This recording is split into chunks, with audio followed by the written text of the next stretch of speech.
see the pair that got hauled into time?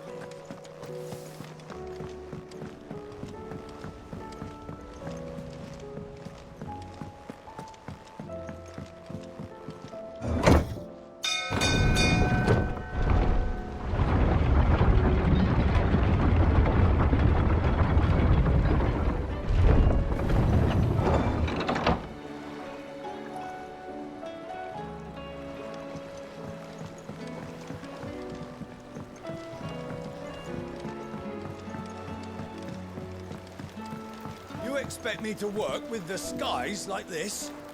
It could be raining garms and goblins for all I care. You get back to that log or I'll have your hide.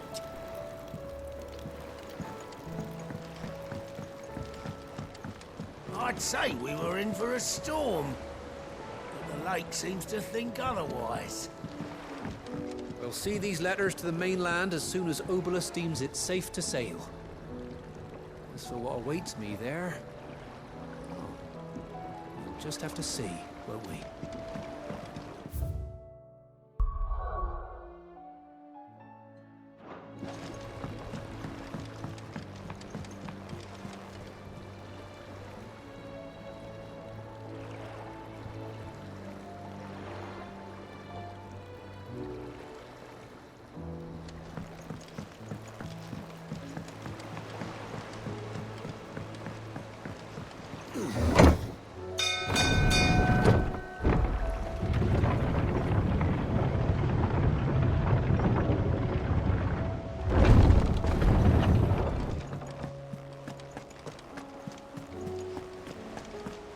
Did you see that? Tell me you saw it. There's talk of these skies driving men mad. Most of the hideaways on edge. Well, it's our job to calm things down. So don't you go spreading ill rumors.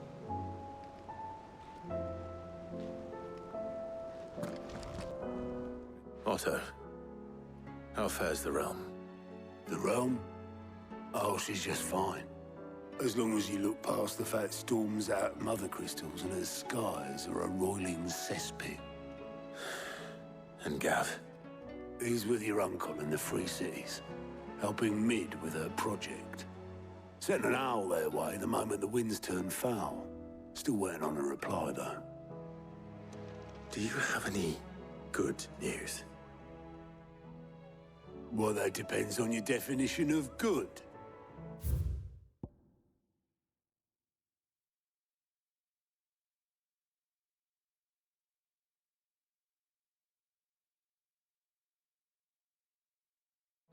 All right, fine. What do you suggest we do? Oh, no, I'm just a messenger. I leave the scheming to those more suited to the task. Could be that Lady Vivian and Old Tomes have their own thoughts on the current state of things. Could be that they don't. It certainly can't hurt to ask. I suppose not.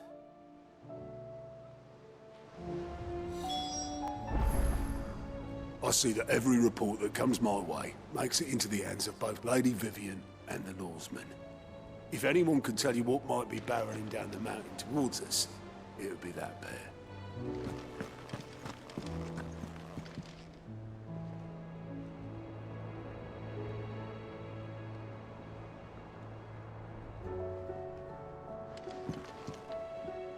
How is it that every one of your little excursions presages some inexplicable catastrophe?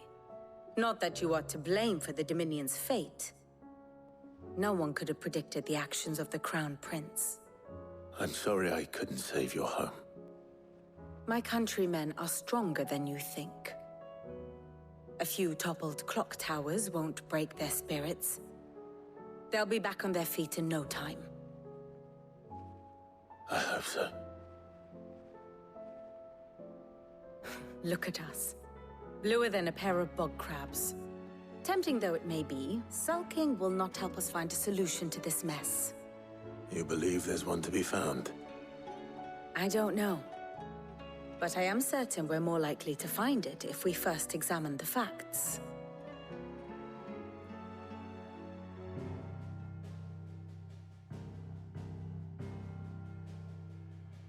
Beneath these darkened skies, Fear and confusion reign over Valisthea. Oh, the lands around the fallen Mother Crystals had already begun to wilt for want of ether. But not like this. Crystals that filled wells and fueled furnaces. Now nothing but pretty shards of rock. And those that hang from the people's necks cast nary a glimmer of light to keep the dark at bay. It is only a matter of time before the common folk convince themselves that the end of days is upon us. Yet I fear a swift end is more than we can hope for. While most of the world thirsts for ether, the remainder drowns in it, spawning Akashic in droves. And amidst the hordes of mindless beasts, with magics as like to fail as function, even the strongest nation would falter. Rosaria and the Iron Kingdom teeter on the brink of collapse, while the tragedy in Twinside has all but paralyzed the Holy Empire. Dalmekia fares little better. Rumor has it the ministers fled the capital after the fall of Drake's Fang, leaving their beloved republic to crumble. Waloed, meanwhile, moves in earnest. The Einherjar has been sighted off-storm. The world, in short, is in chaos. It would seem our civilization was nothing but a castle of sand, to be washed away at the whim of the waves.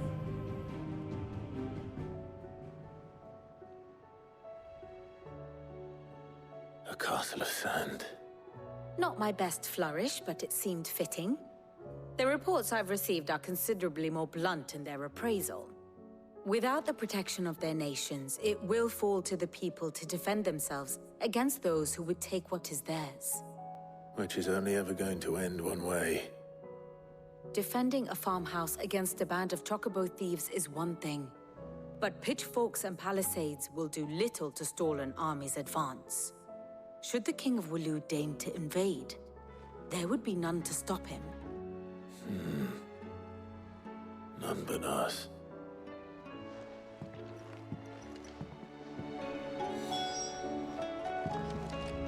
Clive.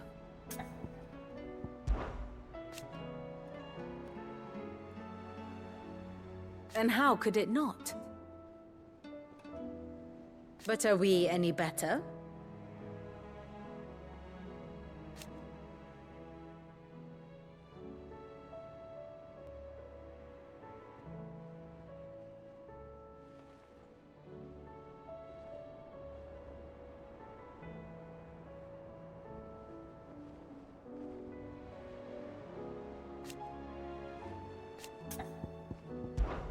I cannot claim.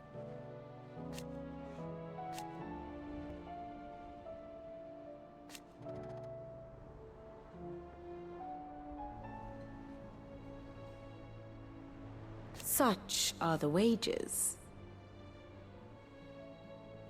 Ironic, then. Should I learn aught else, you will be the first to know.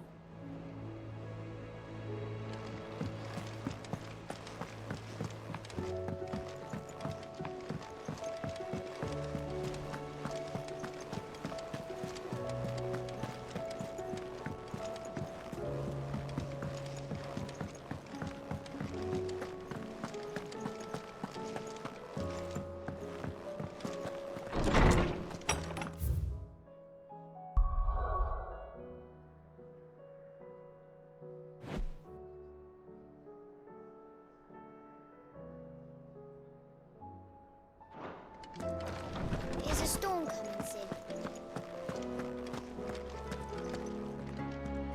Let me guess. You're here about the skies. Is there anything you don't know, Lawsman?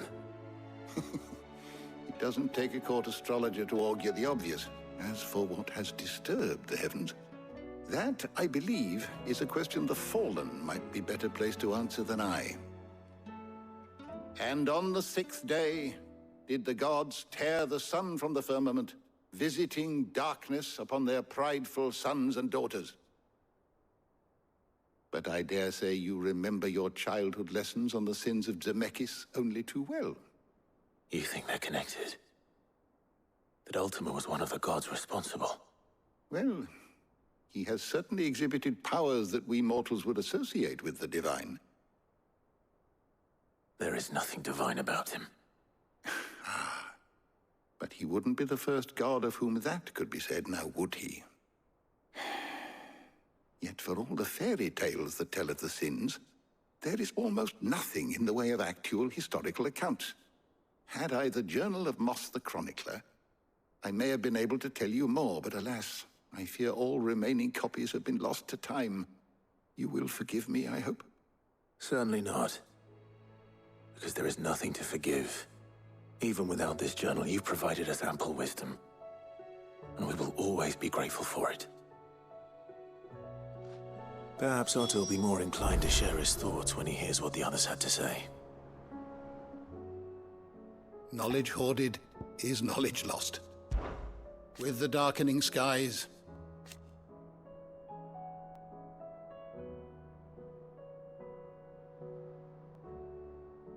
but be that as it may,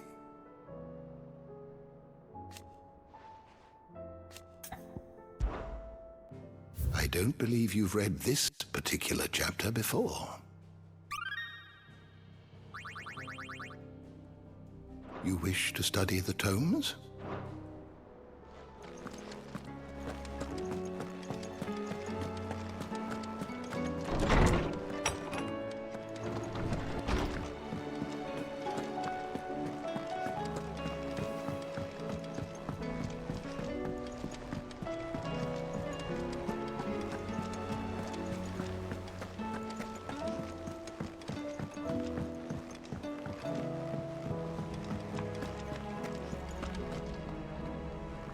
Clive, we have a problem. Only one. That would be a first. It would. Actually, there are three. We had as many owls arrive while you were at the shelves. Martha's got a Akashic out her gates, and talk of monsters roaming the hills outside of Northreach has put the wind up Isabel and her lot. And don't forget Dalimil.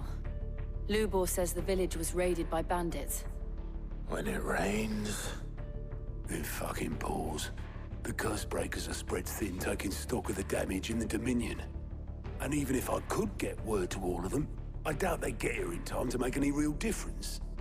Which means there's only two people who can. Jill and I. Let them know we're on our way.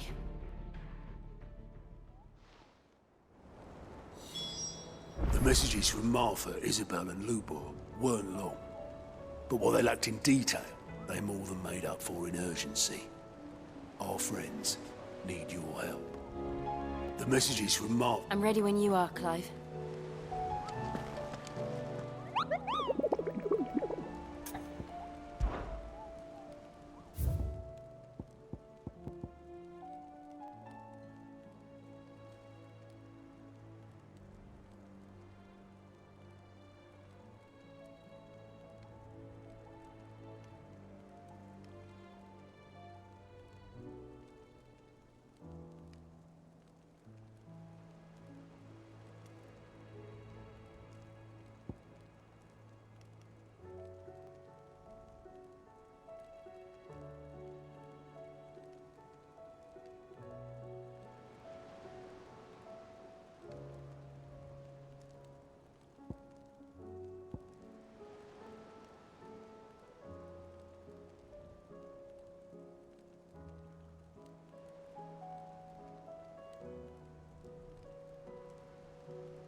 How are you doing?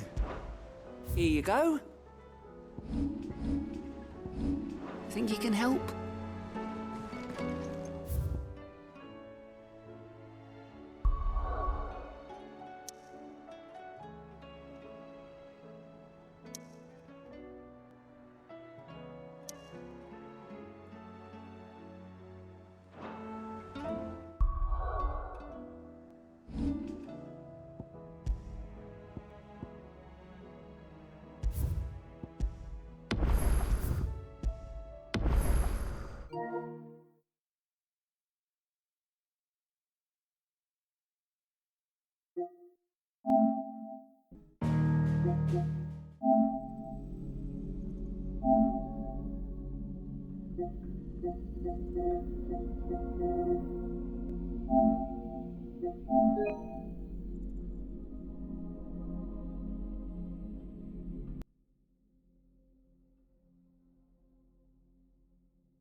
Did you see that?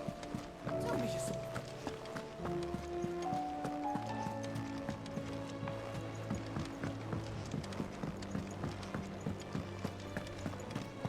Seems the hideaway's lost its...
Good girl. Yeah!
You deserve a rest.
those who have enough. So empty your pockets.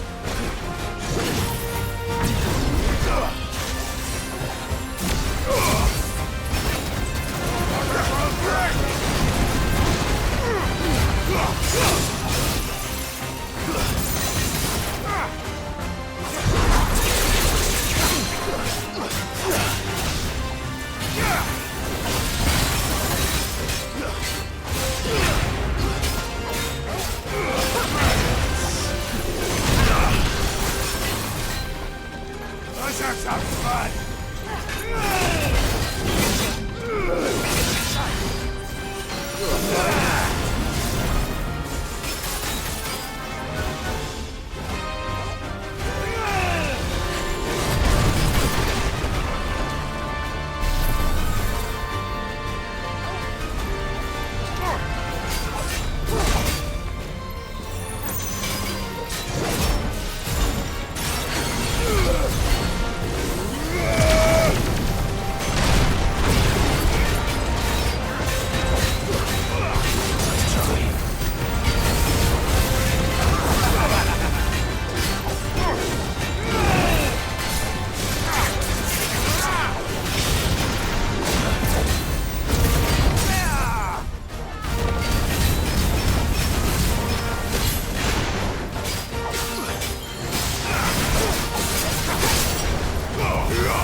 A deserter turned outlaw.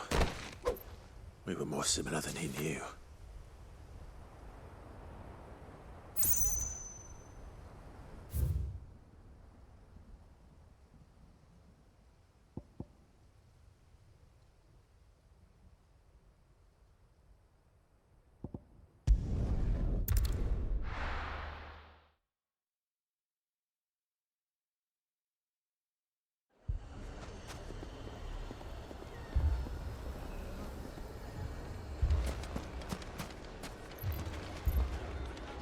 Poor bastard. Couldn't run because of the weight of his load. Still, better a branded than one of us. Fucking thieving bastards! As if life hadn't been hard enough round here since the Fang fell.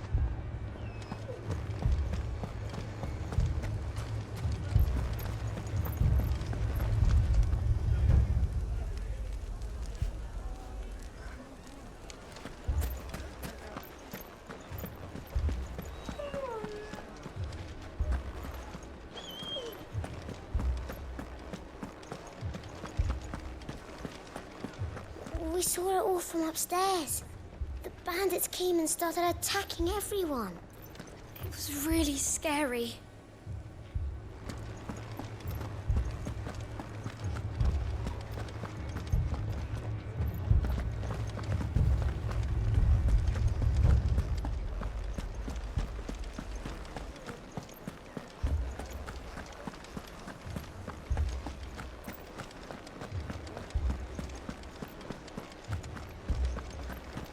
So much for the men of the Rock.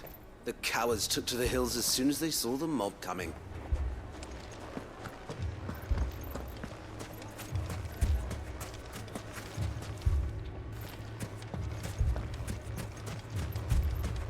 Damn it all! Why did Kupka have to go and get himself killed? He was the only thing standing between us and this. Fuck! How the hell did they find it? No one knew where I was keeping that kill. They're not done with us yet. They'll be back for more. What then? Should we leave? But where would we go?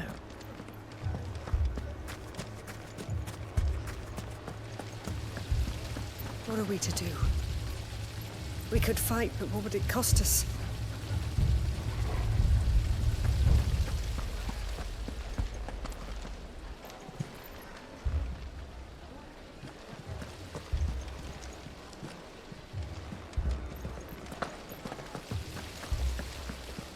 All my finest pieces. All that hard work.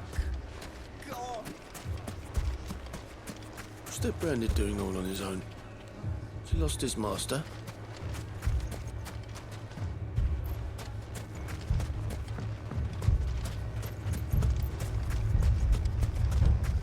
Here you are. I thought I told you to go and hide in the inn. I tried, but they were everywhere. I was so scared. Good day, my lord. Here you are.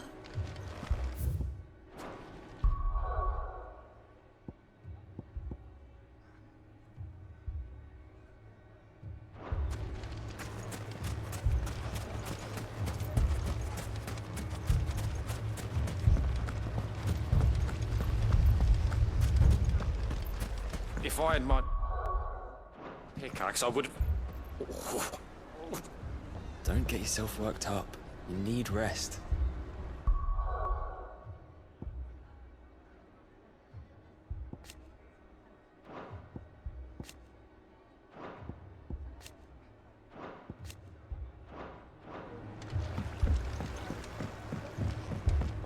My shop? Why would anyone do such a thing?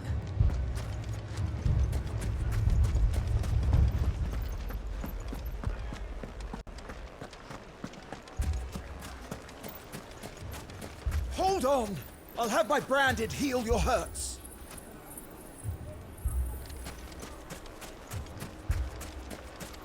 They've taken everything from me. Everything! I want them dead!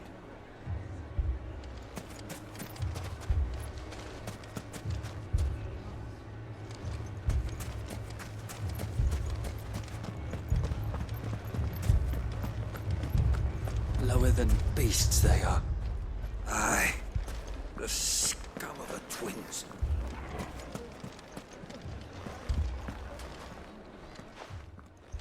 Sid.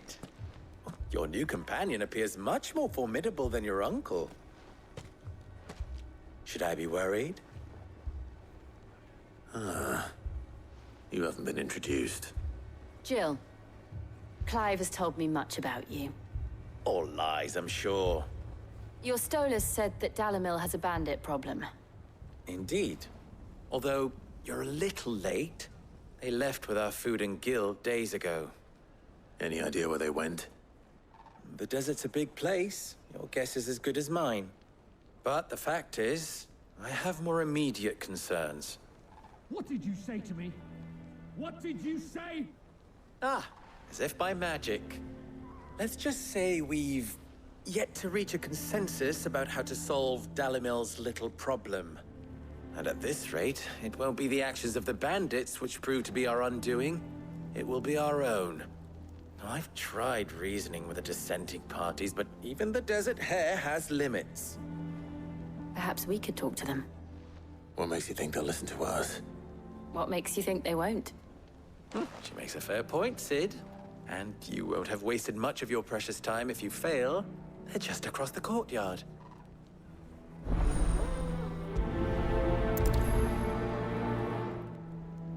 Suppose we just follow the shouting. They're both as stubborn as the lover's pox, and every bit as irritating. The more one insists on their proposed plan of action, the more the other rails against it. Oh, they've successfully split the town asunder just when we should be standing as one.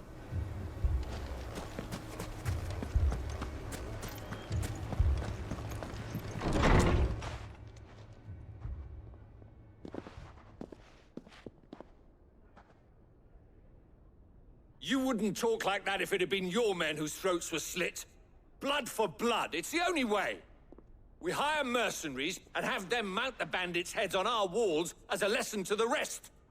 And what happens when those mercenaries are slaughtered like your men? Are you going to hire more? We're better off using that coin to buy food and supplies. If we hire mercenaries, the only thing we're buying is the bandits' ire. And you cannot fill empty bellies with that. Do you hear me? But what happens when they come back? Maybe it'll be your throat that's slit. That's enough. Both of you. Any more of this and I'll throw you out myself. Come back when you're ready to talk like adults.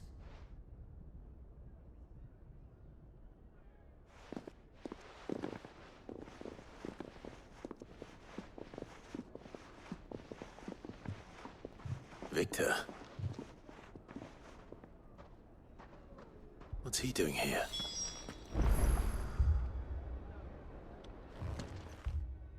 Sid. And Lady Jill. What brings you here? I was about to ask you the same thing.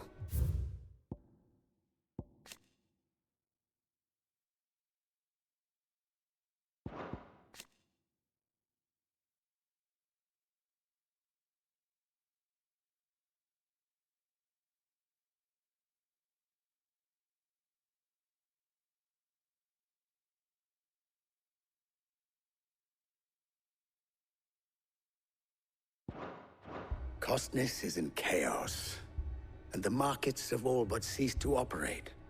The Briar's Kiss here in Dalimil is the only place I can reliably obtain supplies. I was here to do just that when Master Lubor told me of his troubles. He thought I might be able to talk some sense into these fools. But if you're here, I suppose his patience must be waning. Who are those people? Those were the thorns in Lubor's side. And the reason this place might be headed the same way as Costness.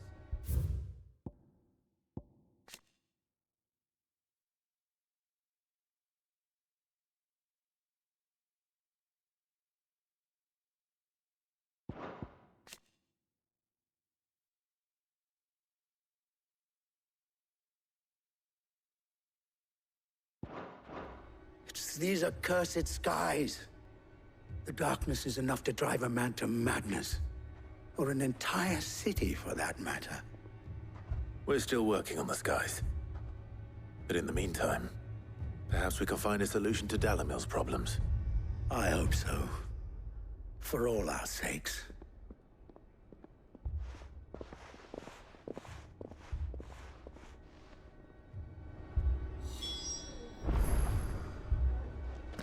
Haven't we had enough fighting? I know I bloody well have. The next time those two go for each other's throats, I'm barring them both.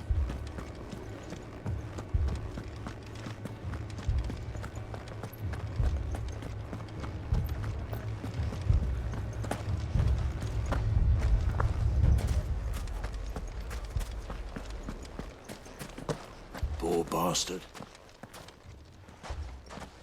So, you see my predicament? What I saw was a room full of people who were angry and afraid. And with good reason by the sound of it. But if left to smolder, that anger and fear could set the entire town alight. My thoughts exactly. What to do? Both sides wish to protect their homes and livelihoods, if only they could agree on how. But as long as they are divided, we are vulnerable. And if there's one thing bandits like, it's an easy target. What would Sid the Outlaw suggest? Well, if it were my namesake, he'd let them choose for themselves, and be on hand to pick up the pieces when it all went wrong. That sounds like a recipe for disaster. A recipe for disaster is precisely what it is. But perhaps that realization would be enough to make them question the ingredients. While it's plain neither Conrad nor Natalie will countenance the other's proposal, it may still be possible to make them doubt their own. Before presenting them with a third option. And that would be? To pool our resources and save the city ourselves. Why fight each other? When all that fear and anger can be directed at the bandits. It appears we have a plan of action. Victor, pay Conrad a visit. See if you can't convince him of his folly. I'll speak with Natalie. As you wish. Your faces are not well known in this town. That may prove useful. Don't worry, Victor and I will do most of the talking. You need only play along. Play along? What he means to say is yes.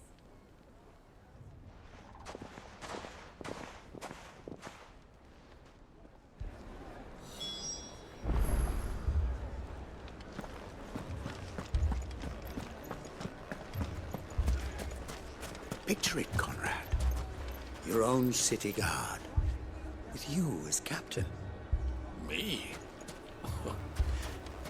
I don't know about that. Buying more supplies. We might as well scatter seeds near a rat's nest. They're the problem, and only steel will solve it.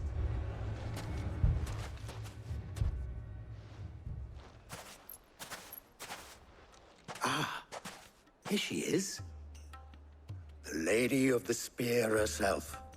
Conrad, may I introduce you to Jane, commander of the Red Wings, the oldest mercenary guild in the Free Cities. A pleasure, my lady. The pleasure is all mine. As I told you, I summoned the commander here from Canberra to inquire about a contract. Victor says you told him no. That there aren't any men left to hire. Is that true? True as the crystals cracked. Nobles came and claimed every last one worth his salt. And not just from us Red Wings. You know of the 7 high houses. There must be 2 swords assigned each one. Granted, we have a few boys left. If it's boys you're looking for. Well, Conrad, are you saying that Dalamil's finest cannot defend this town better than a gaggle of unblooded striplings? That a band of beardless youths could better avenge the deaths of your brave men than you yourselves? Absolutely not. We'll show those bastards who they're dealing with.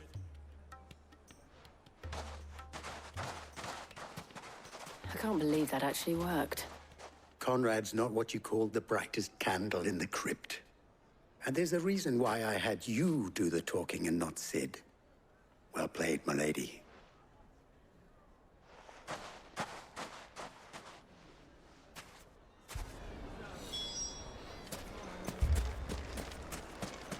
Then let us band together and show these brutes that Dalimil is not to be trifled with.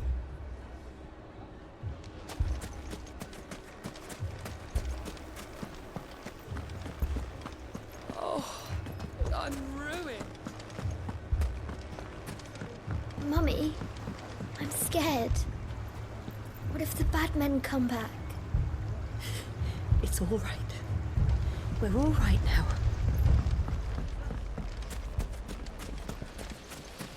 I mean, it may still be possible to buy something, and we may yet be allowed to keep it. Yes, but Never poke a hornet's nest, they say. Conrad's going to get us all killed. I agree with Natalie. We mustn't do anything to provoke them. Ah, here he is now. Natalie, allow me to introduce Lord Underhill of Randalar's prestigious League of Merchants. Lord Underhill.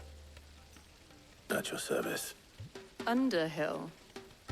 I was just telling the good lady of our conversation, my lord, and how you were lamenting the state of the capital's stores.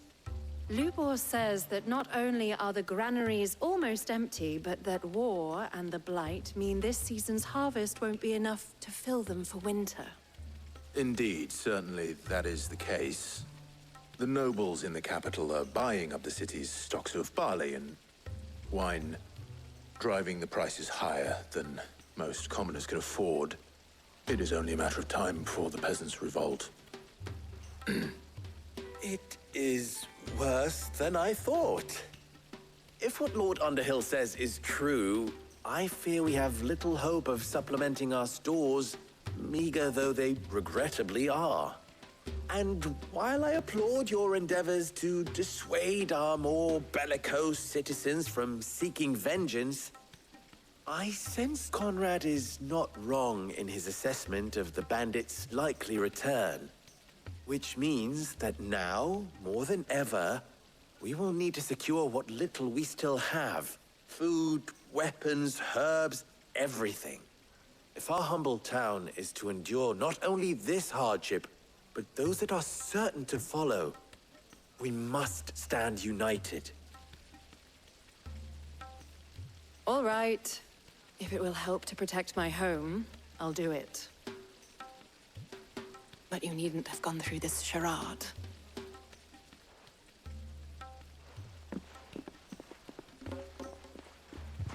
Thank you, Clive. Your performance was nothing if not workmanlike. She saw right through it. I didn't say it was good, merely that it produced the desired effect. Now, my scouts should be returning shortly. Meet me back at the Briar's Kiss, and we shall see what we face.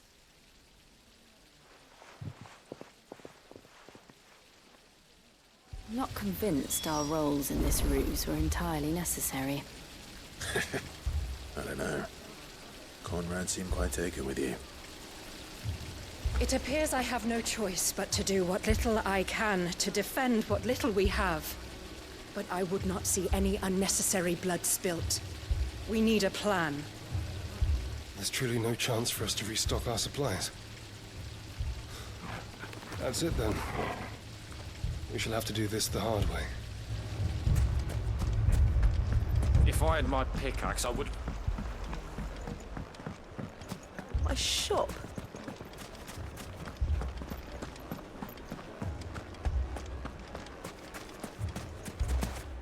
I wonder if Conrad has the right of it. We always called on sellswords and the men of the rock to guard our gates before. We don't have enough blades to arm everyone, nor enough physicers to heal the injured. I don't know if we can do this alone.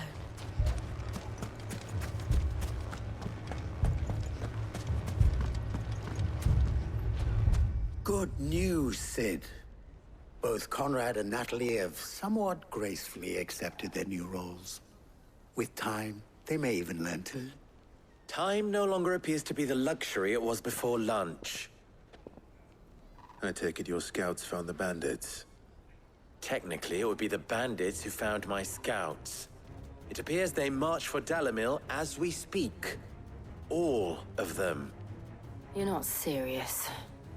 They don't just want food, they want the whole damn town.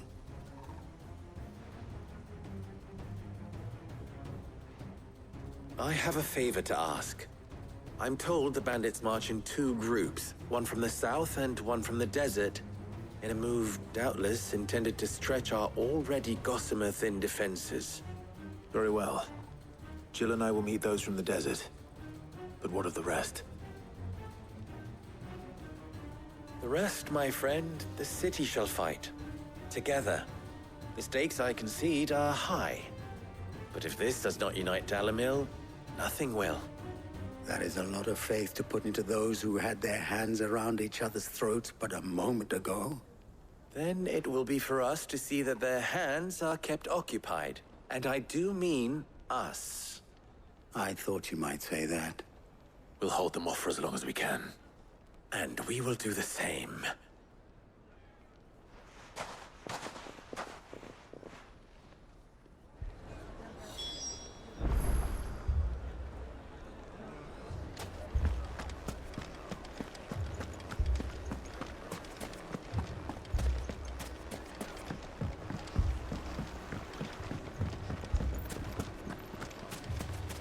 My friends, it is time.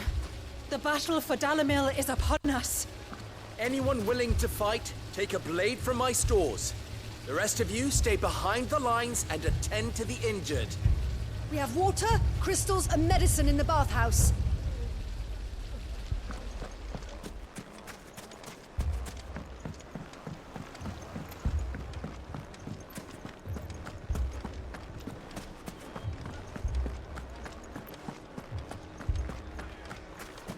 They'll be at our gates before we know it. We proceed as planned, and pray that what we've planned is enough. It will be. Natalie and the people have readied all the blades and the healing herbs we could ask for. Then we must not falter! For Dalimil!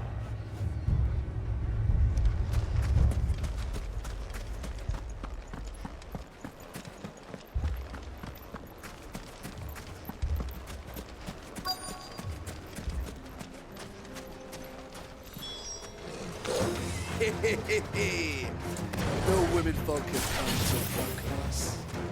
I'll take that one.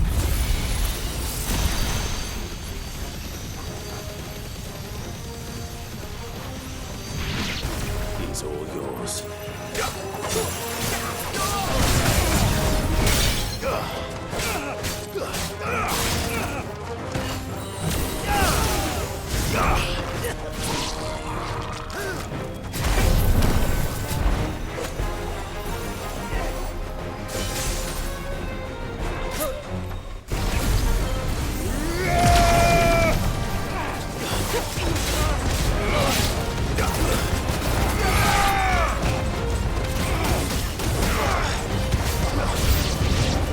They mean to overwhelm us.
The townspeople. Could they have held out? I don't hear any fighting. What do you think? That we should hurry.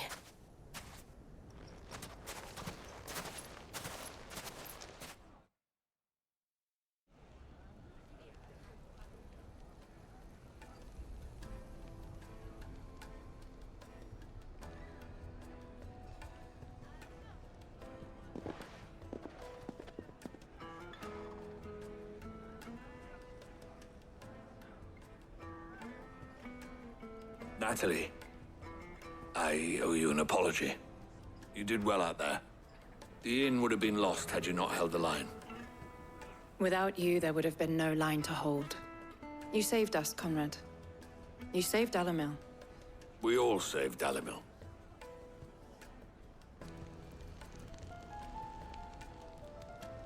Conrad seems to have had a change of heart. I'd say they both have. I take it from your presence that our visitors from the desert won't be joining us either. Pity. The plan worked, Sid. Granted, it only took an army of bloodthirsty bandits at our gate. Calm now, Victor. Why quibble over the details? We are united, and that is all that matters.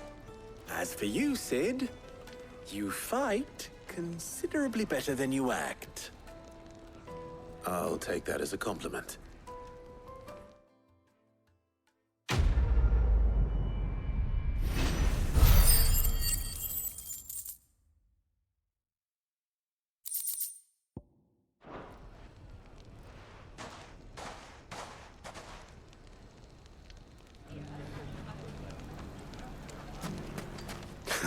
Now, if I could only convince the people of Costness to work together. Dalimil will forever be in your debt. But don't go trying to take advantage of that. So, where did you learn to swing a sword like that? In a desert full of ne'er-do-wells, a woman has to learn to look after herself.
Darken our shores again.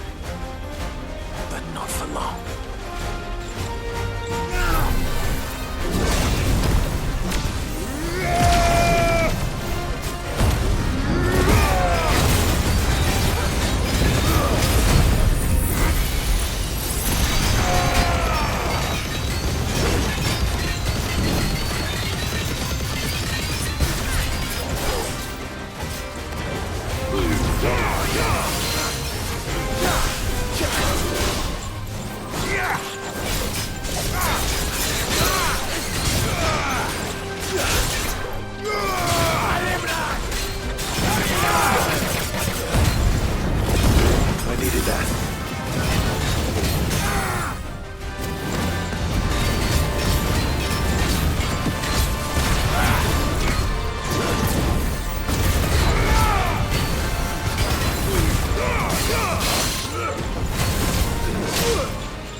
No more vengeance.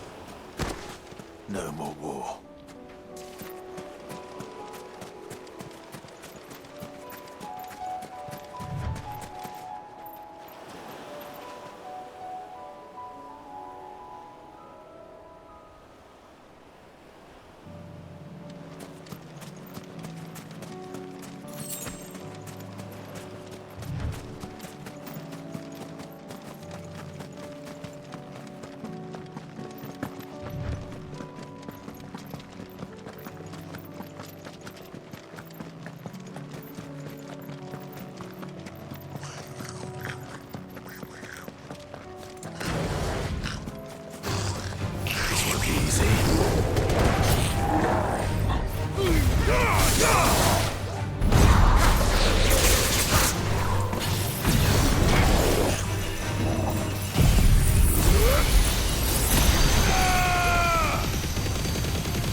The Akashic attacked us out of the blue, and there's no telling when they might be back.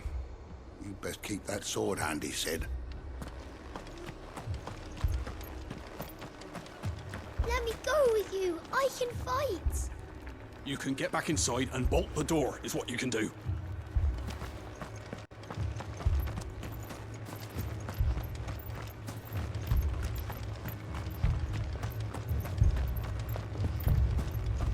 Fiends try to climb the walls here, too. Can and get me back out there. Founder knows where they're gonna show their ugly faces next.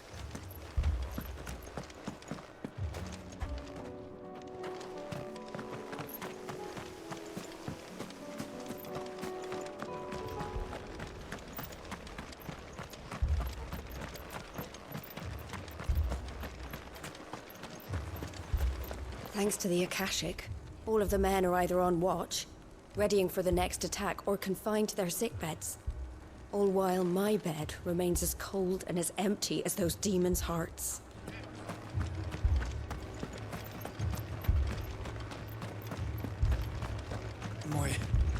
My brothers. Are they? Shh, don't try to talk. Anything catch your eye? Much obliged. There you go.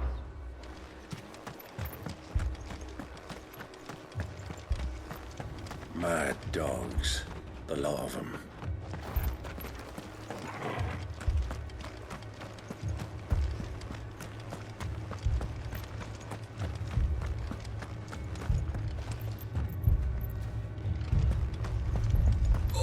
gonna die if we don't get him to a healer.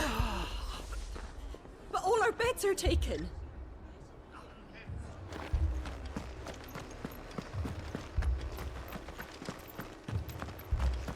You don't think they've abandoned us, do you? Them not. Not a chance.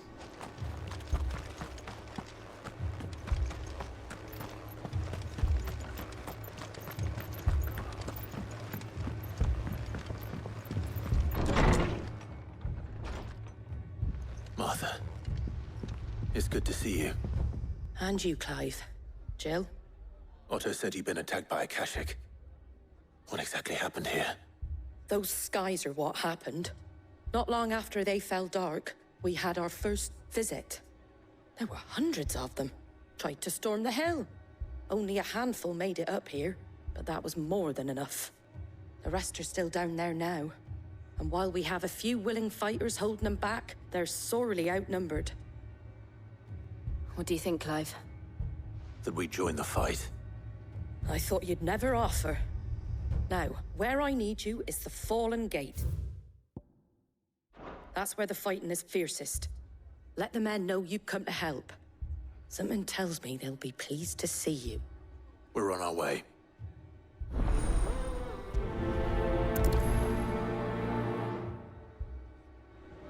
If they ain't... Do you think there are as many as Martha says?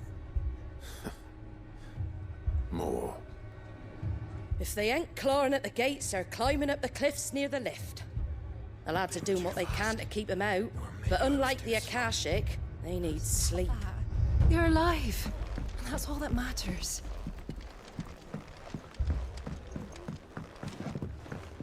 I can't take much more of this.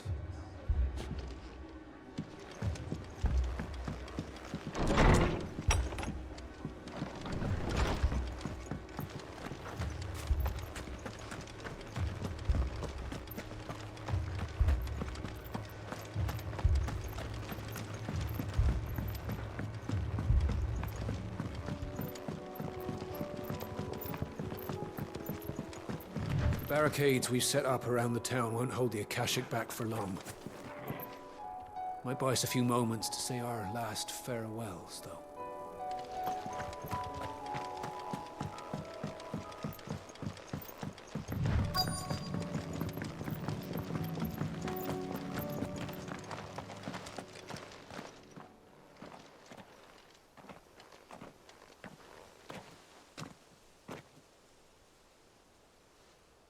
Clive, wounded. We deal with the Akashic first.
It's over.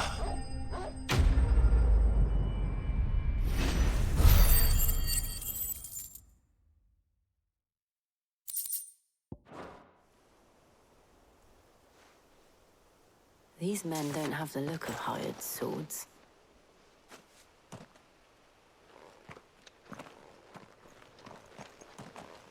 If you've come to rob this place, You are mistaken, my Lord Rosfield. We're here by Madame Martha's leave. how do you know my name? Forgive me, my lord. There wasn't time for introductions. We're with the Guardians of the Flame. Wade's men? But how did you come to be here? Where is your commander? Sir Wade left earlier with a scouting party to find out where the Akashic were coming from. Did he? Take your wounded back to the inn. Martha will see you're looked after. We'll join you anon.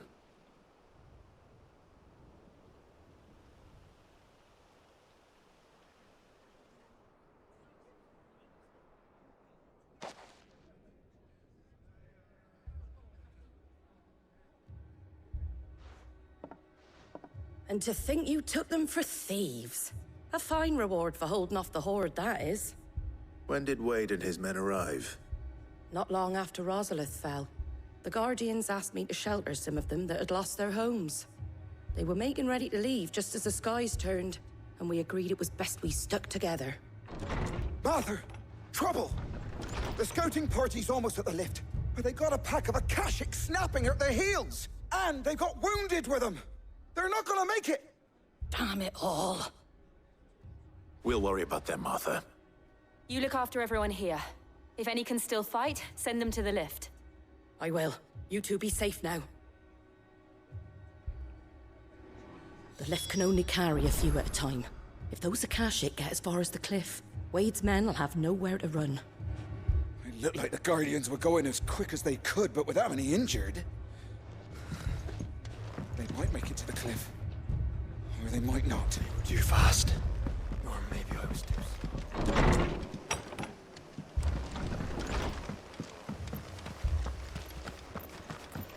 My brothers. Mad dogs.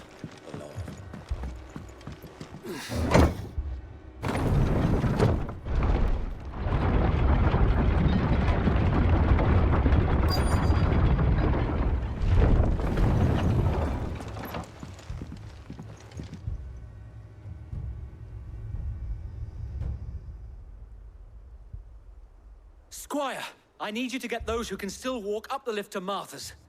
But what about... I didn't ask, Oscar. Sir. Sir Wade.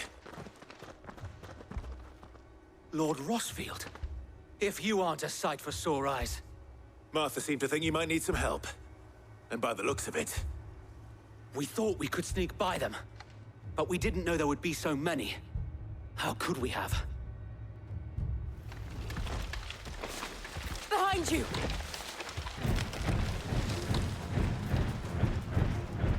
Damn it! We need to get the injured to safety. Do you think we can hold them off? We can certainly try. Are you with us, Sir Wade? Always. Then let's do our duty.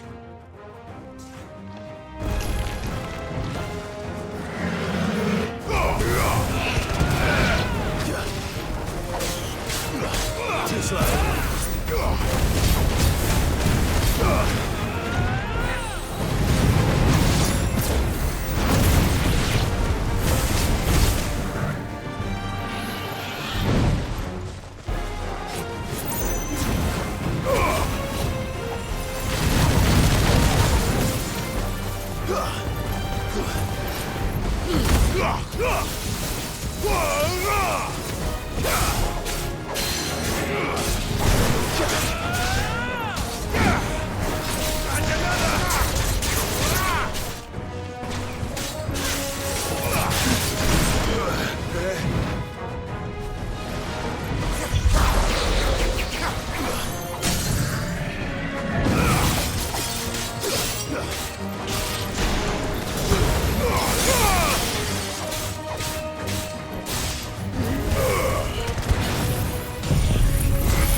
well.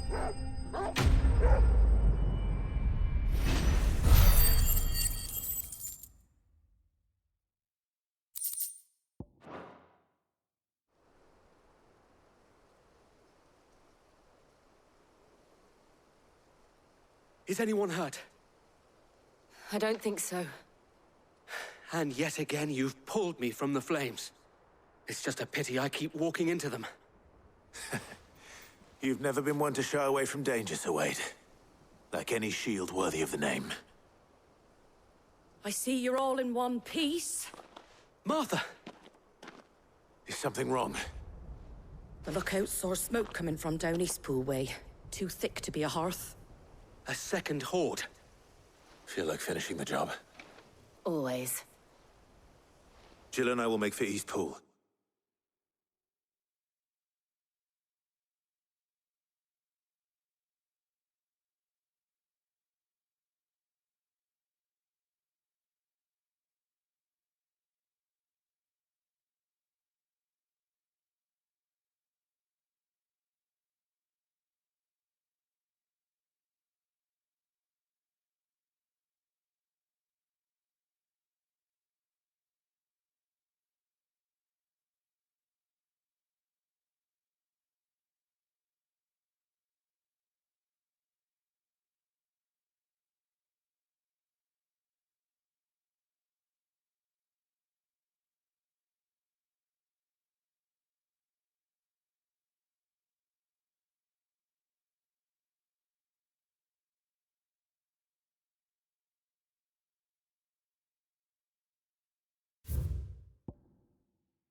You'll need to move the injured without us. Don't you worry about them. The moment my men are safe, I'll follow. Good luck.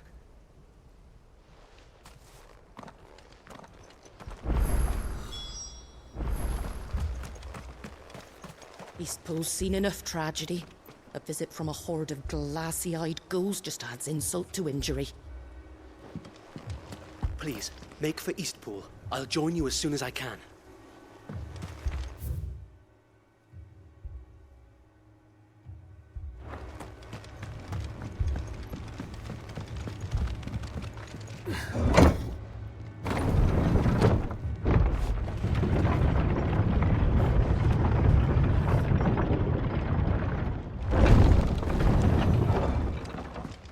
Mad dogs. Below. My brothers. This man's gonna die if we don't get him to a healer.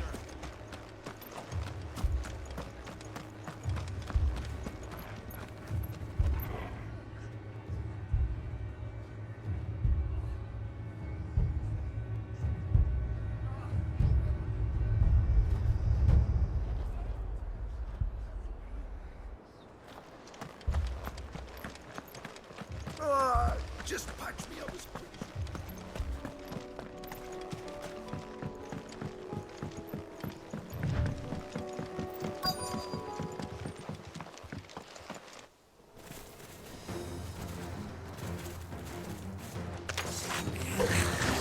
They're headed for the rest.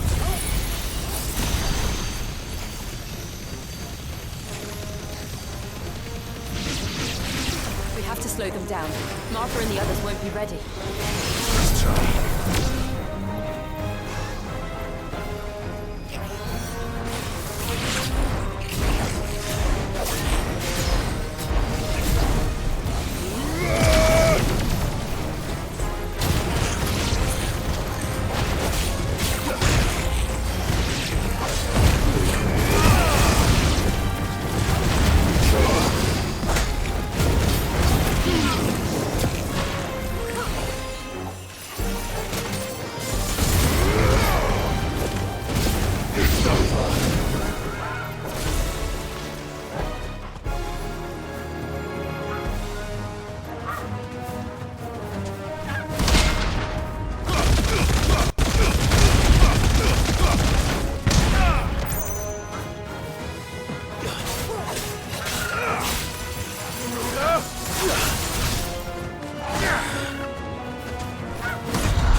Something's coming! Apologies, my lord. Did I miss anything? Only the first round, so wait. Shall we?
Bet you're all ready.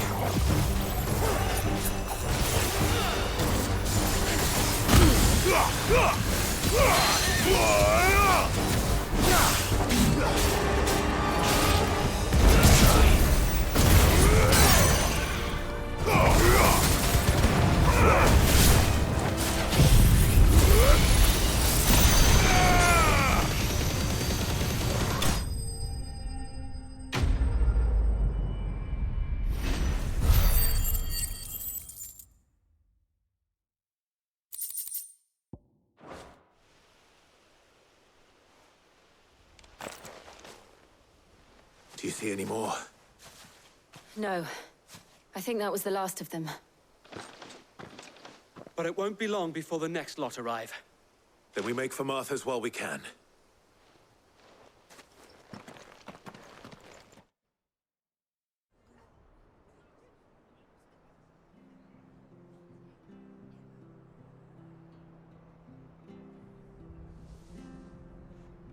What did you find out there? The same as Sir Wade. Scores of Akashic. Well, wherever they came from, they're gone now. Our lookouts say the lowlands are clear. Hopefully we'll have enough time to pick our wounds. How many of your men were injured? A damn sight less than if you hadn't turned up. Thank you. It was a hard-fought victory. But as long as the skies remain dark, I fear the Akashic's numbers are only going to rise. It's not a matter of if the Horde will be back, but when. And whether that's sooner or later, we'll need to be ready. The inn here affords a good view of the land, and is easily defendable. I'd like to make this one of our outposts. What do you say, Martha? You'd have more men to guard the rest. Well, when you put it like that, of course they can stay.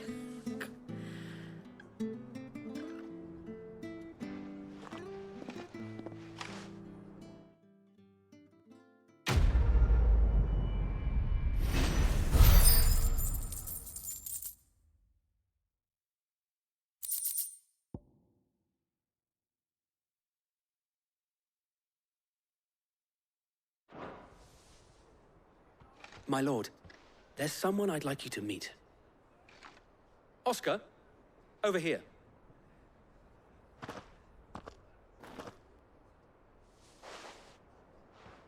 It is an honor to make your acquaintance, Lord Rossfield. I am Oscar. Oscar of House Murdoch. Murdoch? I wasn't aware the Lord Commander had children. Oh, he didn't. But his brother, my father, did. I am Sir Rodney's nephew. Well, go on, then. It's not for me to ask him. Yes, Sir Wade.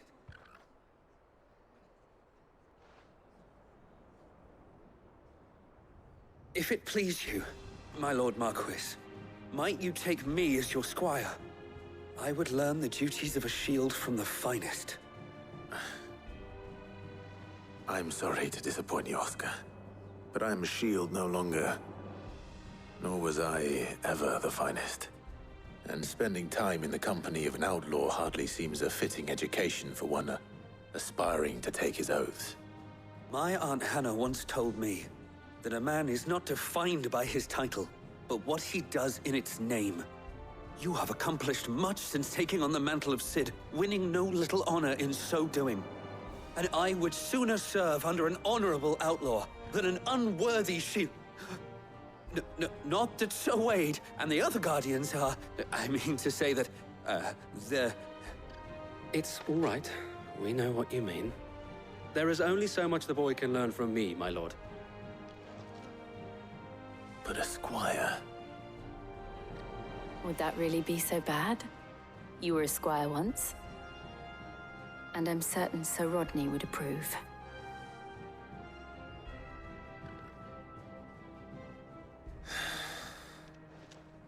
Know that I'll show you as much leniency as your uncle showed me.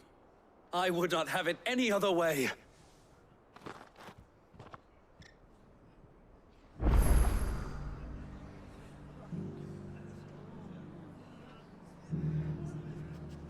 I will not let you down, Lord Rossfield.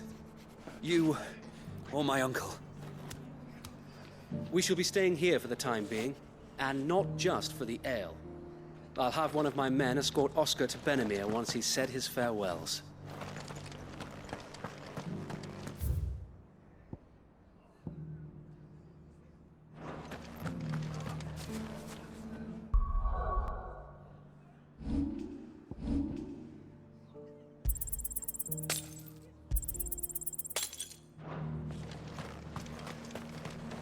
What are you after? There you go.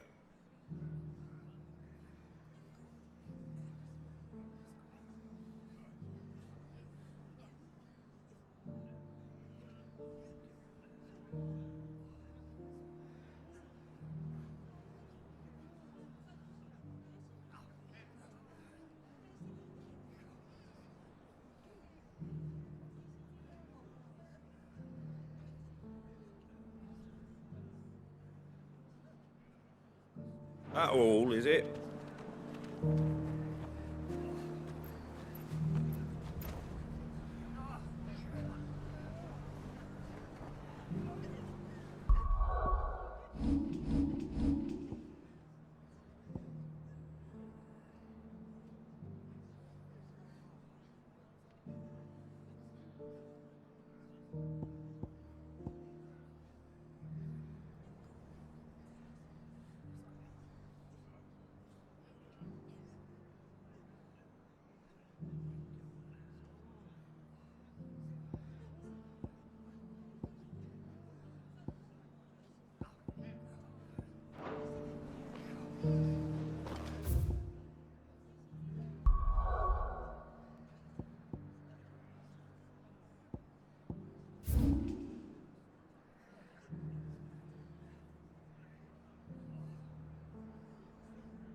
This beast isn't to be trifled with.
us or them?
time.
Definitely not to be trifled with.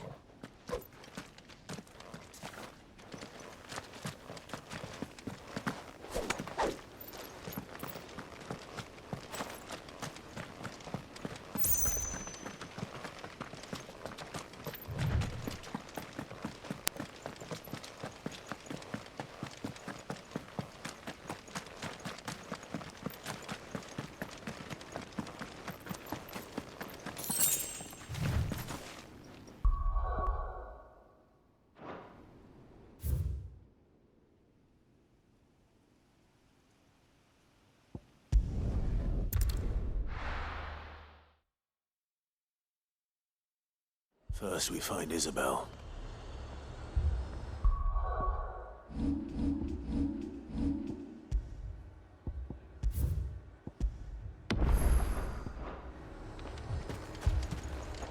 Do you see anything you like? I do like a customer who knows what he wants. An excellent choice. I'll be here if you need me. I saw it with my own eyes. The whole of Oriflamme under a flood. Then we're next. Can I interest you in some blades of mace? Or perhaps a race or two of ginger? I'd be willing to trade if you got no coin. Heard a bloke saying he saw ghosts on the far side of the wall. Ghosts? Then a wall won't stop them.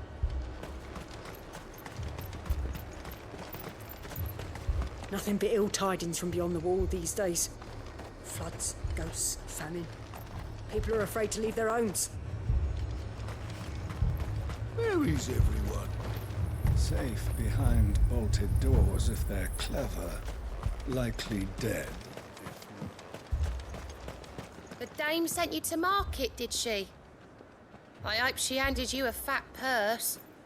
Stocks are low and prices high. I fear half the stalls won't last the season. Times are hard. Your custom is most welcome, my lady. And you shall have it again tomorrow. Is it true the old capital's lost? The garrison's being sorely tested. Then they'll be needing more tonics. Do you see that? It's an absolute disgrace. I will give you 20 talents for that bird of yours. No, 30. I told you to fuck off. She's not for sale.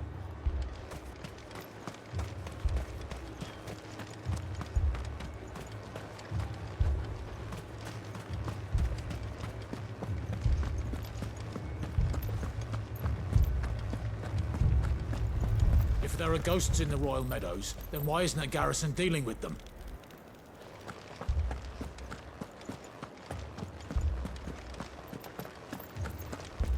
Four left for more on the captain's orders. Only 2 came back. God has help us. You heard what happened in the capital. In Moor. What happens if the Aoife comes here too? We run. That's what. Many of those fleeing the ether floods end up here. Noblemen, labourers, waifs. The Dame has welcomed them all. I sometimes wonder if we shouldn't all try to be more like her.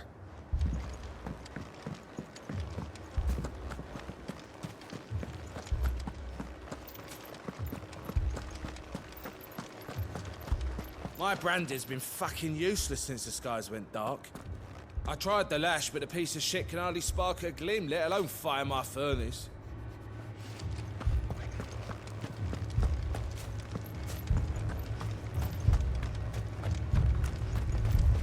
Don't leave me, Pa. It's all right. Give me your arm.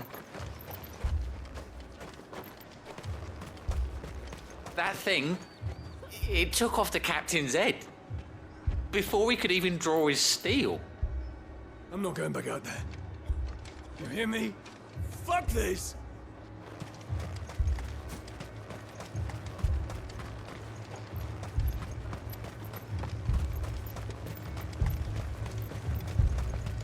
You saw those soldiers. You saw their wounds. Whatever's out there is coming for us.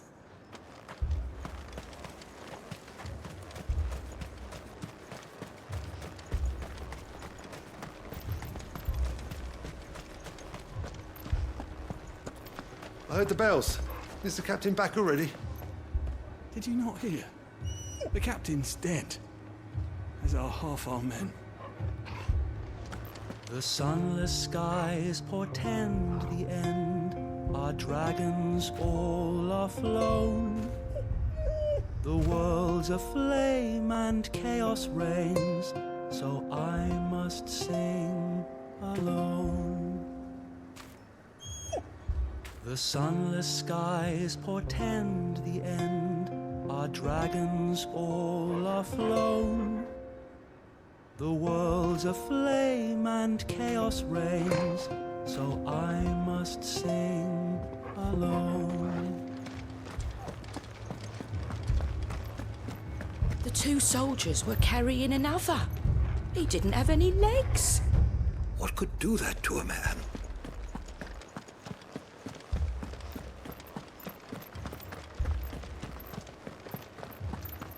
It was all they could do to escape. They just left the bodies there in the flood.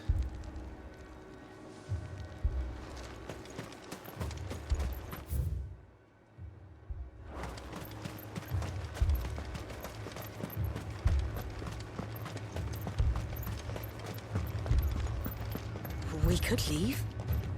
But where would we go?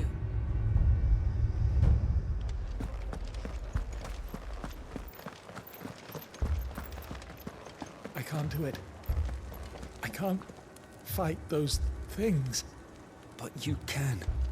You must. For me. For us.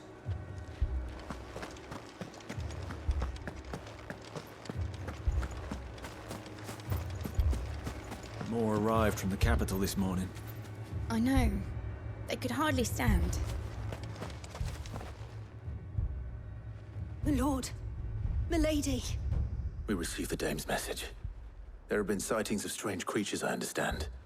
With the blue eyes. Yes. Like a Kashik, but different. They've taken so many. I've lost count. Akashic, but different. Ultimus thralls. And what of your mistress? Is she here? Oh, no. She went to the garrison to ask what they were planning on doing about all this. Then we'll look for her there.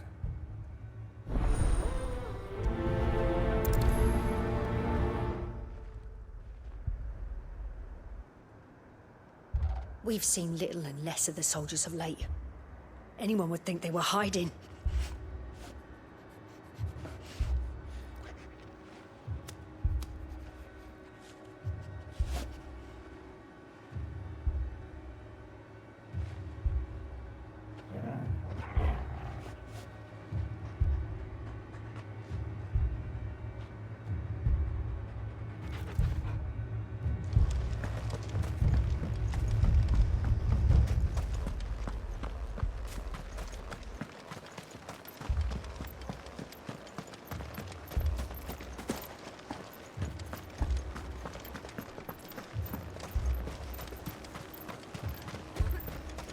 It's all right. Madame, please! Half the garrison's been slaughtered by those things. We lost the captain this very morning. We've tried requesting reinforcements, but there's been no word from the capital or the Dominion in days! What more would you have us do? I would have you do your duty. Those at the Vale look to me for protection.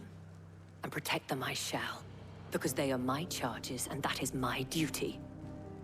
In case you have forgotten, the people of this town are your charges. But more than that, they are your people.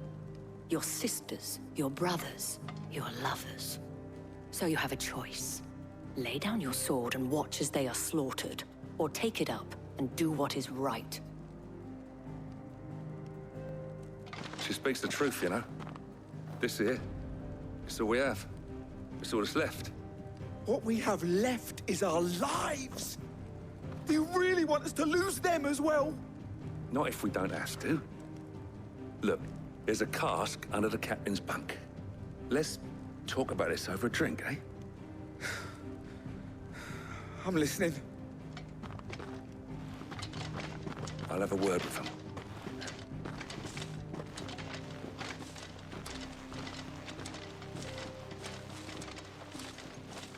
Ah, Clive. I didn't expect help to arrive so quickly. And sought to take matters into my own hands. It was a noble effort, but I thought you might still need some support. I'd like you to consider my needs.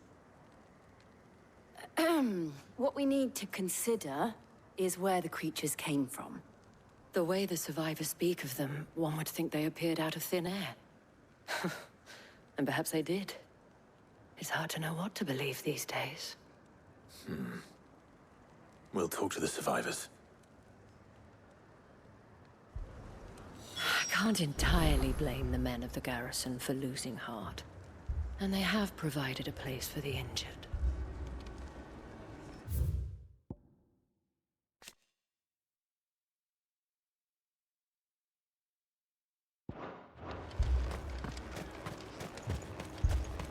That thing, it took off. Did you see the creatures that attacked you? Creatures? Yeah, they came out of nowhere. They went for Joseph first, then me, and then they were just gone. Do you remember where you were? On the road from Oriflamme. We just passed Moor when... Where's my Joseph? It's all right. Just rest now. I thought everything would be all right once we left the capital. But nowhere's safe anymore. Is it? It's all right. But my family... they're still in... You're a pikeman, yes? What happened? I've got family in Moor. I heard the flood was spreading, so I went to see if they were all right. And a pack of them glowing things found me in the meadow. I ran for my life. I never did get to the village. Leave that to us. At least we have an idea of where the thralls might be now. We should head for more. With no one to defend the place. Moor's days are numbered. You're safe now.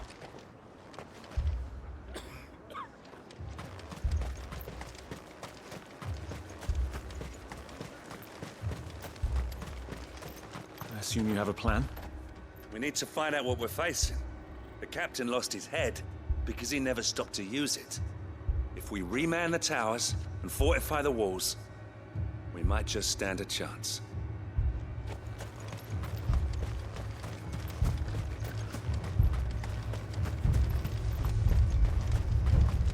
It was all they could do to escape.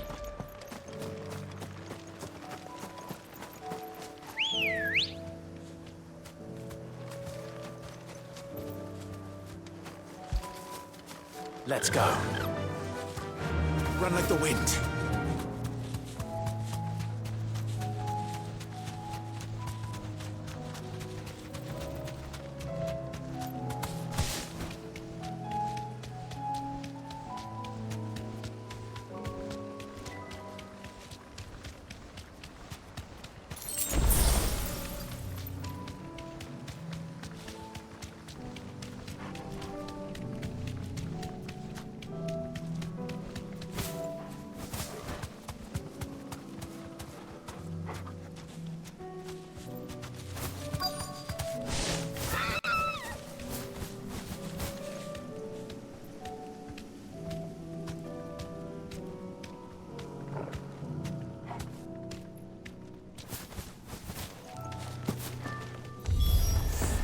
Clive, look.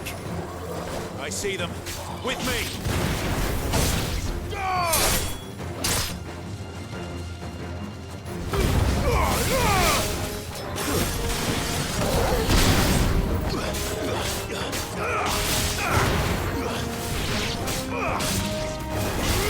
Stay down!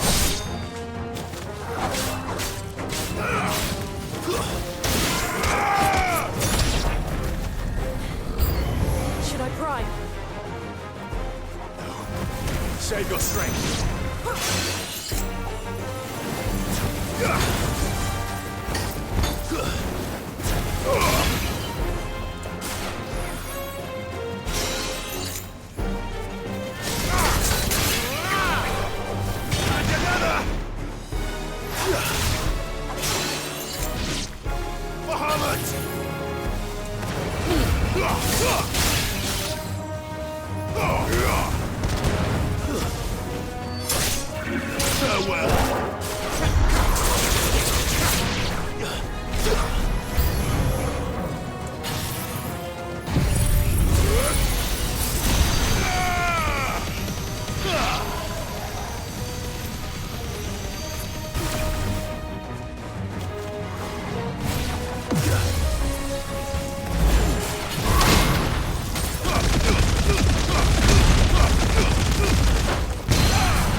Do you think there are more? There are always more. But I'd say we've done what we can for the time being. Then we should let Isabel know.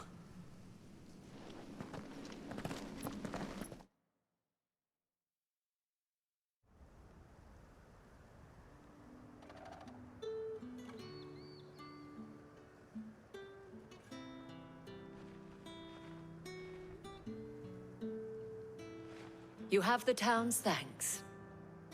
Don't thank us yet. There will be more. Many more. And you'll need to be ready for them. Oh, we shall. Isn't that right, Captain? Yes, milady. The garrison will be ready. Philippe here has convinced most of the men to remain at their posts.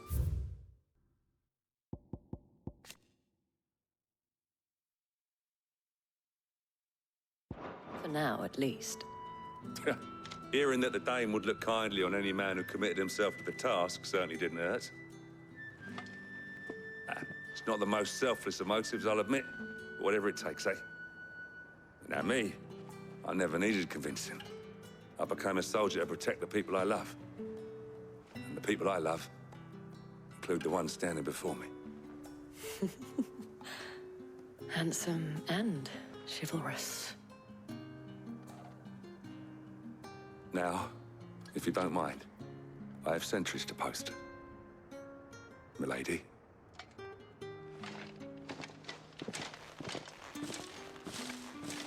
Lest you wonder, I'm not foolish enough to believe that this has solved all of my problems. But it has solved one, and that's one fewer than I had this morning. Thank you again, Clive.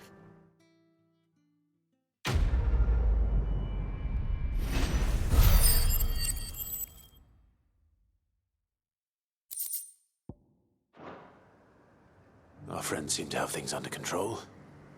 For now, at least. Let's go and put Otto's mind at rest. Philippe will make a good captain. He reminds me a little of you, Clive, but without all the mocks and mows. So many were injured. Only by the grace of the goddess did so few succumb to their wounds. I'd say it was more the grace of the Dame. Those things I said before about not being able to fight. You didn't mean them. I know. That's not the man you are. The man I love.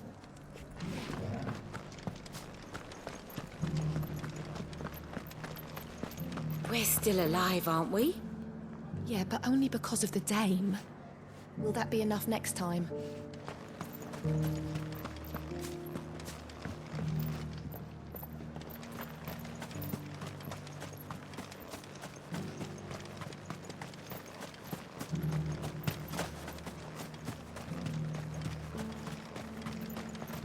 To the meadows, then. That's what the captain said. We had a herald from the Dominion. Said Twinside's fallen and the Emperor's dead. And the Empress. And the Prince. No one left to rule. Empire's done for.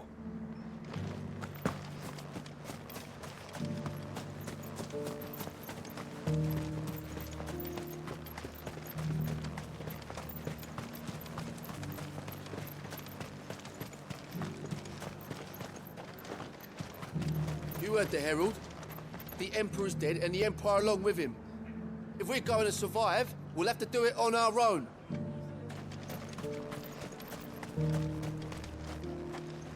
As long as you remain, the Veil will see to your needs. I left everything in the capital. What am I to do? Where am I to go? You don't have to go anywhere. The Dame will see you taken care of.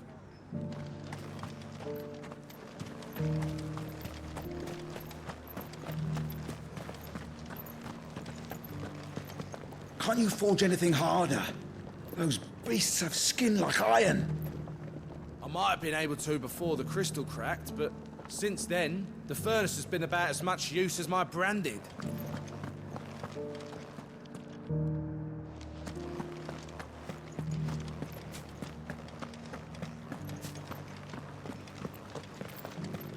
You needn't fret. The creatures have been dealt with. Yeah, but what if they come back? Is there anything we can do to help?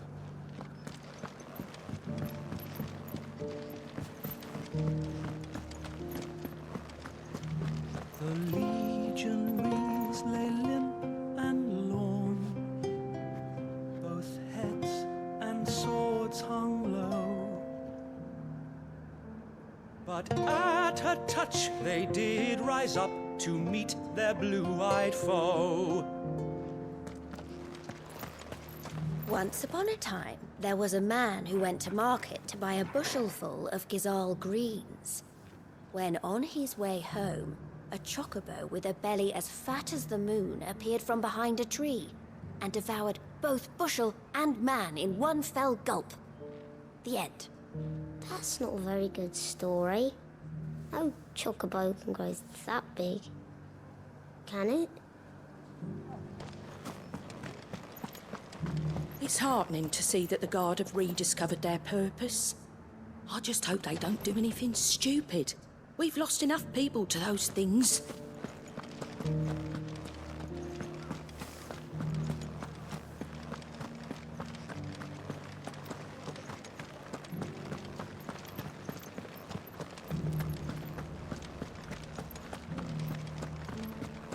There were ghosts at the gates not days ago, and now you'd have us believe they're just gone. I would.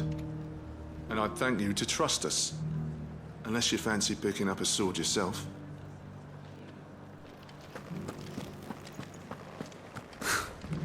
They'd have us believe these ghosts have been exorcised.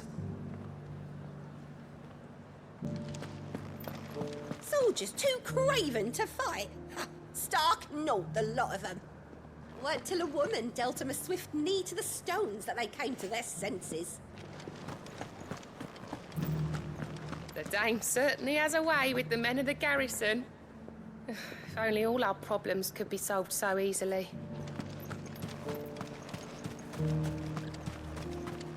I heard it was the Dreadworm himself that brought the fire down on the Dominion. Then the rumors are true. Prince Dion's usurped the Holy Throne.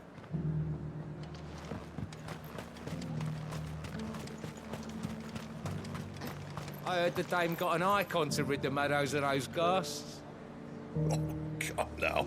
She surely cannot count a dominant amongst her clients. Can she?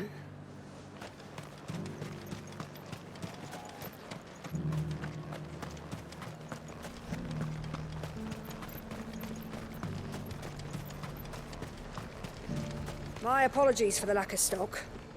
The Vale purchased most of it earlier to brew tonics for the injured they'd taken in.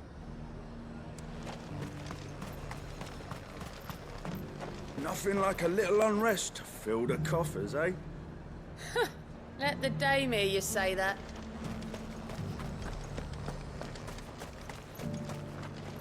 Why, your stall is as ripe as a midden heap. It's my damn bearer. He's gone and lost the touch. Welcome, welcome. I do like a customer who knows what he wants. I got peppers to numb your tongue and put fire in your belly. Would you, care for a taste, eh?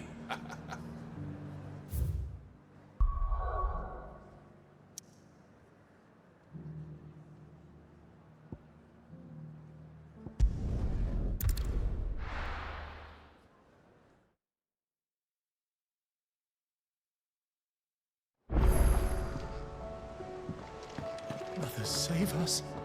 Might be hard now there's only one. Then we're all doomed. Will we ever see the sun again?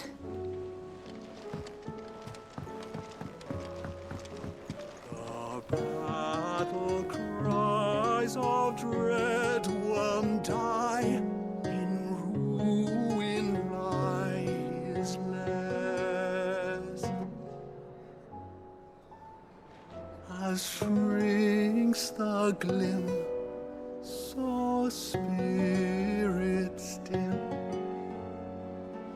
Unanswered call, oppressed. Seems the hideaway's lost its appetite. Thanks for not leaving me in the Dominion. If you hadn't come back, I might still be stuck there.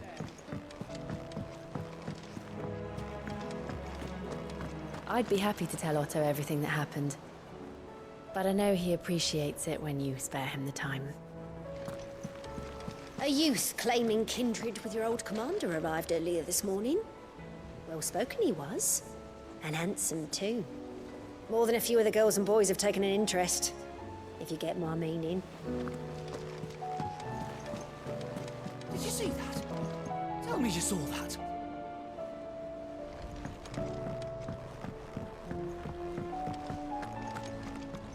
We've sent Cursebreakers to Martha's Rest, Dalamil, and Northreach. Hopefully they can help maintain the peace. Or at least a semblance of it. Cole told us everything that happened. It's a bit of a worry that both the Republican and Imperial armies are in disarray. But it was good to hear that the people stood their ground. Are we even safe here? How may I help you today, Clive? Come to claim your just desserts?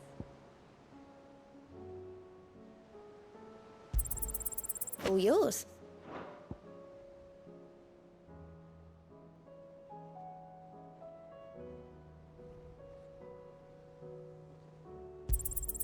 You earned this. Best of luck out there, Sid.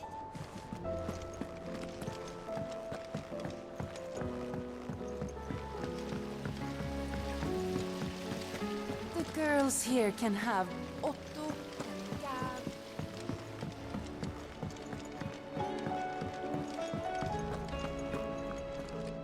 Was wondering when you turn up.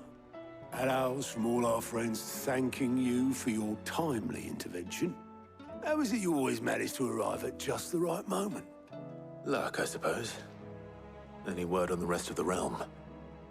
Let's see. Storm's still crying out for mother crystals. The nations are still in chaos. And the skies are still the color of a kick in the kidneys 2 days on. So... Right. Clive, we knew this was going to happen. Well, not the bleeding skies part, but you take my point. Now's not the time to second-guess yourself. Now's the time to visit the infirmary. Talia says your brother's awake. Thank you, Otto.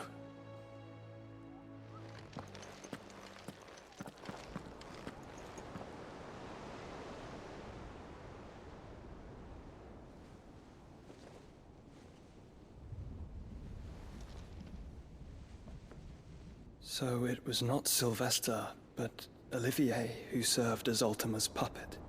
And when Dion learned of this, he sought to slay the fiend.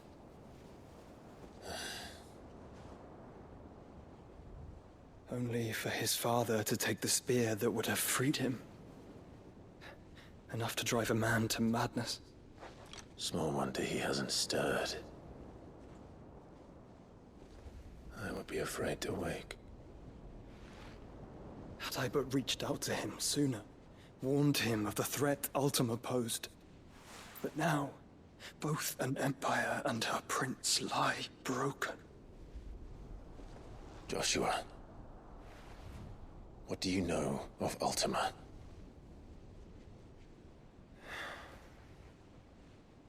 Very little, I'm afraid. Despite my best efforts. 18 years ago, as I lay buried beneath the rubble of Phoenix Gate, 'twas not death who came for me, but another. And it was while in my rescuer's care, I first heard of Ultima. I've been chasing his shadow ever since. Ultima is driven by some deep, dark purpose, and for whatever reason, it would seem you are crucial to his designs. He will stop at nothing to have you, even if that means toppling an empire. But why me? What possible use could I be to such a creature? That is one of many answers that have eluded me. Yet, I am certain of this. It is not mere chance. You were chosen for a reason. All dominants carry within them the might of an icon. Nigh limitless power that is at once acutely limited. I wield fire, and only fire. And I only ice. 8 wardens for 8 elements. But you, Clive. You are different. You're special. Your abilities begin with the flames of Ifrit. but they do not end there. The fact Ifrit can even exist goes against everything we thought we knew of dominance. Perhaps Ultima has been waiting for one such as you, whose potential is truly limitless. I've encountered that thing several times now. If it or he, as you say, needs me, why hasn't he claimed me as he did the boy? Were I to hazard a guess, I'd say the two of you are somehow incompatible. His mind not properly attuned to your body. His mind? Mind, awareness, spirit, call it what you wish. But I believe Ultima to be an embodiment of the concept. It is why I struggle and fail to contain him here inside me. I'm sorry. Inside you? With every setting sun, I feel my strength wane. And though the Phoenix's flames mend the prison I have made for Ultima, they do so at a cost. We must find a means to bring an end to him before I meet my own. What were you thinking? It was that or let him take Clive. And I've always had a soft spot for my brother. But that doesn't mean you should sacrifice yourself to save me.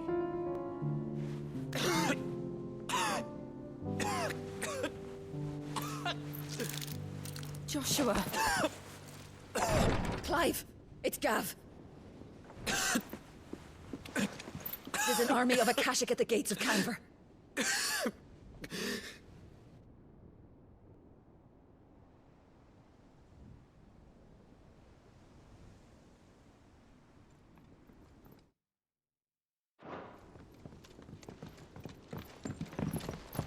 Well, what's the short of it? I thought Tyre told you. The capital of the Free Cities is under siege by an army of monstrosities.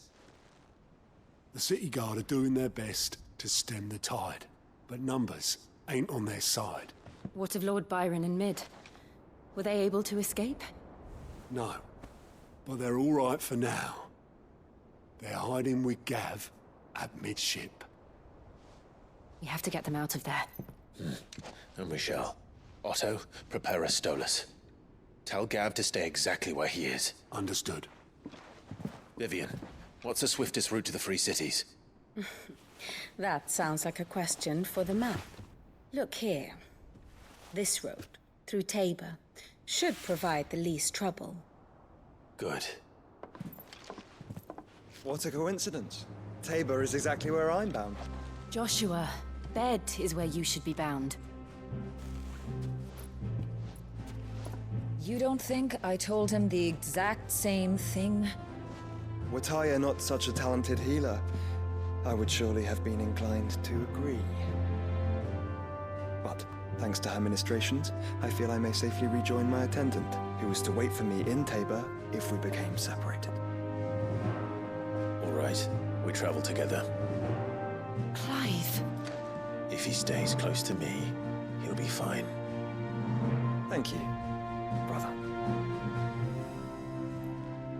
I'll look after him.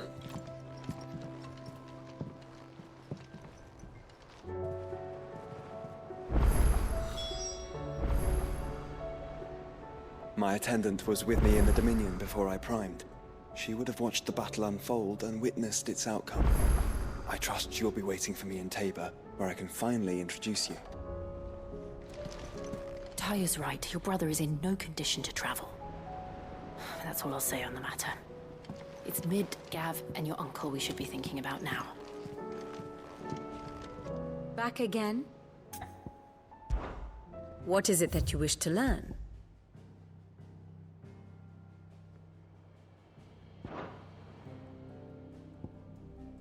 Here you are.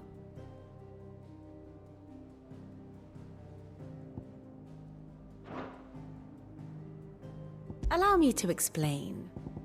Again.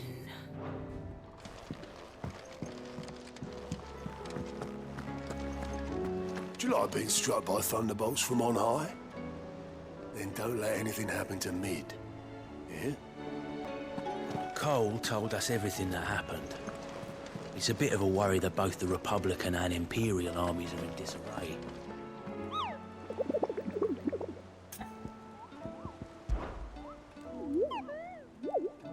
What did you find down there?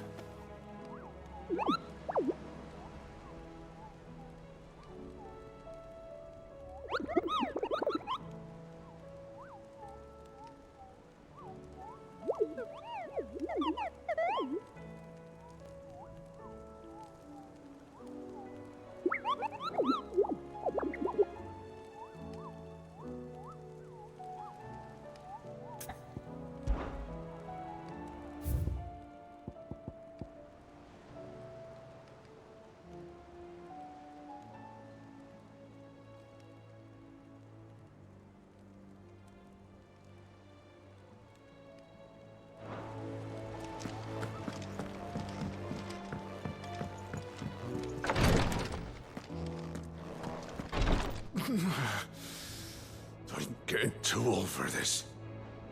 I can hardly lift my arms. The curse, it's...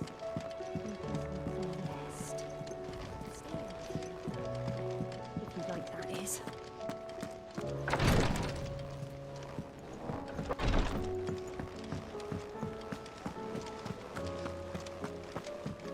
You know how I feel about this, but your brother's stubbornness knows no bounds. I'm starting to think it runs in the family.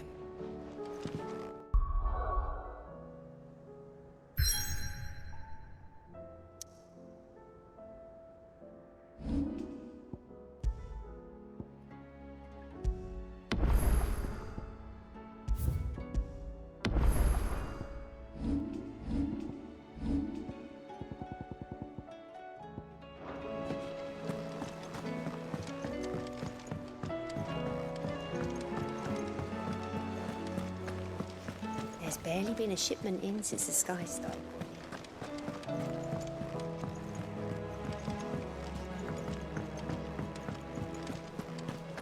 It seems the hideaway is lost. Blasted book! Can you... You put me in this situation, Clive. You can bloody well get me out of it. I need a hand with a recipe. Are you sure it's me you're looking for? I'm not much of a cook. I'm all the cook will be needing, thank you very much. What I want from you is a little of your time, right? Oh, and perhaps your sword. You remember Ivan's stew, right? Well, despite the look of the thing, and that awful stench, people wolf it down. So I thought I'd try making one of these supposed masterpieces myself. Had a peek at the book and gave it a go, but, well... It wasn't as straightforward as you'd hoped. Ivan had the same problem. Yeah, but this is my blimmin' kitchen! And I will not be outdone. So if you don't want to be seen as playing favourites, I suggest you lend me a hand. I've never been one to play favourites, Molly. And I would be only too happy to lend you a hand. So, what's on the menu this time? A fried mortress of skyworm. That's one heck of a name, innit? Recipe seemed easy enough to an old hand like myself. Thought I'd followed it to a T. Only... turns out skyworm livers and drake's mint are not what I thought they were. At least I hope they're not, given the rancid mess they made. Ivan said the recipes in the culinary pilgrimage date back centuries. Who's to say the ingredients even exist anymore? Wow. That's a question for a scholar, wouldn't you say? Perhaps you know of one? Kindly old fella who haunts the shelves, maybe? Fine. I'll go and speak to Harpocrates. Perhaps he'll know something. And if he does, I'll see if I can find your ingredients for you. You do that. Lest we forget, you've got a reputation to uphold.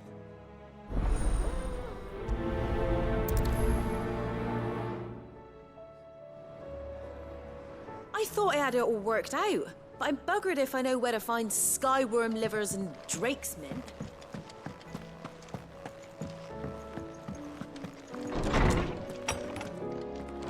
Is a storm coming, Sid? Will there be... Sid, perhaps you can help me solve a mystery. I can certainly try. Who's gone missing this time? It's not who, but what. Mid's scales, the ones she made for her workshop. I borrowed them to teach the little ones about weight, and shortly after the lesson, well, they vanished. My first thought was that they'd taken them off somewhere to play, but when I asked, they swore they had nothing to do with their having disappeared. Which almost certainly means they had everything to do with it. Perhaps a visit from Sid will jog their memories. I think it just might. Thank you. I don't like to imagine that my pupils would lie to me. But if they have, I'll have no choice but to discipline them accordingly. They were in the atrium when I last saw them. As always.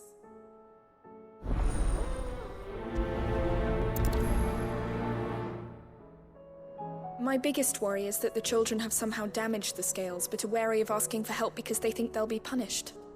And if I find out that's the case, I swear I'll take the switch to every last one of them. Lawsman Harpocrates, I've come to pick your brain if you don't mind. It's about the book you lent Ivan. Ah, Valisthea, A Culinary Pilgrimage, a classic. One of my favorites, in fact. The young man did a wonderful job with the Chance's stew. I do hope we shall be able to sample more such marvels in due course. That's actually why I'm here. I don't suppose you know where I might find skyworm livers and drake's mint. Ah, so the fabled Sandbrequois delicacy is next on the menu. Delightful. The descriptions of fried mortress never fail to make my mouth water.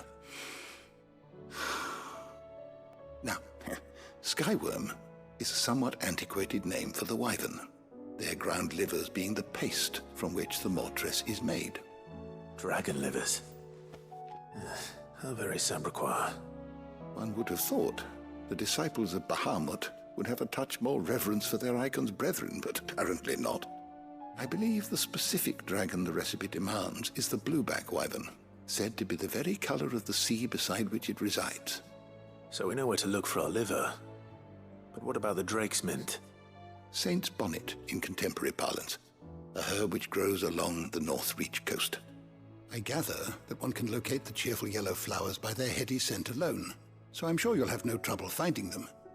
I may add that people once believed game was best served with the flora that sustained it in life, in which regard fried mortress of skyworm is undoubtedly a typical dish of the time.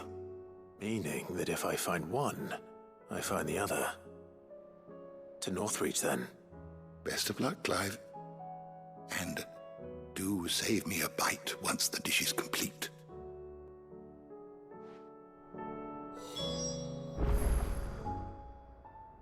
I was wondering when next you'd visit.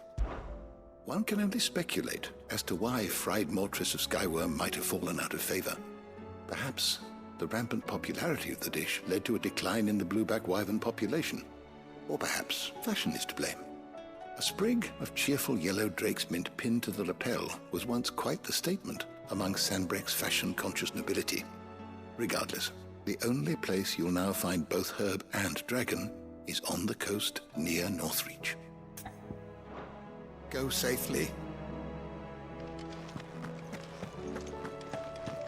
Is a storm coming soon?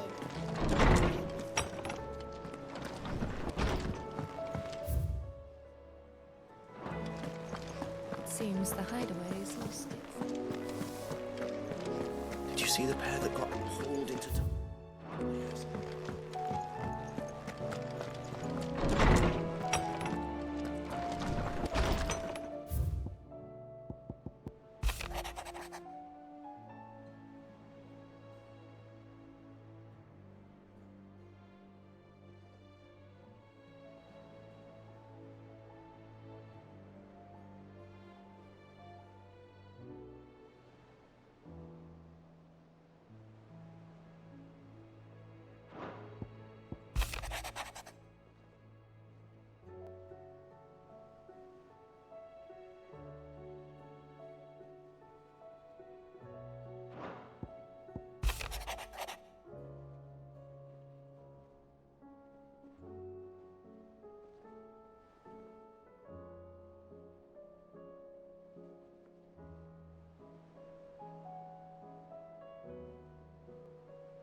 Rutherford. Wasn't that the name of my uncle's manservant? Why would he be at Martha's Rest?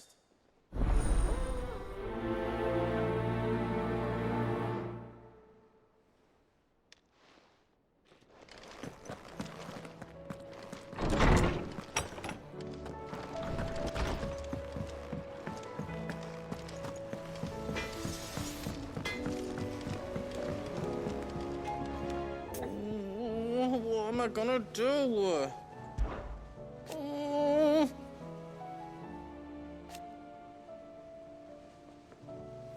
But no more.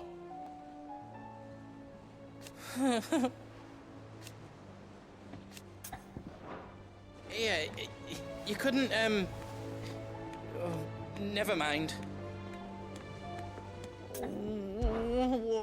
Is everything all right, Goots? You seem more discomposed than usual. Oh, I don't know what that means, but I'm in a bit of a muddle. Oh, I think Nan might be in trouble, and she's... It's all right. You can tell me. Oh. Yeah. There was a trader came by. One of our usuals, like. Said he'd heard some rotten rumours about her down Dalimil Way. Folk are saying she's been selling to bandits and cutthroats and that. I mean, she's fond of a chance to make a coin or two, aye, but she'd never do business with baddies. Especially not the kind who go hurting people who haven't done out. I wanted to ask her about it myself, but I'm scared she'll give us a tongue lashing. She'd never give your tongue a lashing, though, would she? Don't worry. I'll speak to her. Oh, thanks, Clive. You'll let me know what she says, won't you? Of course. I'm sure it's all just a misunderstanding.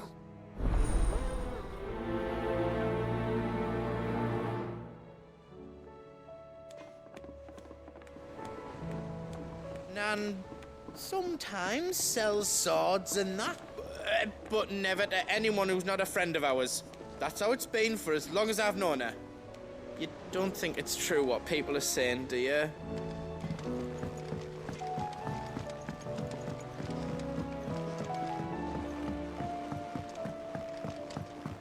I heard the Emperor was impaled on his...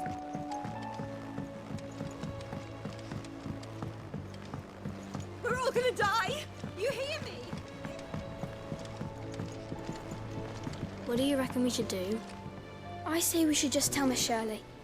You'll get us all straight. I'm telling you, I can fix them.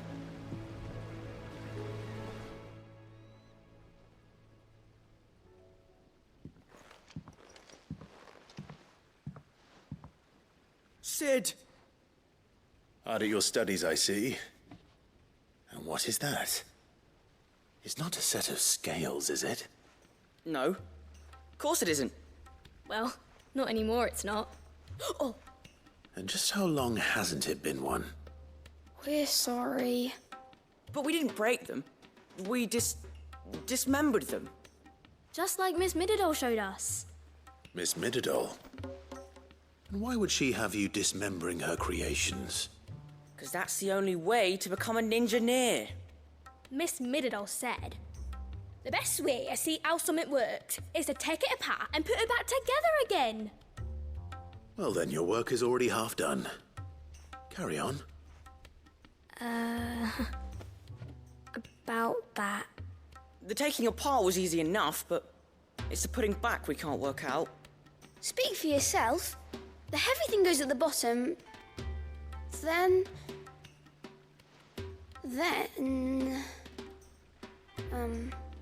You three need to learn to take responsibility for your actions. So let's have a look at these parts with fresh eyes, shall we?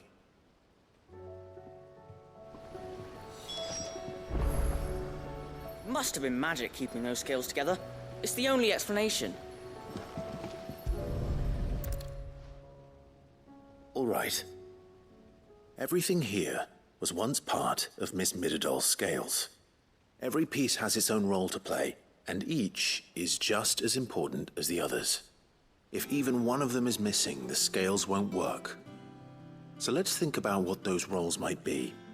You already know one of the pieces, the body. Its role is to support everything else. But what of the others?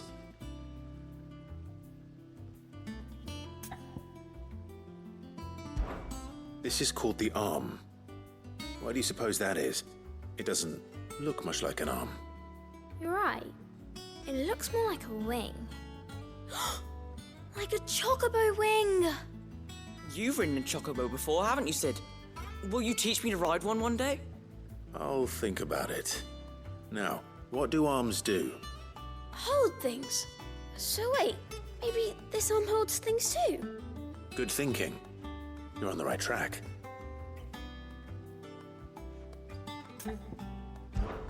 These round parts are called the pans. You all know what a pan is, don't you? I do. Molly uses them in the kitchens to fry bangers. But these aren't for frying bangers, you idiot. They're for weighing stuff. But what if I wanted to weigh Goots?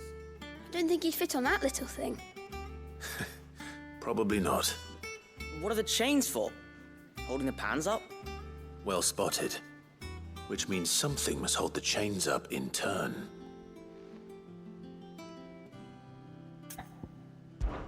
This tiny piece is what's called a cogwheel, or gear.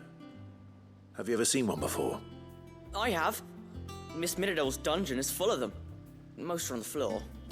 She puts them in all her inventions. They spin round and round and round and round and... That's right. They're very useful when you want to make things move. Do you remember if there was anything on the scales that moved? I remember the arm moved when I tried weighing an apple.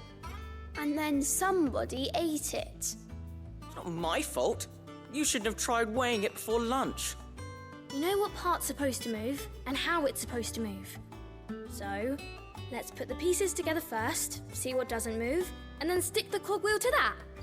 Not a bad idea. You see? It's not so difficult. So, now that we've taken stock of the parts and learned what they do, what do you think? I think we've got it. Then here's what we'll do. You tell me what goes where, and I'll put the scales together. Well, obviously you need to start with the body. All the other pieces fit onto it, don't they? And the arms go on the body, just like real arms. Or wings, if you're a chocobo. And then the arms hold the pans by the chains. Very good. Let's see if that works. There. All finished.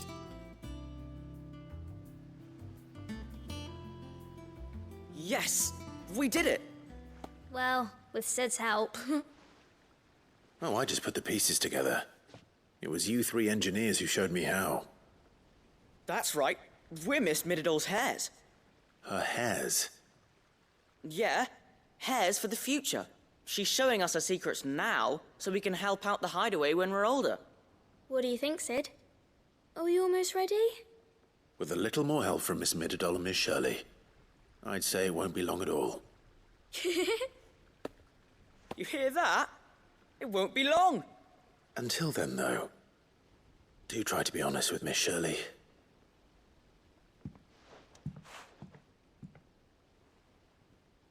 Hey, look! We never used the cogwheel. You don't think Sid forgot about it, do you?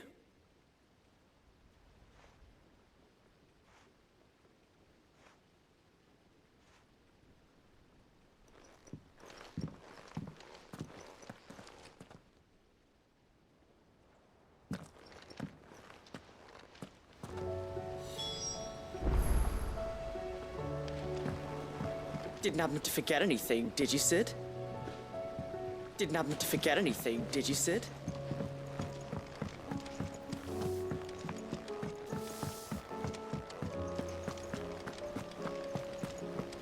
The girls here can have...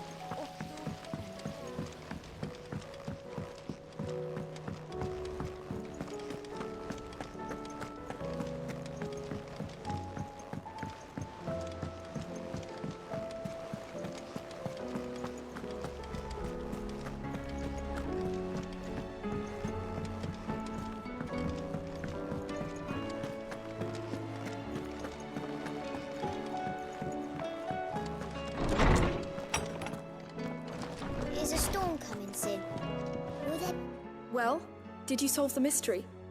It was as you thought. The children had the scales, or the parts of them at least. They dismantled them to see how they worked. Oh, no, Mid will have my head. Thankfully she won't. This might even have been her idea. Although I was the one who ended up teaching the lesson. I'm so sorry, Sid. I know how busy you are. I shall see that the children are properly punished. Please, there's no need. Mid seems to have taken the three of them under her wing. She's even calling them her heirs. She'd have them follow in her footsteps. And her father's. I see. Sid, do you know why Mid has been spending so much time at the hideaway of late? She told me it was because her studies have been interrupted by events in Canva. Is that not true? No, it isn't. The university offered her a commission. In exchange for full tuition, room and board, they asked her to oversee the design of several new war engines. To anyone else it would be an opportunity, but to Mid, who lost both her parents to war, it was a bitter pill. One she was none too keen to swallow. But that should come as no surprise. She's only ever cared about bringing people hope. The very last thing war can be said to do. Which explains her heirs. She's working to give them a better life. And so should I. What's the odd engineering lesson? Ah, you've given them far more than that. And I'm sure they're very grateful.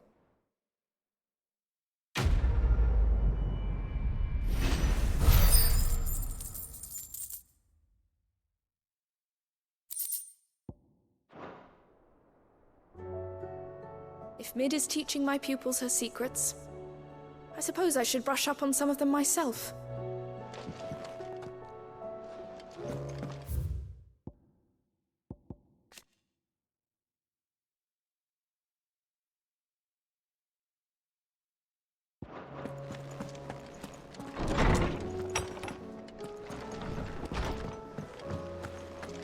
It seems the hideaway's lost its...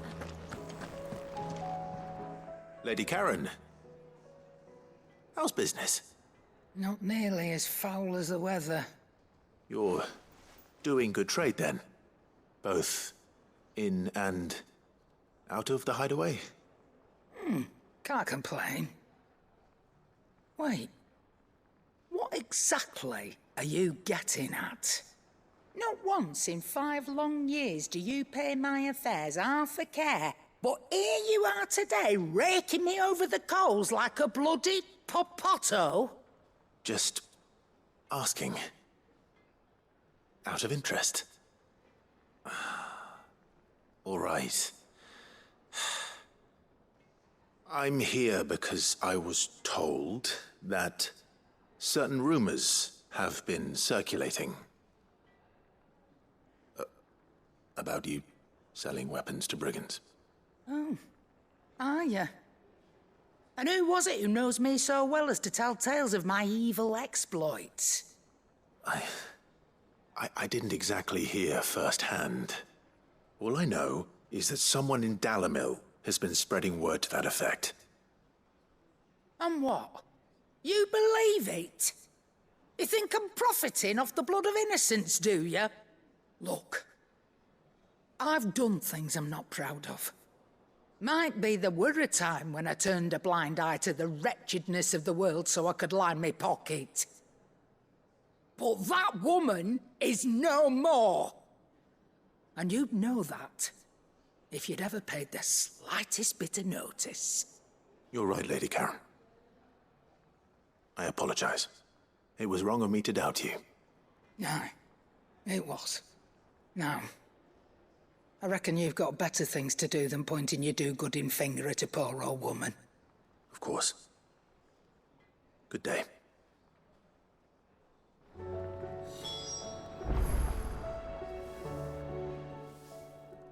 Aye, it's a dangerous world out there. Thought you knew better than to put stock in unfounded gossip. What with all the colourful tales attached to your name. Come back soon. And I mean that.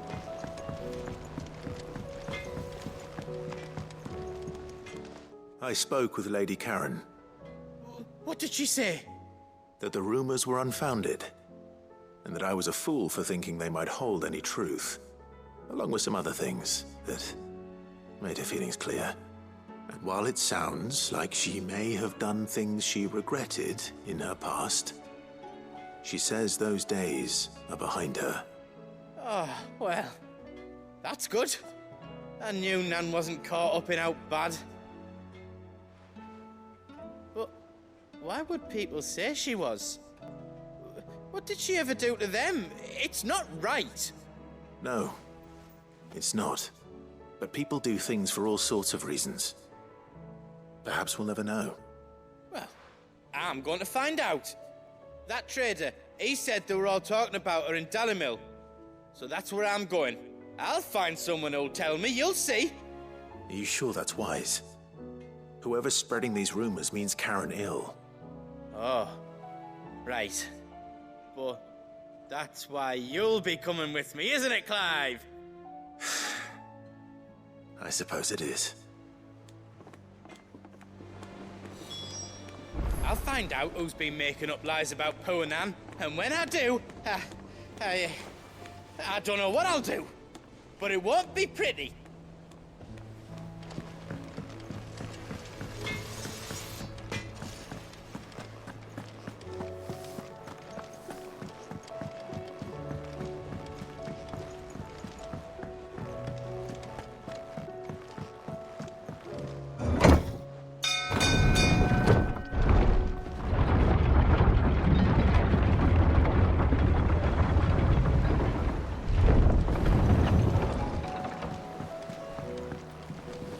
My lord, the Cursebreakers have allowed me to spar with them here in the pit.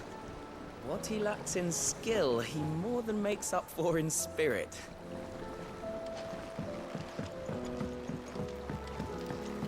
You expect me to work with the stars?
It's like a dream. The four of us out walking like we used to. Enjoying this, are you? Gav and the others could be in danger as we speak. You're right. I'm sorry. Yote is a fine scout. If Canville was attacked, she will already have begun gathering information. Tabor isn't far. We should pick up the pace.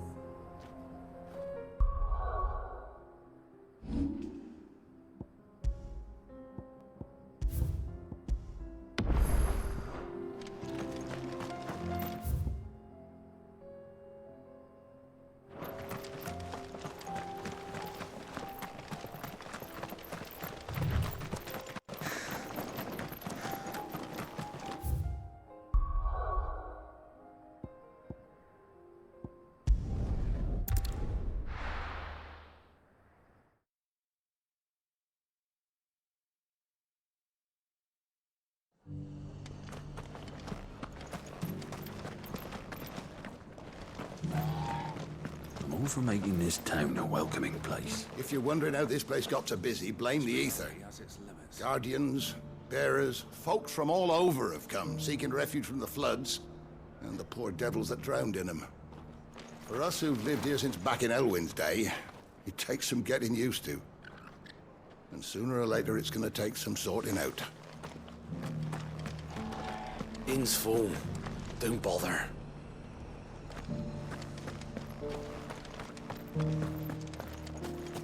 Oh, this guy can fuck right off.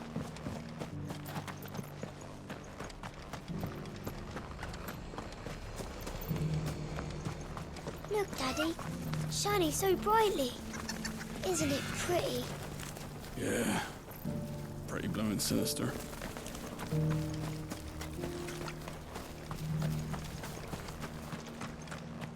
Did you hear that Martha's been turning travellers away?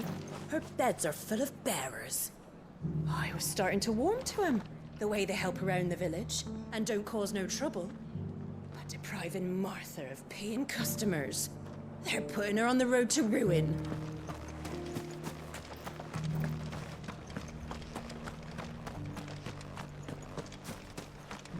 I'll build a barricade so sturdy, even a bandit girl gone blue couldn't break it down. Scouts have reported seeing more Akashic on Rhiannon's ride. The road to Eastpool. We'll bolster the guard at the North Gate then.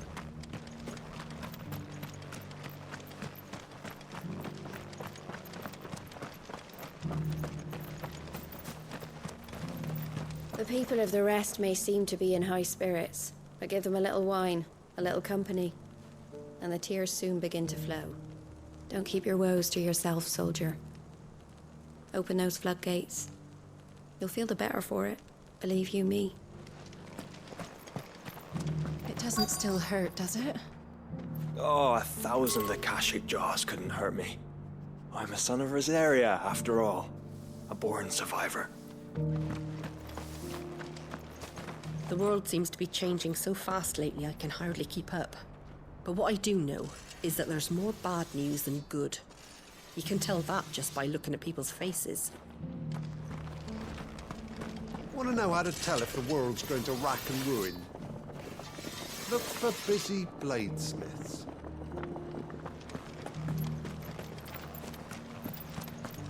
I expect you heard what happened to the noble quarter. The ether just started pouring from the walls. We were lucky it didn't catch us in our bunks, or we'd have all turned. Where next for the Guardians, then? We were driven from Rosalith, then from the Lazarus. Probably be the rest next. I've got greens of all shapes and sizes. Colours too. Mostly green, though. Martha's bearers have been helping us keep the streets tidy. With all the traffic coming through here lately, we're glad of the help. Just because the heavens have gone to rack and ruin, it don't mean we have to. Now, let's get this stall set out.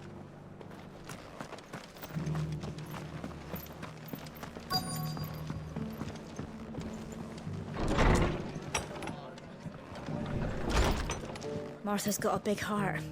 It's a pity there's so many who are happy to take advantage of it. Have you heard the latest from Twinside? That the Empress is no more? Never trust an owl bearing good news, I say.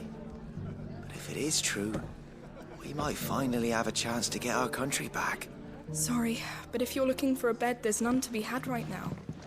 We're already sharing our cots with masterless bearers and those who fled the floods, and more seem to wash up at our door every day.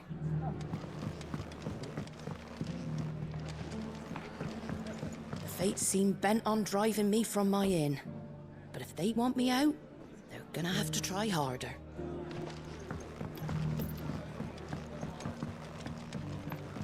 My lord Marquis, is that you? It is you. Then you received my letter. I am Sebastian Rutherford, chief steward of your lord uncle's estate. Of course. We met once before. Yes, my lord. Thank you for coming. And what was so sensitive that you couldn't put it in writing? 1,000 apologies, my lord. I did not mean to offend. I merely... It's all right. Continue. I am here at Martha's.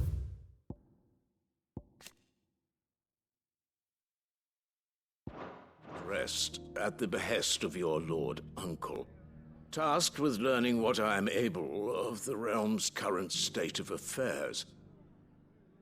And what I have learned is grim. The fall of the Mother Crystals has left Storm in a state of utter disarray. The subsequent darkening of the heavens has only made things worse. Akashic attacks, once unthinkable, are now commonplace. The gears of governance have ground to a halt, and without a steady hand on the tiller, the realm threatens to drift into utter chaos. Your Lord Uncle, however, believes there is a way to avoid this fate, and is determined to see it set in motion. That sounds like quite the undertaking. It is.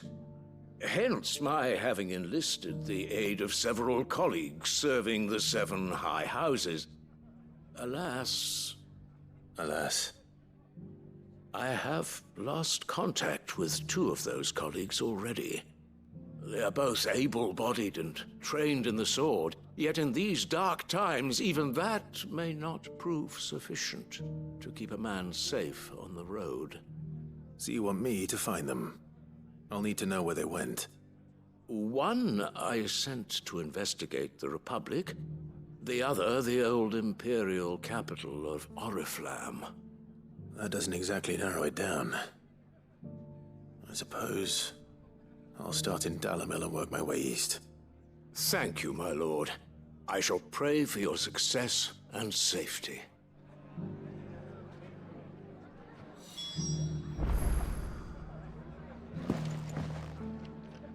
My associate in Dhalmekia would have had to pass through the Republic's checkpoints to gain entry to the capital. Perhaps someone in Dalamil or Tabor would have seen him.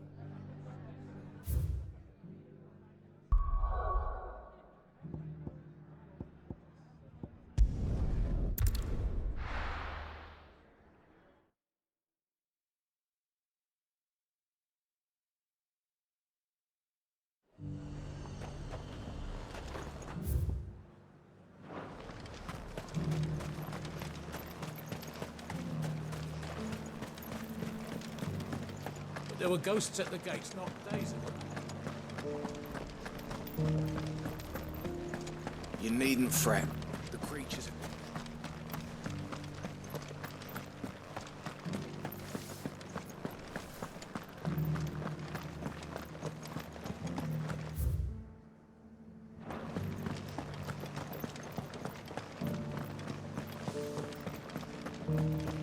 To the meadows, then. That's what...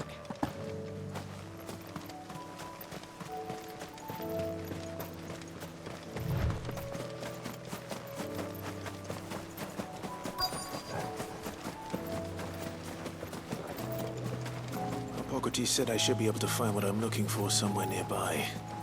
Bright blue dragons and bright yellow flowers. Should be easy enough to spot.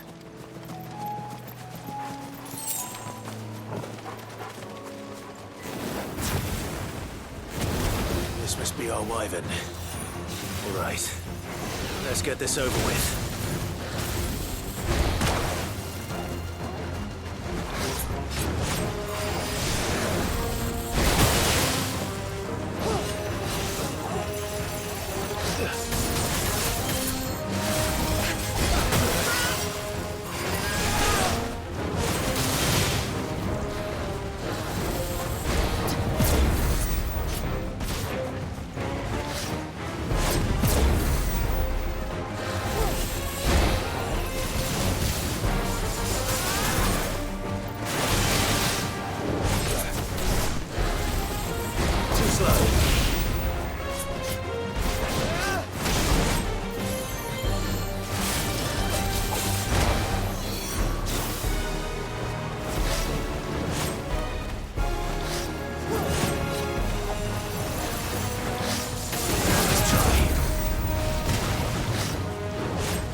That's the wyvern's liver.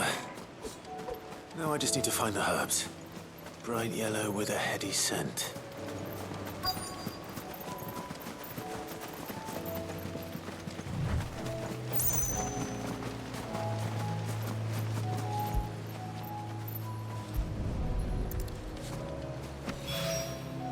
I think that's everything Molly needs to resurrect her recipe. Better head back.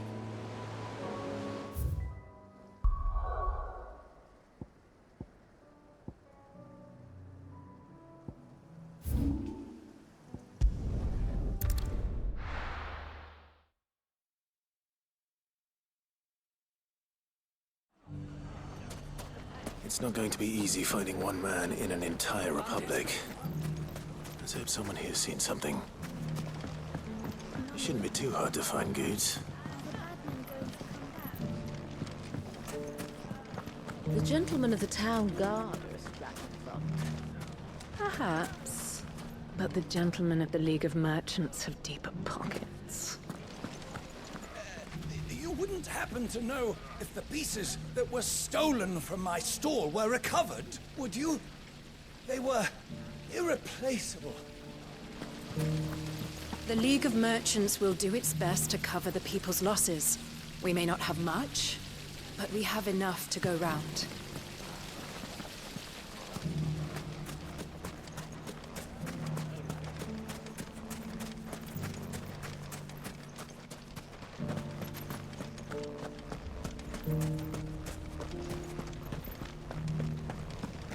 We haven't seen the last of those bastards, but when they attack again, we'll be ready for them.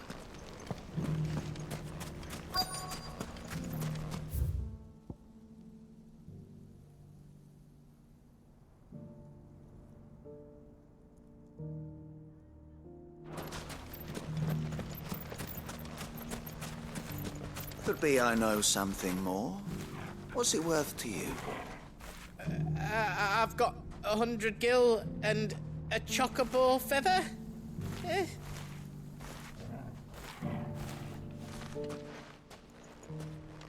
Clive, listen!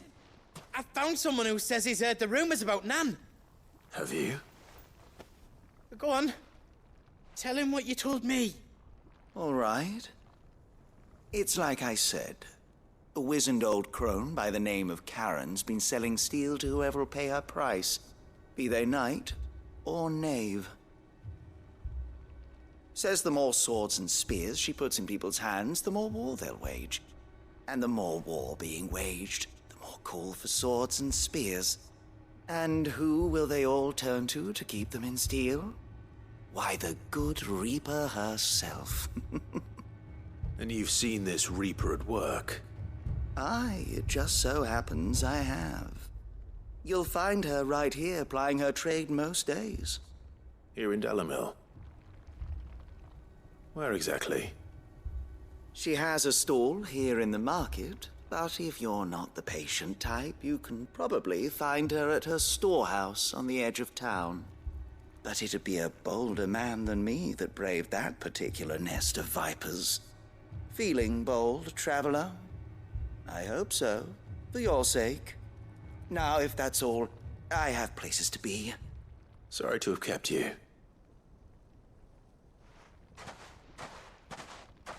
You don't think Nan's the Reaper, do you?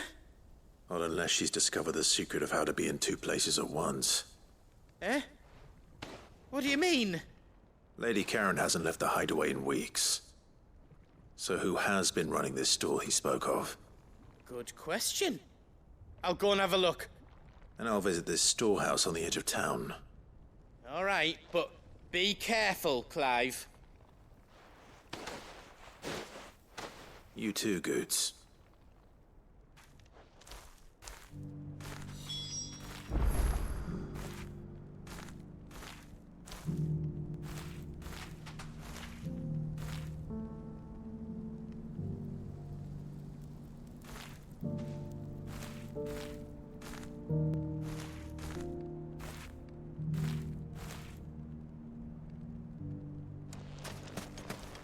The finest sellswords in Storm couldn't hold a candle to our new town guard. If only everyone here didn't have to look so glowery. Fuck! How the hell did they... The gentlemen of the town guard are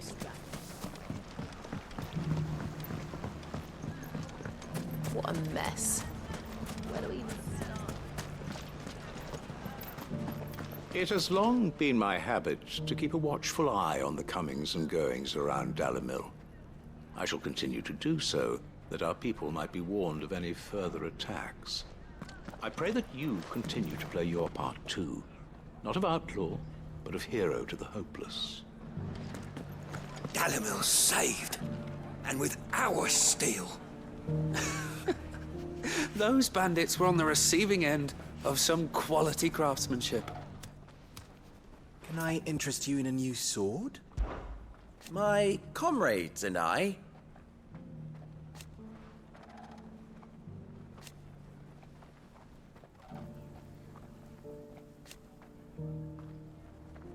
And defend Dalimil we shall.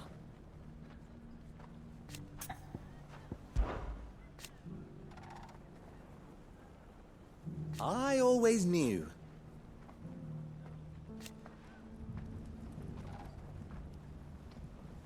Meanwhile...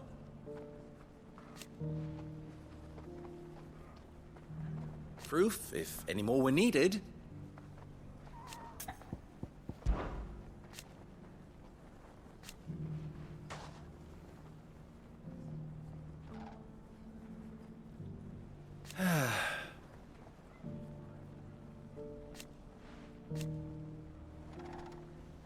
But something tells me we are ever in your debt, Sid. If all of us continue to work together in defending Dalimil, I foresee good things for this town. Especially with Blue Boar leading us. I'd say he has the makings of a minister.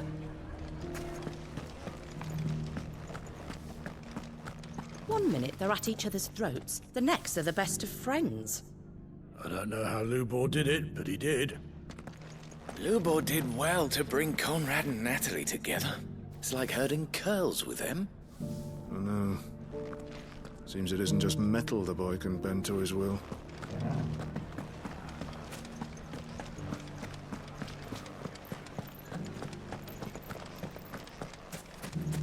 You fought very bravely. We would have been lost without you. Knowing that you would have all been there to pick us up if we fell, gave us more than the courage we needed. Fascinating. But how is it you know so much of fighting bandits? That's by the by. But I'd be happy to teach the town guard all I know. The safety of the town is in our hands now. We mustn't let Dalimil down. You, Branded, come with me. There are other wounded that need your attention.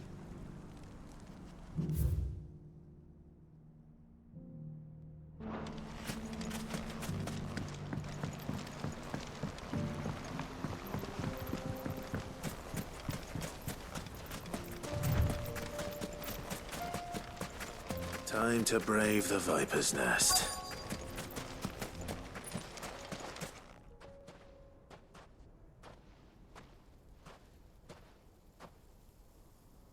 Just you, is it? Thought I might have laid it on a bit thick. It was a fairly unconvincing tale. So, what now? That's up to you. Die a slow death, or a quick one. Boys, he's all yours. But that sword is mine.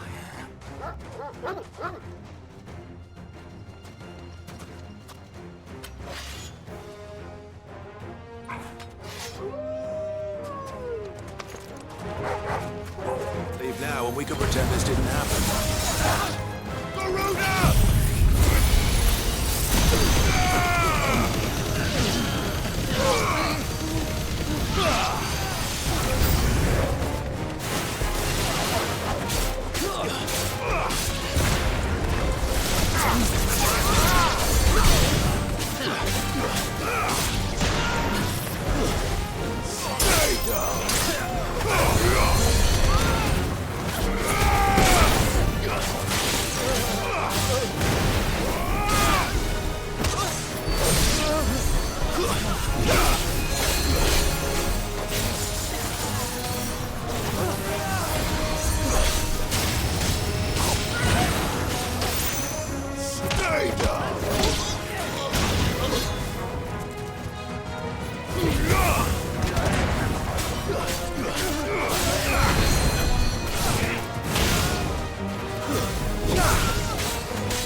Oh, you've done it now. Go on. Tell me what I've done. When the Borgwyn finds out you've killed his men, he'll have your head. He only wanted that bull of a manservant, the dim one always clinging to Karen's skirts. You weren't even supposed to be here. Who the hell are you anyway? What were you going to do to him? The Borgwyn wanted him to get to Karen.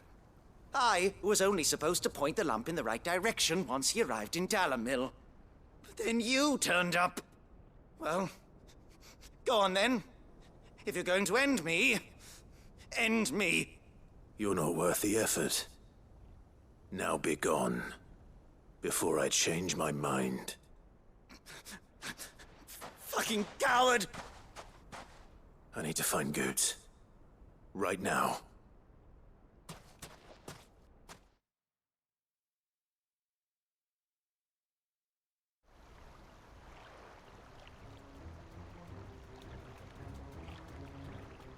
Get your filthy paws off me, you naughty-pated lout!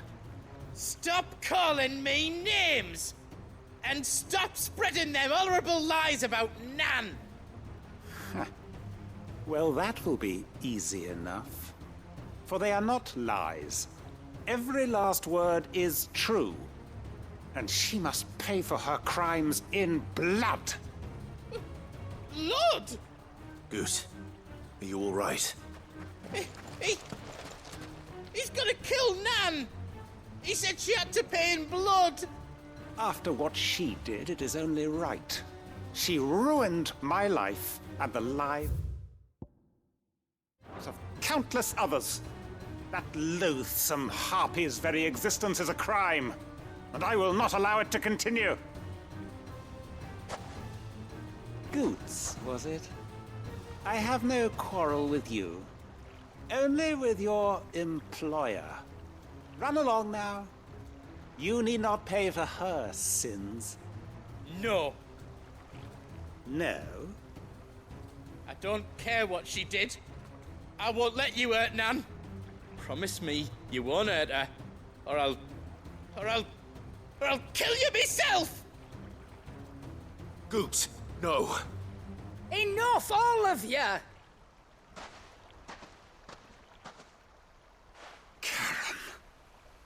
But how did you? You're a sight less clever than you think you are, the pair of you. Did you think I wouldn't notice the two of you slinking off together? Well, the whole thing got me thinking, who in Dalamil might bear me a grudge? And a certain snivelling shit I ran afoul of in my fairy years came to mind. Though it was just Bogan back then, wasn't it? I thought the years might have taught you some sense, but I see you're the same pants-pissing craven you've always been. What was it we called you? Wet legs? You bitch! Everything that happened, it was all your fault! And now you'll finally pay for what you did to me!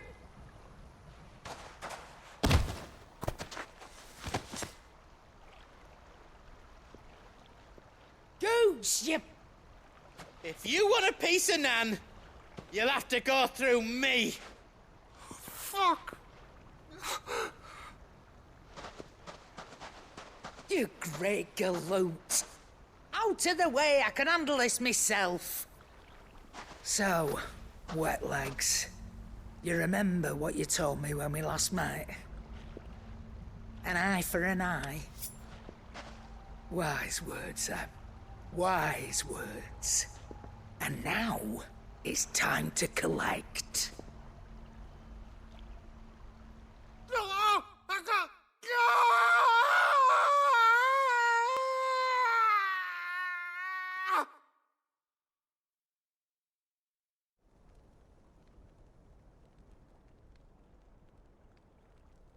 Sorry to keep you waiting. Is he... Dead? No.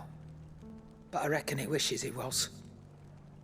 It ain't easy going through life one eye short of a pair.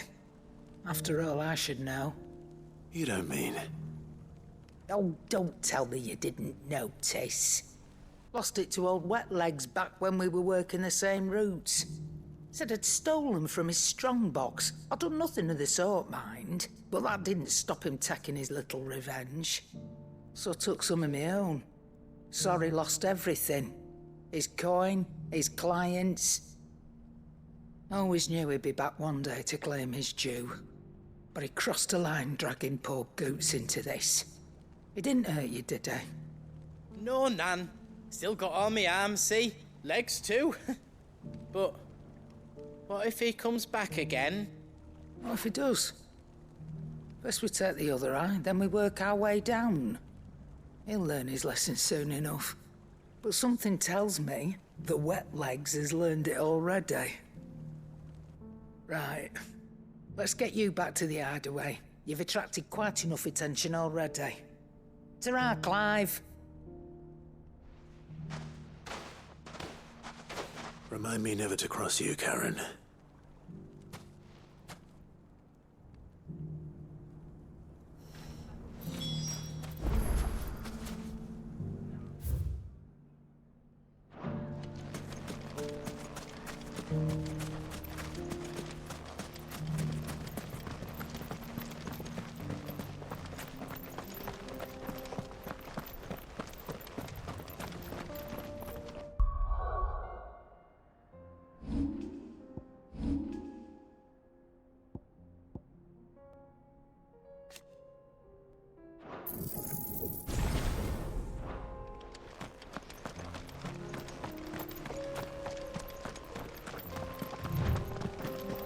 Someone's got himself in trouble.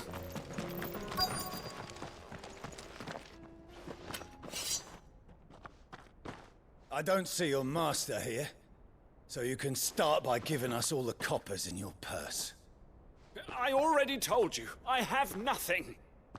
Then maybe we'll take that pretty outfit and the steel you're wearing. Please! These men are trying to rob me! I'll deal with this. Thank you. You that one's master, then? If you'd kindly pay the coin he owes us, we can pretend you didn't draw your blade on Republican soldiers. Or you can go back to your garrison and I won't report you to your captain. Oh, you're more than welcome to. He hasn't had many visitors since we slit his throat.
expect as much from Hugo's faithful, but these were men of the fist.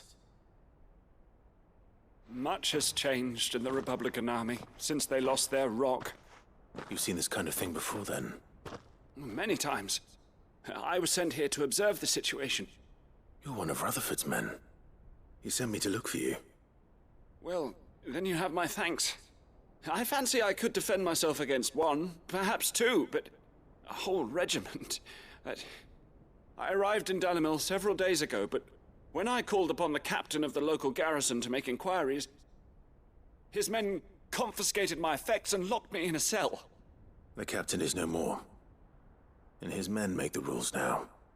Fortunately, I was able to bribe my way free, only to be stopped again by those soldiers you so kindly dispatched. What of the Fist's Central Command? Surely they wouldn't allow such lawlessness amongst their ranks. I would imagine they are unaware of it. Most of the army has fallen back to the capital and hunkered down behind her walls. Those who weren't recalled now rule the fringes unchecked, answering to no one but themselves. Then it's worse than we imagined. You should return to Rosaria. It's not safe here. I'll find a caravan heading north. You won't mind if I borrow one of these soldiers' coin purses?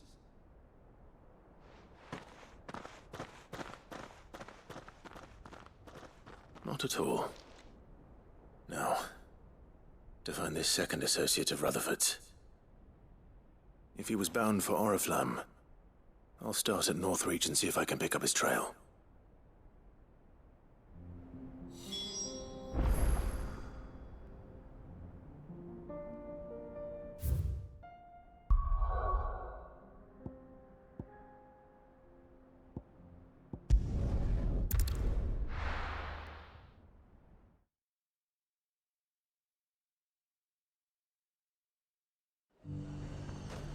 There's a lot of road between here and the capital. Rutherford's man could be anywhere.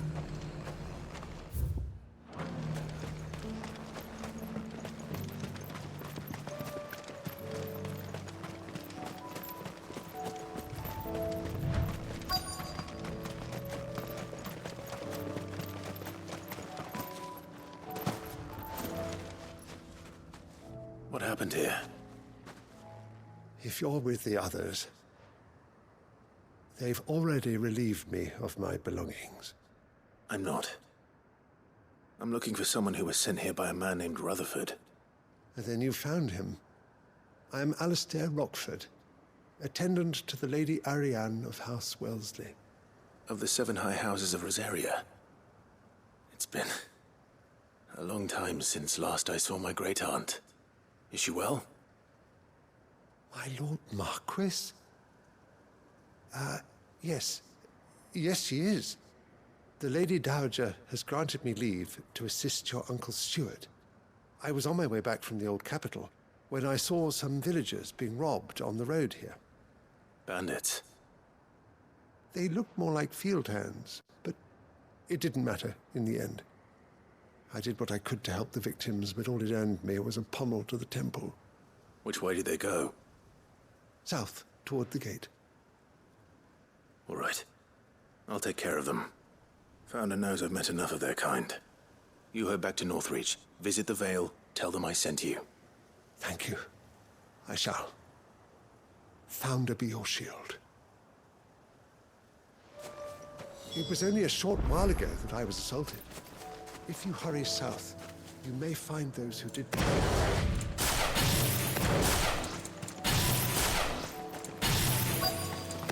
just couldn't resist, could they?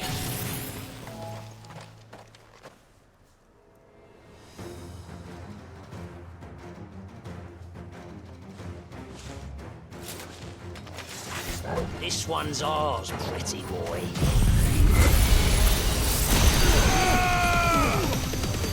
Farewell.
Break for the town while you can. There may be more bandits nearby. You don't need to tell me twice. Many thanks, traveler. This looks to be all of them. I thought I told you to make for the Vale. And stand by as ill might befall the heir to the ducal throne. It's just Clive, and I'm fine. Which is more than can be said for you. I will survive. Strange that the garrison wouldn't intervene in such a brazen attack so close to their gates. The garrison have their hands full inside the city. Some days they don't even send out patrols. There are few hands left to work the fields, and even fewer to transport the grain. The market stalls are nearly bare, and the price for what remains is exorbitant. It's not uncommon to see a fight break out over a crust of bread. When I said the ones who attacked me didn't have the look of bandits, I meant it. They were probably just desperate. Rockford, listen to me. If you are to continue your investigation, you first need to seek the attention of a healer. Of course. I shall return to Northreach right away. But allow me to thank you first. Had you not happened along, Don't thank me. Thank Rutherford. It was he who sent me. I suppose he'll be wondering where I've got to. I shall send a Bastolus as soon as I'm able. Good day.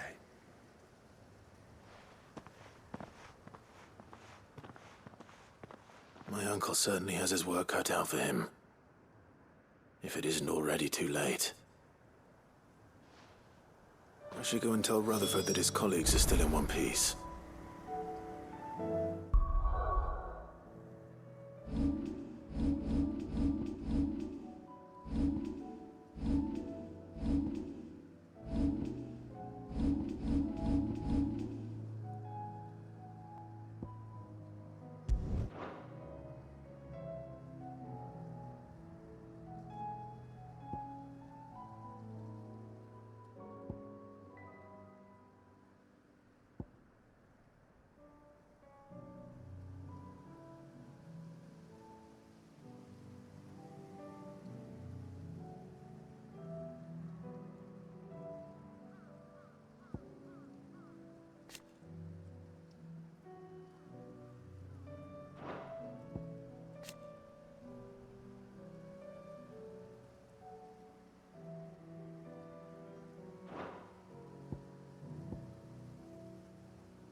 I'm all for making this town welcoming.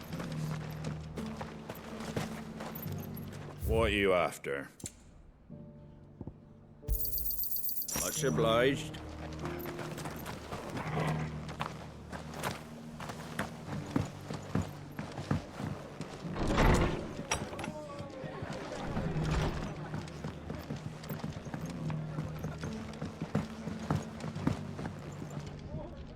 I see you're still here.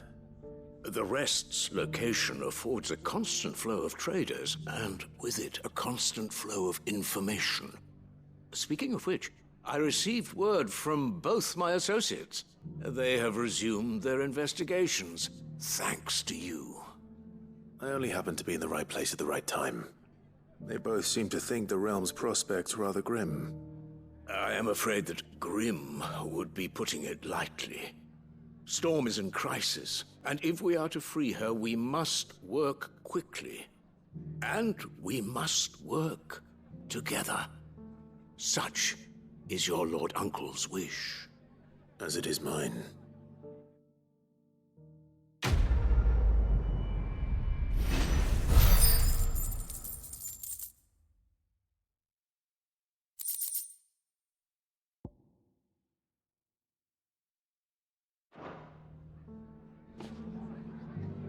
I will see that your Lord Uncle is made aware of the situation in both Dalmekia and Sanbrek.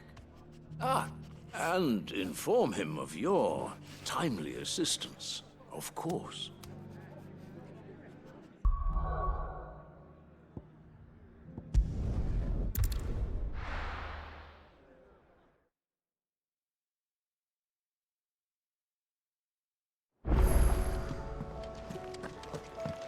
Mindless though they are, an Akashic horde large enough to besiege the free cities is not to be trifled with.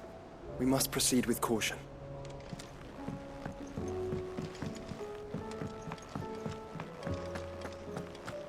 It seems the hideaway's lost its So, did you have that word with Tomes then? I did, and he was as helpful as ever. He told me exactly where to look, in fact.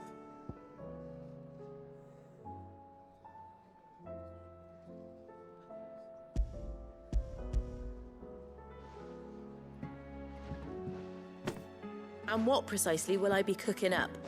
Or is it better not to know? Blueback wyvern liver.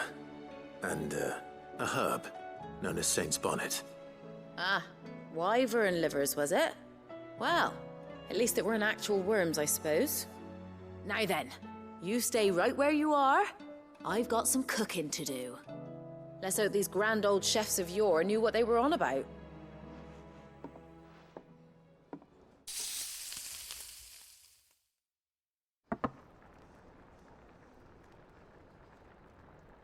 And here we have it. Fried mortress of skyworm. Ivan's offered to make sure it's fit for consumption. Well, I say offered. He as good as begged. And rightly so. Is there any higher honor than partaking in a slice of culinary history?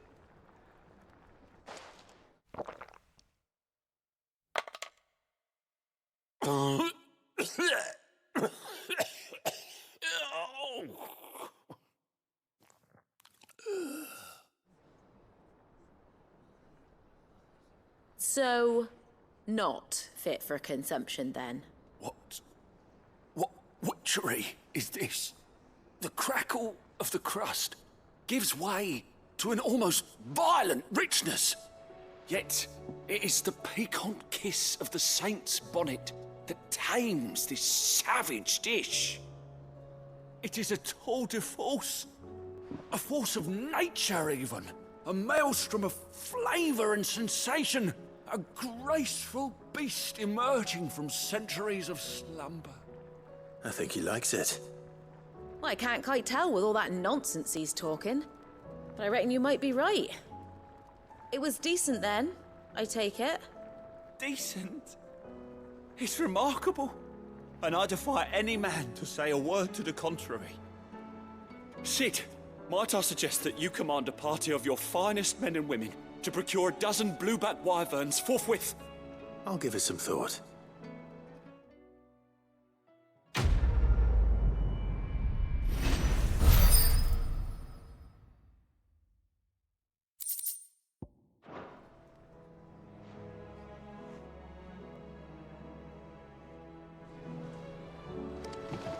That book may be a veritable treasure trove, but the recipes are hardly what I'd call honest fare. Oh, who needs honesty when they can have majesty? Our companions deserve only the very best. Seems the hideaway's lost its appetite.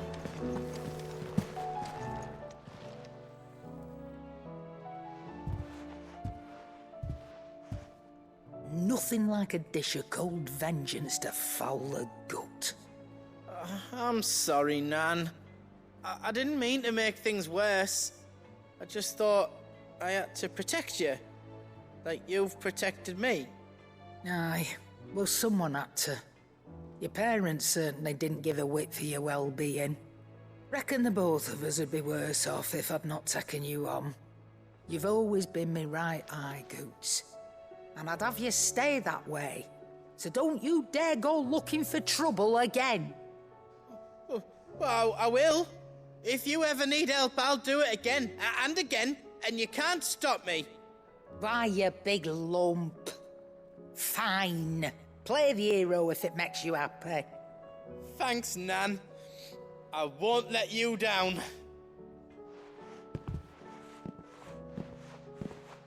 There's nothing he wouldn't do for you. That's as maybe. But if he's ever to make his own way in life, he'll need to start looking out for himself as well. Till then, he'll need people to watch his back, just like you did in Dalamil. Don't think I didn't appreciate that. Of course. His family. Stop it. You make me one good eye, mister. I don't go thinking that'll do you any favours. A potion today will cost you the same as it did yesterday.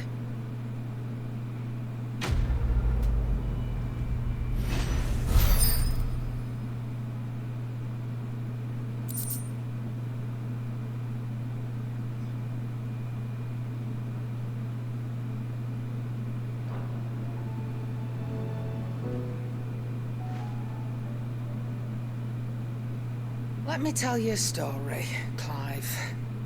All right. Them rumours wet legs were spreading. Might be they weren't just tales plucked out of thin air. You see, there were a time when I weren't too particular about who I sold steel to, so long as they paid me the right price. Some women lust after blood, others after flesh, but me, I were always one for gold. And to satisfy that lust, I sold to opposing armies, stabbed my every client in the back, made myself the most hated woman in the twins. But then one day I met a man who made me a different kind of offer. Said he'd give me access to a realm-wide community of like-minded individuals in constant need of steel and sundries. On the condition I sold to him and his alone. Was that the first time you met Sid? Aye. And I fell right into his damn trap. He was true to his word, so I ended up being true to mine. And I soon started making the best profits I've seen since taking up the trade. And all without aiding or abetting any outlaws. Except Sid himself, that is. Told me about his plan to topple the mother crystals, you know. Said that with them gone, the realm would want for all manner of things. An opportunity for the likes of me to mint gil. Why, I reckon an enterprising individual could find himself the richest dam in the twins. And that's when he had me. I emptied my stores that day and moved into the hideaway proper. And the rest, as they say, is ancient bloody history. A dozen years on, and I'm still not the richest dam. Not for lack of trying, mind. But I can say that I have never been happier. You've all shown me there are some things more precious than gil. That there are. So don't you go messing it all up, or you'll have me to answer to.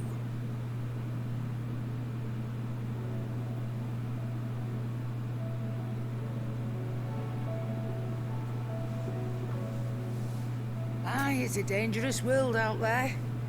Best stock up while you can. That grey lump.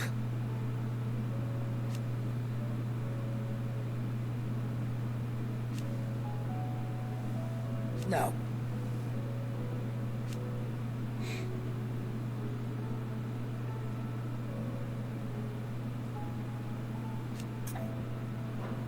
Go on then. Do us proud.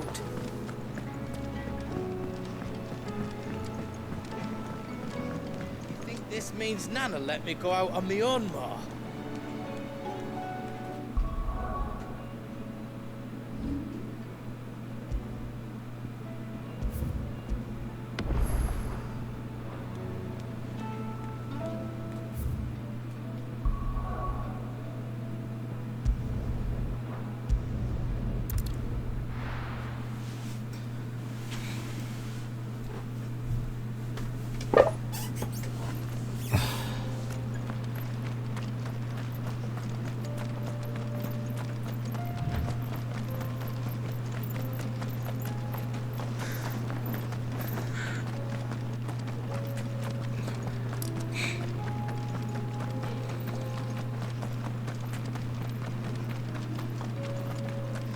We can use the ruins to cross the ravine.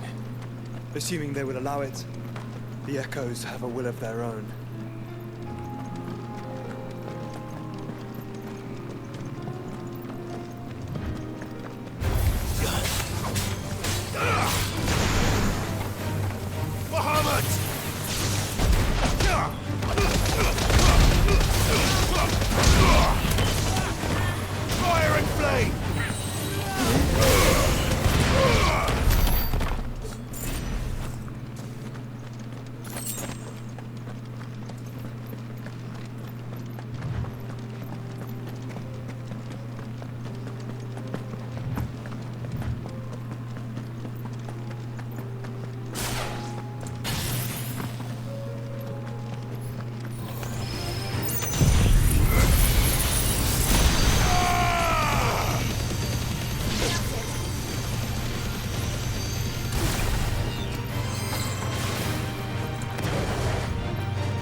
Tell us about Yote, Joshua. She's strong-willed, loyal, and deadly with a blade. Much like Clive, but with better manners.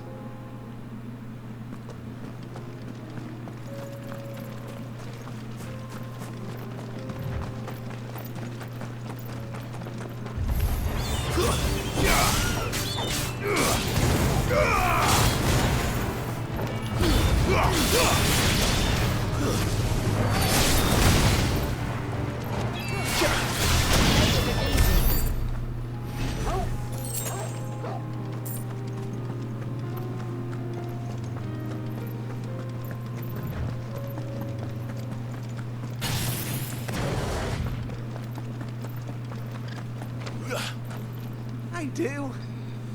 Where are you off to now, then? Bound for the Free Cities, perhaps?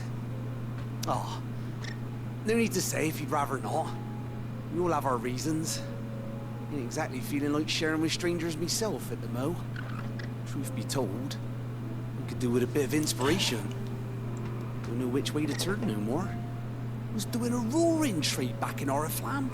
Right up until the poor Drake lost her noggin. So, thought I'd try me luck in the desert. And Fang went the same way. Don't get me started on the mess in the bloomin' Dominion. Suppose I could try Camber next. But knowing my luck, the old place would be crawling with the works before I'd even sat me stall. As I always say, where there's crisis, there's opportunity. The opportunity to mint gil, that is. So, where to next? Is there any money to be made in ash? Do orcs even carry gil? I do. Where are you off to now, then?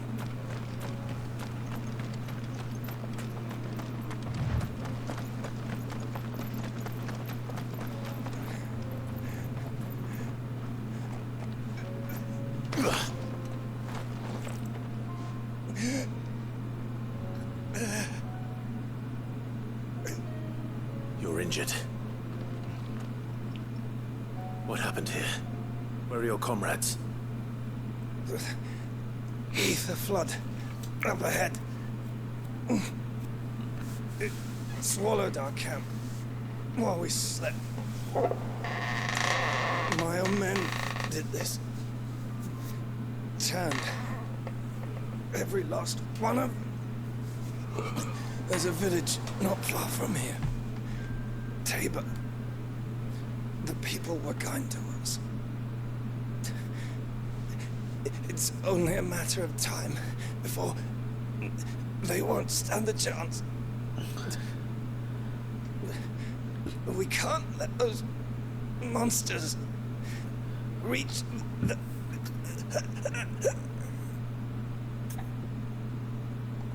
I'll go. You catch your breath. Thank you. Oh, What's up ahead? Just off the track. They must not reach. Tabor. Forgive me, Lord Cougar. Rest well, soldier.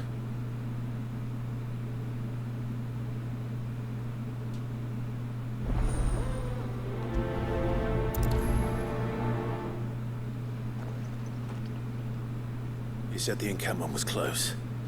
Let's hope the Akashic is still there.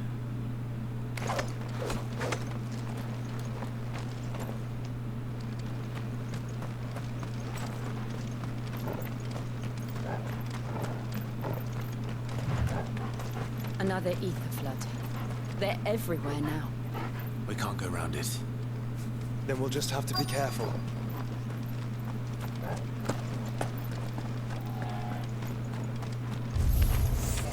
I got here in time.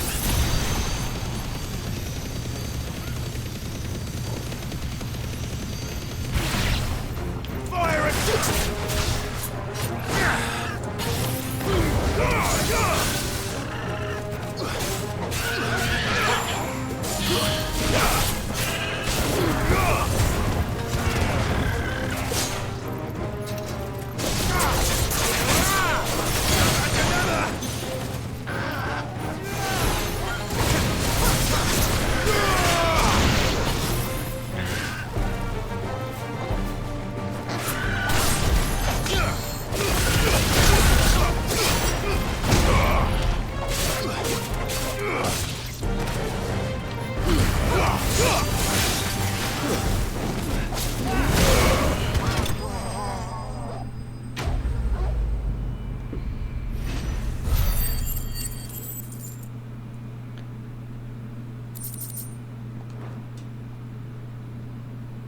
Someone there!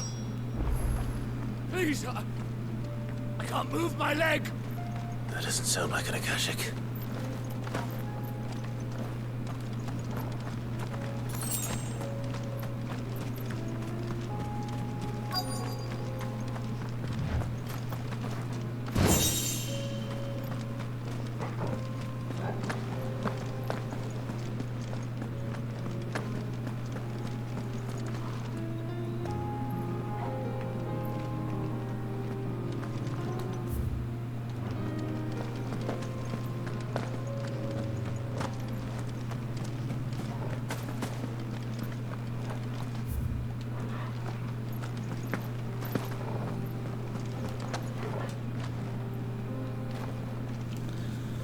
With the battalion? I am. I heard the fighting. Are the others? Taken care of. One of your brothers in arms told me what happened and asked for help. Another survivor? Where is he? Tell me. His wounds were too deep.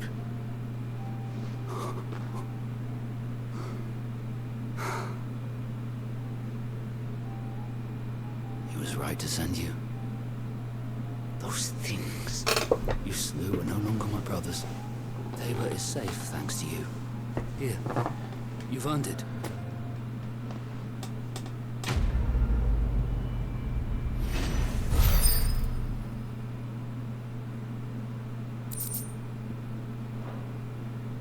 You seem familiar. Have we met? You must have me confused with someone else.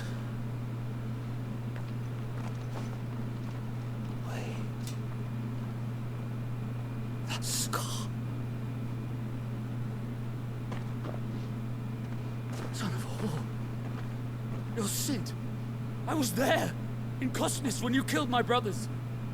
I was there in Rosalith when you killed my commander. My war with Hugo Kupka is over. I bear no ill will toward those who followed him. And what of my ill will? Coward! Draw your steel. Lord Kupka shall be avenged! When your wounds have healed and your head has cooled, come and find me if you must.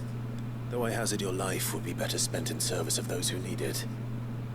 Or have you forgotten your oath to the Republic? My oath? What do you know of oaths? I know how hard they are to keep. Which is why I'm giving you the chance to keep yours. No. I won't be deceived. Lord Kupka told us of your crimes. You are an outlaw. A murderer, not some... Man. Like you or anyone else. I am nothing like you. But if you're not gonna kill me, then go. Leave! Just know that I will find you, Sid. Someday.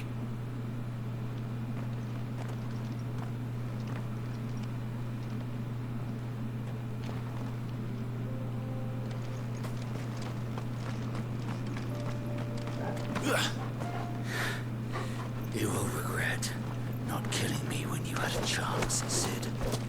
I will avenge my master.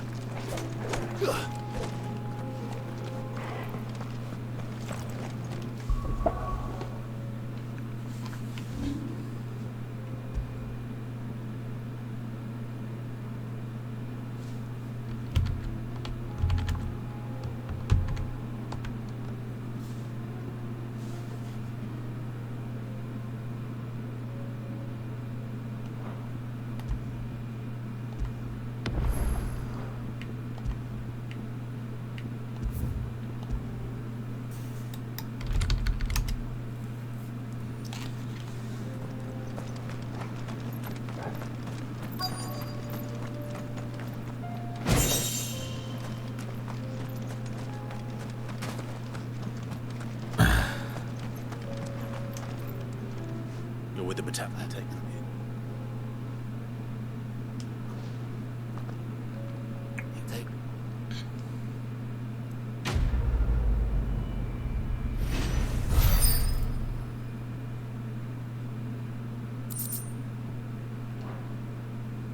You see.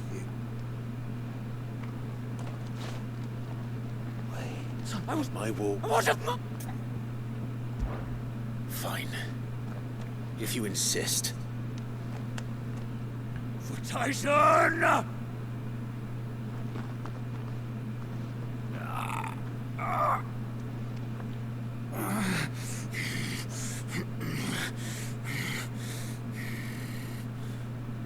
You're in no fit state to fight.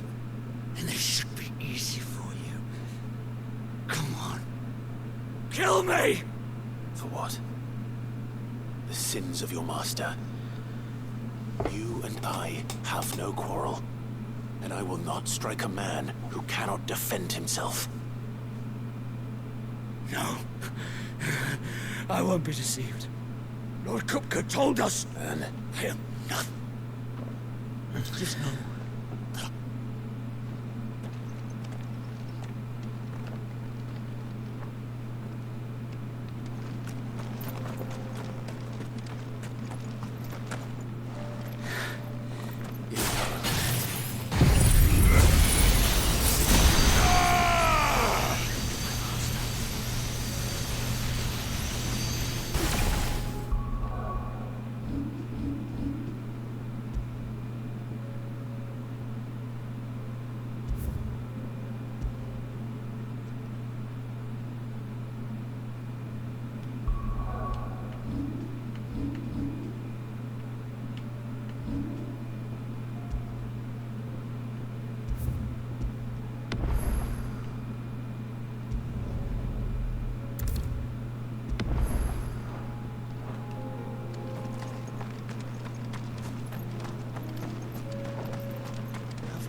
Have you been to Tabor before? There are a few places I haven't.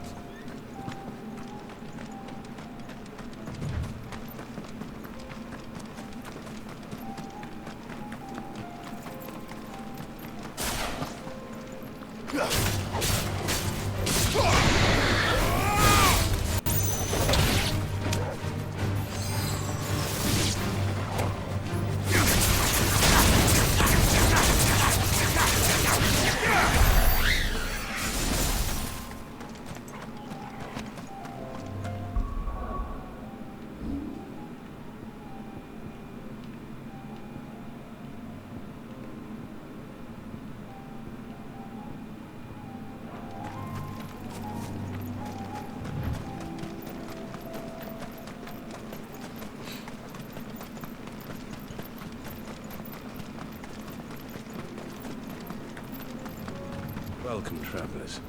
We don't get many visitors here in Tabor. Where now, Joshua? There is a residence just inside the city gates. She awaits us within.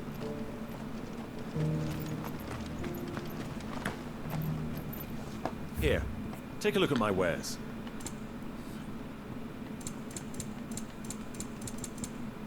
Go safely. What brings you to our humble village, young man? If it's our artisans you're here to see, then please, do try not to interrupt their work. Yes, the finish is exquisite. These will make us rich. Rich, I tell you.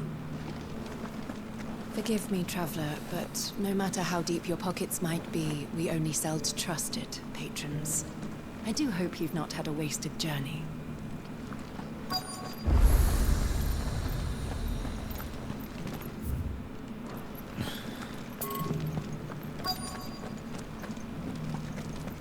Here's the scraps you were after.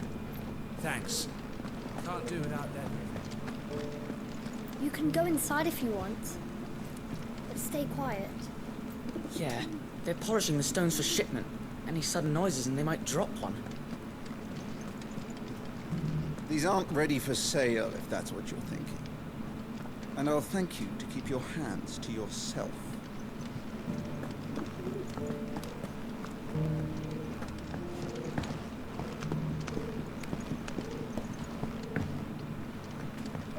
Decent quarry's been hard to find since the sky's turned. It has indeed.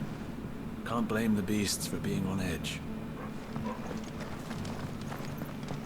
Thank you for the deal egg, mister. Mummy made a pottage from it. Sounds delicious. Perhaps she'll invite me around to try it next time.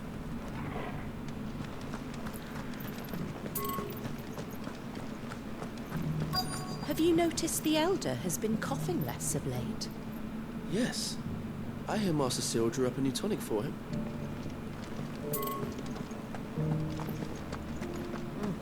Not a scratch on them. These hides will fetch a good price.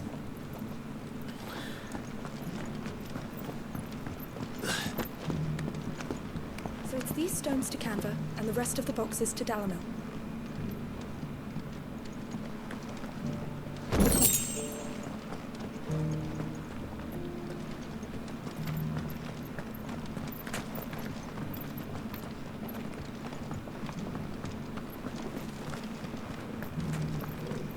Why won't the sky go back to how it was? I don't like it. Nor do I, dearie. In all my long years, I've never seen such a thing.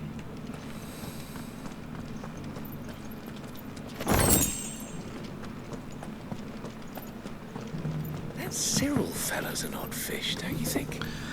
Well, scholarly sorts like him always are, aren't they?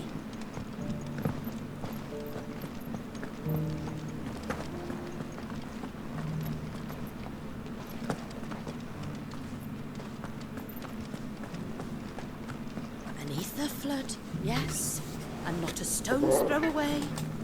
Oh dear, I hope it doesn't spread.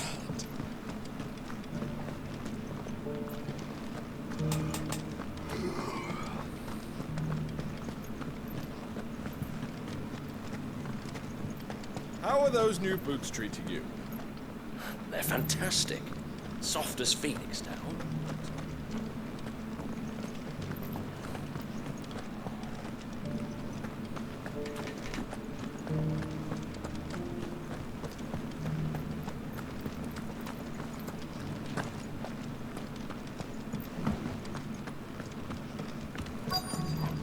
Decent quarry's been hard to find since this guy's died.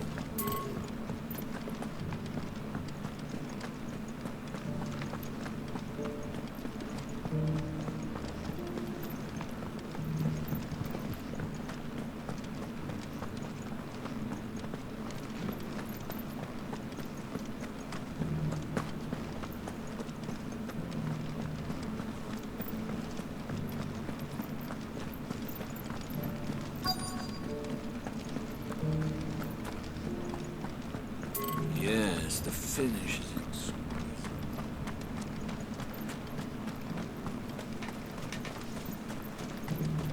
Oh, sorry. Just finishing loading the last of our wares. We'll be out of your way soon enough.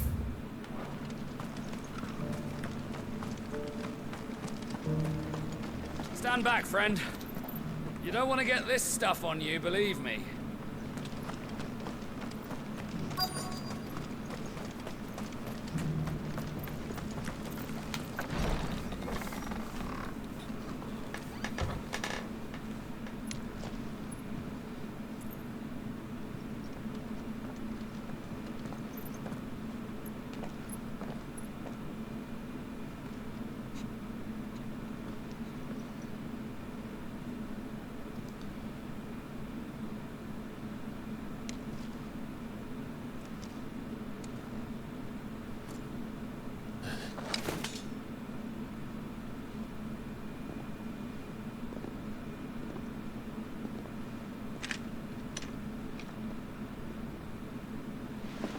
My Lord Marquis, it is an honor. I am Yote, Knight of the Undying, charged with the protection of His Grace Joshua Rosfield, Keeper of the Flame of the Phoenix. Of course. It all makes sense now. Would you care to elaborate? The Undying are loyal servants to the ducal throne. Or more specifically, to its heir. They have served our family for generations, albeit from the shadows. Since their inception, they have been tasked with the preservation and enactment of the rites of ancestral communion. After the events at Phoenix Gate, it was the Undying who delivered me to safety. And since the day I left Rosaria, Yote has been my constant companion and protector.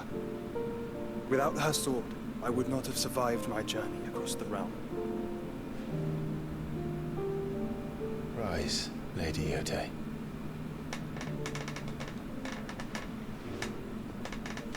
You saved my brother. I owe you a debt I can never repay. I but did my duty. Come now. Tell us what you've discovered. Your Grace. It is as you feared. The vessel we spied off the coast of the Crystalline Dominion on the night of her fall. It was the Einherjar. Beyond any doubt. The Black Galleon. Joshua, the Einherjar is the Royalists' flagship. What business would they have in the Dominion? Upon learning of Waloed's involvement in recent events at Drake's Fang, I sensed the malign influence of Ultima, and bid Yote and the Undying look into the matter. We have reason to believe that the Black Galleon weighed anchor shortly after the fighting began, and set a course due south. For Canva. Then it is Waloed Knights who besiege the cities. What is left of them? Yes. And the Black Galleon sails at but one man's behest. Barnabas Tharm.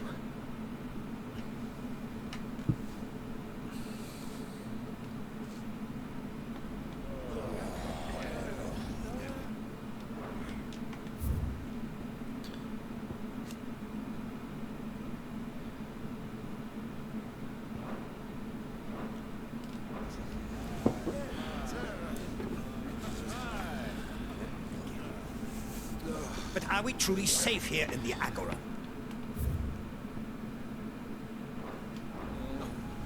The city guard have been paid, if that's what you're implying. All the more reason for them to run. Well, you are free to leave, Lord Minister. Markets abandoned, warehouses aflame, blackened hulls choking every port in the capital. Canva is ruined. The realm teeters on the brink of chaos, and all you can think about is commerce. Forgive us. We were not aware Dhalmekia now subsisted on charity. How dare you?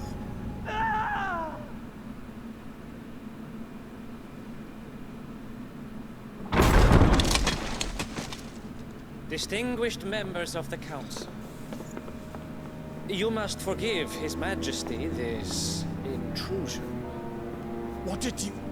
What is the meaning of this?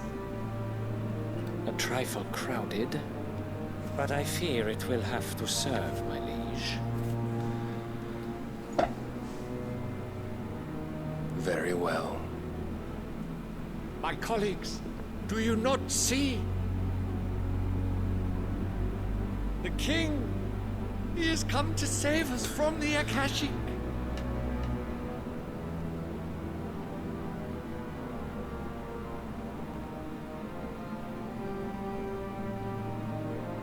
He is a gift from the heavens, divine intervention, our very salvation.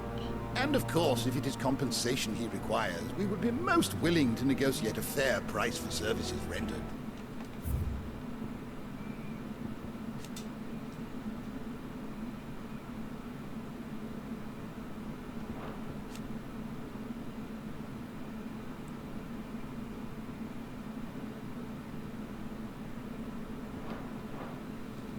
Fools. Your ignorance unbecomes you. Your Majesty, correct me if I'm wrong, but I would swear that the fiends washing the cobbles of Canva with the blood of her citizens wear the colors of Waloed. Ha! So you do not deny it. Guards, fetter them, and see our guests to the dungeons!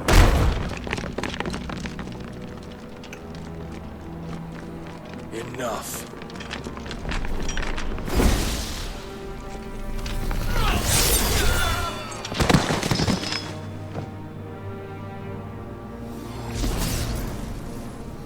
Pathetic creatures.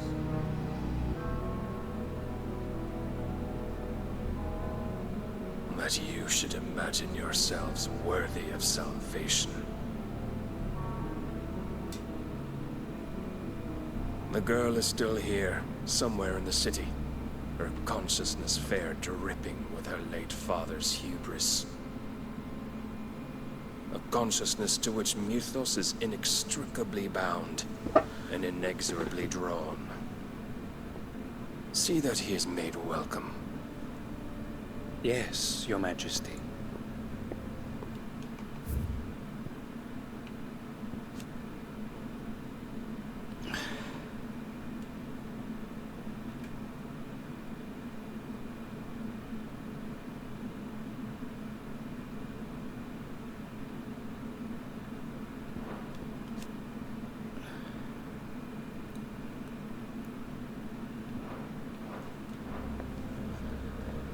Come, Mythos.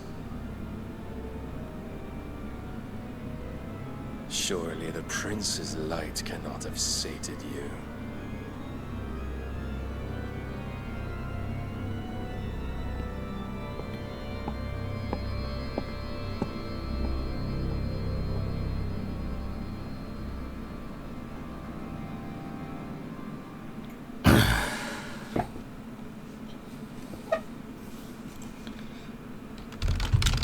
So then, how long has Waloed been under Ultima's control?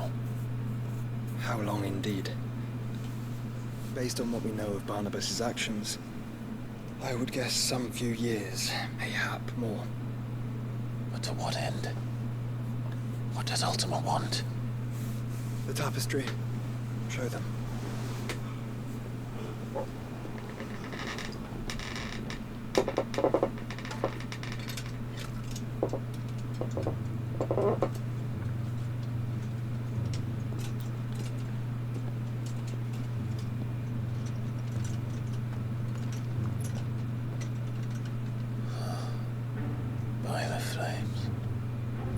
Phoenix Gate, Drake's Breath, and now here.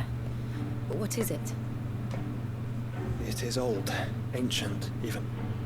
Naught remains of the faith it represents, save what can be gleaned from the image itself. None could tell me what the one in the apothecary meant, even the Undying. But I believe it may be the key to discerning Ultima's purpose. That figure in the center, the one beneath whom the icons congregate, that I believe to be Ultima. He is a god, or at least godlike, his very existence beyond our ken. The icons, and by extension their dominants, are meant to be his subjects, and while some, like Barnabas, have accepted this role, others have rejected it, like you, Clive, which is rather inconvenient, as it appears he needs you most of all. And gods don't like to be disobeyed. No, I don't suppose they do. Clive, may I tell Yote of the lake? Why?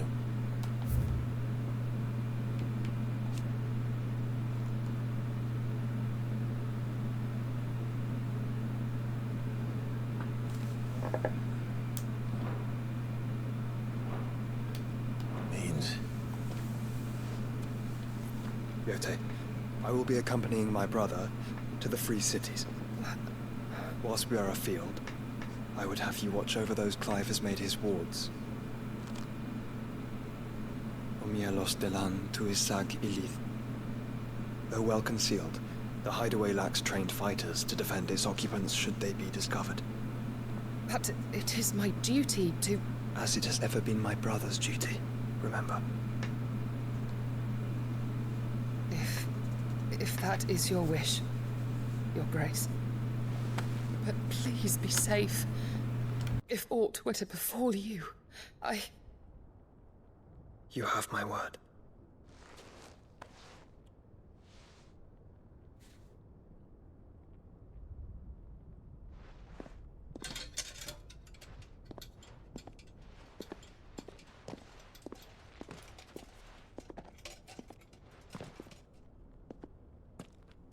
Farewell, my lord, my lady. We are in your debt, Yote.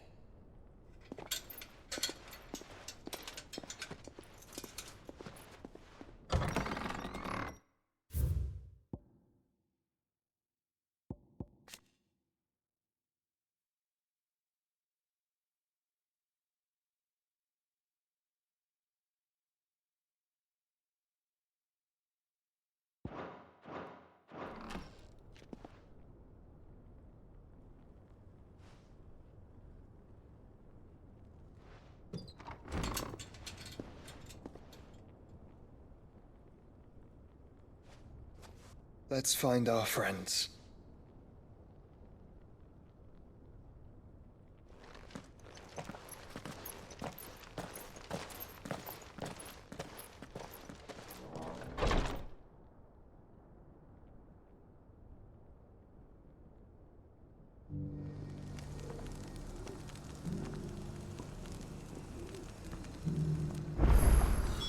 It's plain she cares for you very deeply. And I her. Which is why I had to let her go.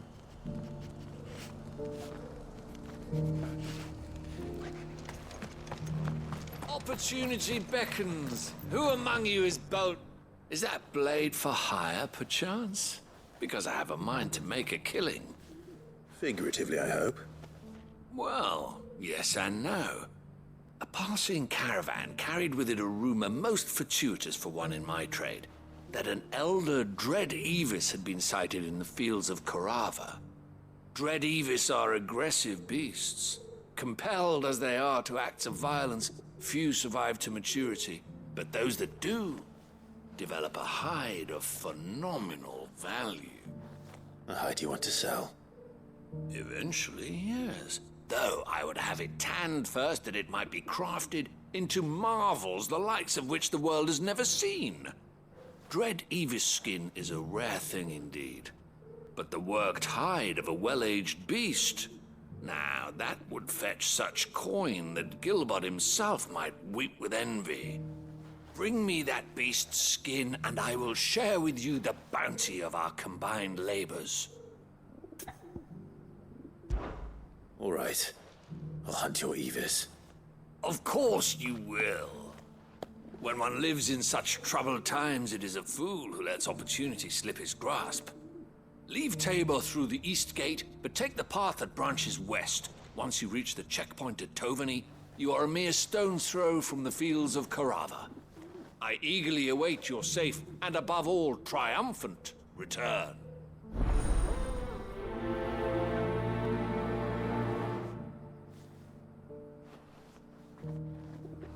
A fortune in skin and scale awaits any man with a will to claim it for his own.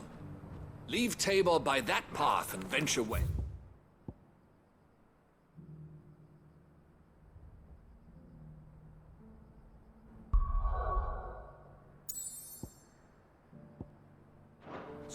The ancient beast roams the fields of Carava, not far from the Tovany Gate.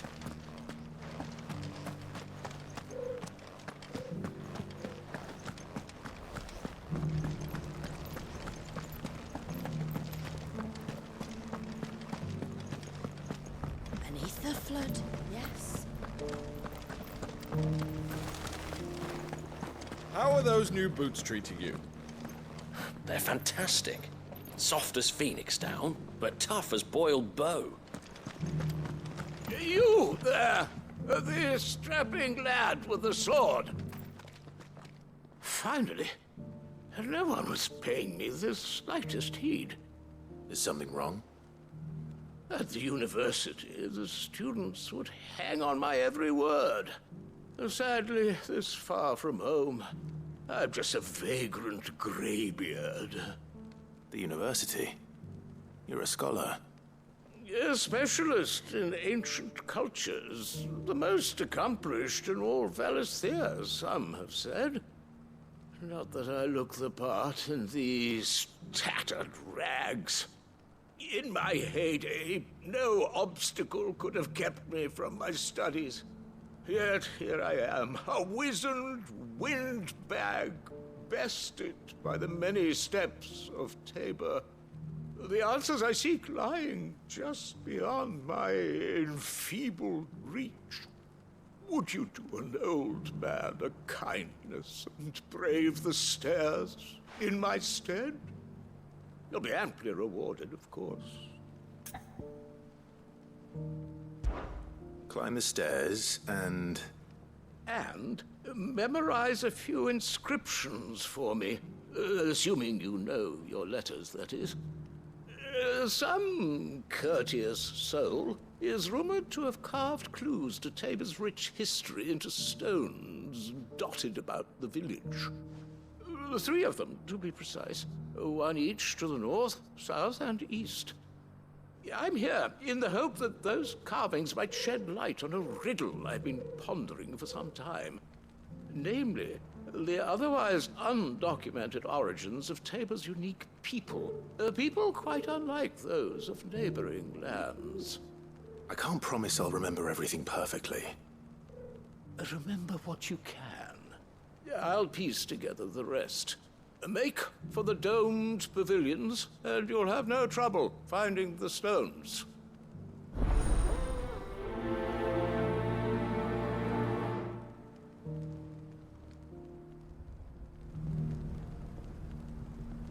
If it wasn't for those domed roofs protecting the stones from the elements, the truth of Tabor's history would have been lost centuries ago.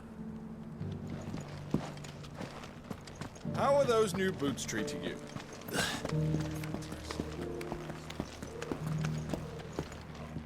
That Cyril fella's an odd fish, don't you think? Well, scholarly sort.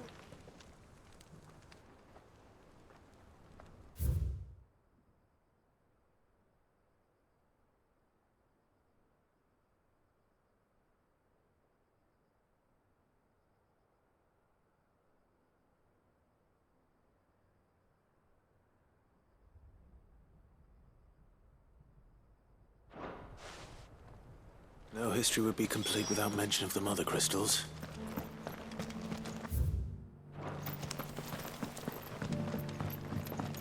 So it's these stones to Canva, and the rest of the boxes to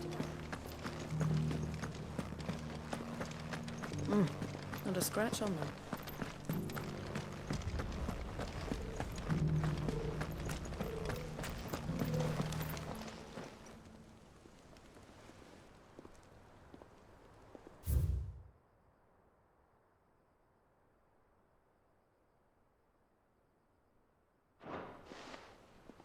What golden plains might the wanderers have called home, I wonder? Recent quarry's been hard to find.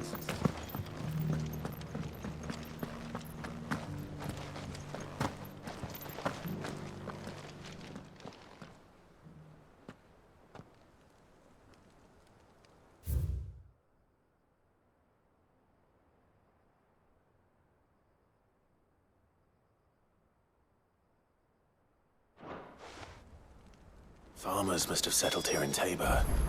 I should speak to the old scholar before I forget everything I've read.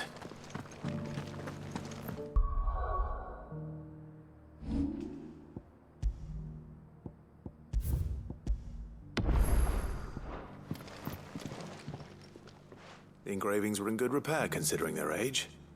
Oh, would that I could have seen for myself.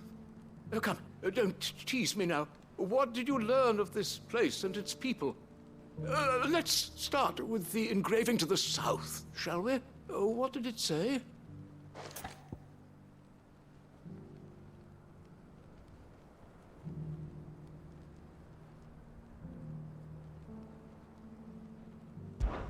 Guardians of the Crystal, the first stones of Tabor, sacred hold thy noble blood, till ends the mother's labor.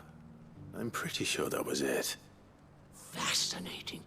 It would seem the founders of this city were descendants of those fallen charged with protecting the mother crystals. But whatever could have driven the Guardians so far from their sacred charges, I wonder? The engraving to the north is next, I think.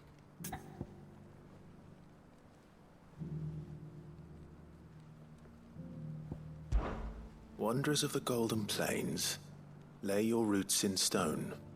With pride recall thy noble past, and make these rocks a home. Or, I think that was it, at least.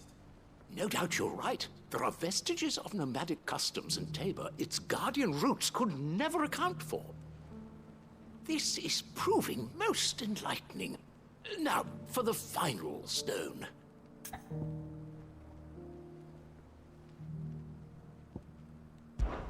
Children of the hunters, now tillers of the land, reap her promised blessing and give praise her gracious hand. That's all three. And so, we add primitive farmers to Tabor's founding peoples, the final piece of the puzzle. 3 engravings, one for each of the 3 peoples to have settled Tabor in ancient times.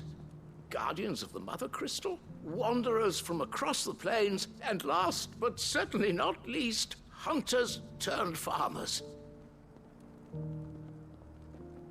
Little wonder it was so difficult to trace the roots of Tabor's culture. Those roots reached down through 3 distinct traditions.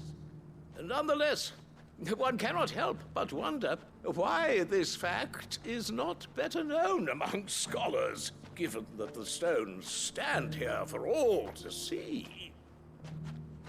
Too many stairs, perhaps. Ha! Too many by far.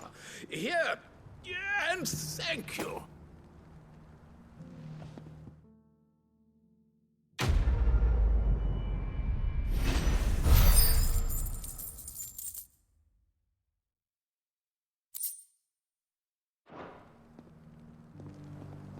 For years, I have pondered the mysteries of Tabor's founding. Would that I had made the journey as a younger man, when stairs held none of their terror.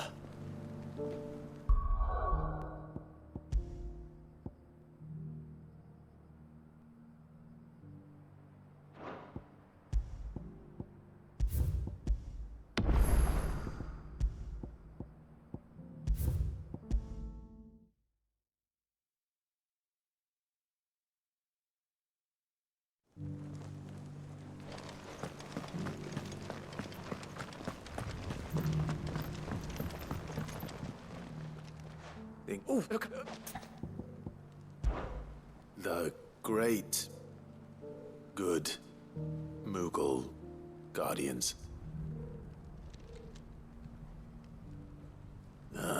That's definitely not right. Take all the time you need. Guardians of the Republic. The Republic? Are you certain? These stones predate the founding of Dhalmekia by centuries. That can't be right, then.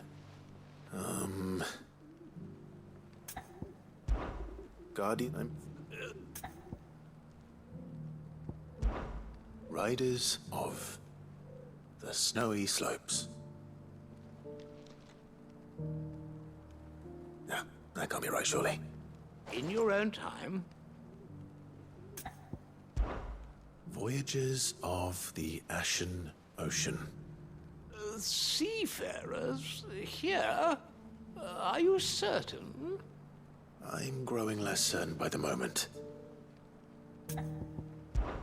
One or...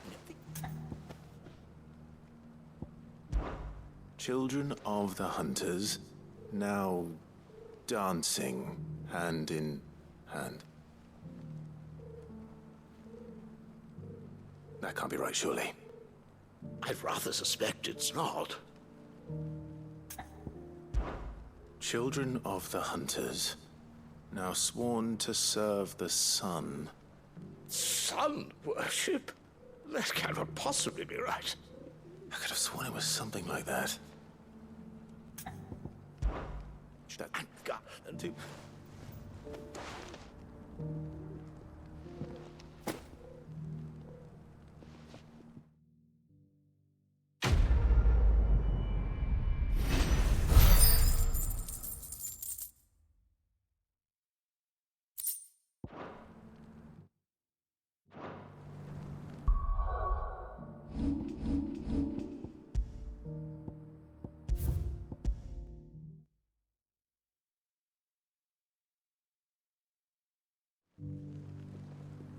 If the people of Tabor had not built those domes above the stones to protect them from the elements, the engravings would soon have been lost.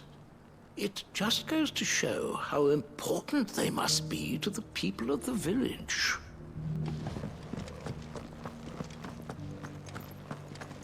Careful how you pack that leather. Any creases or scratches will bring down the price.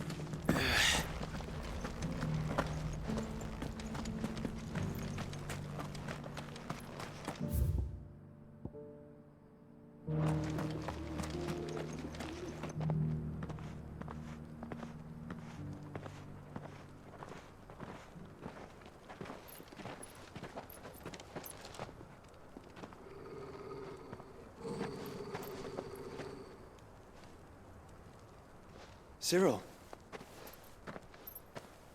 How fares the search? Well, Your Grace, my report shall be with you ere long. Ah, yes. Yotei is otherwise engaged, at my behest. And the duty of wardenship?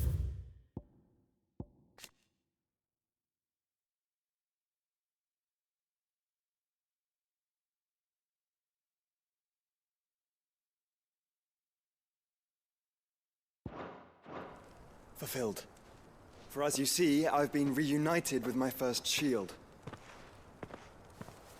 I am Cyril, Knight of the Undying and bearer of the Burning Quill, charged with chronicling the mortal deeds of His Grace, Joshua Rosfield, Keeper of the Flame of the Phoenix, and rightful Archduke of Rosaria.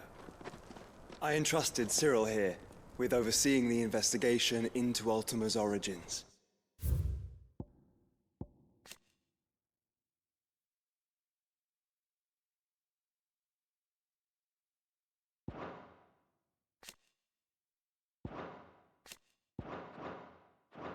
Findings from his brothers and sisters afield are delivered here to be collated and catalogued. Just how many Undying are there? Not nearly enough, milady. Yet we are glad to give our all in service to the Phoenix. Such is, and has ever been, our creed. I see. You have your associates, I have mine. But you may now think of them as ours. That won't be a problem, will it? The Phoenix is our sun, and we but the shadows that quicken in his radiance. It is from the darkness that we serve, both him and now you.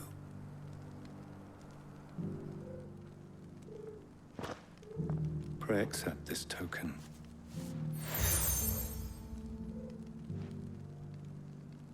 For as long as you bear it, members of our order will reveal themselves unto you, if there is nothing further. No. You are dismissed. Your Grace.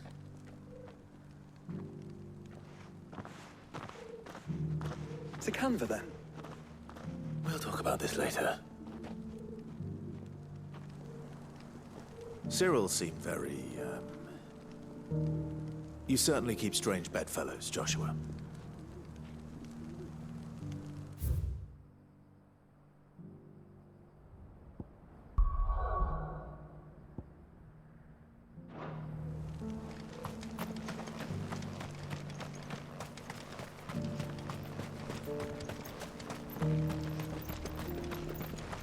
The bearer of the burning quill is within, my lord.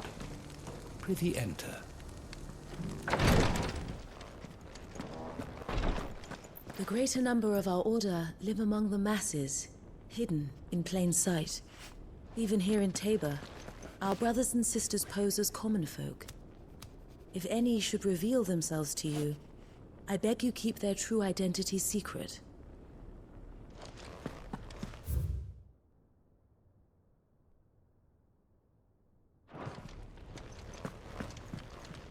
My Lord Marquis, as bearer of the burning quill,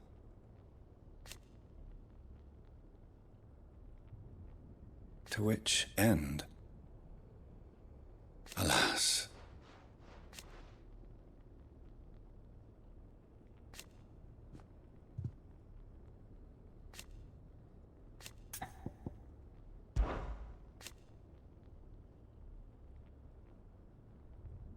Indeed.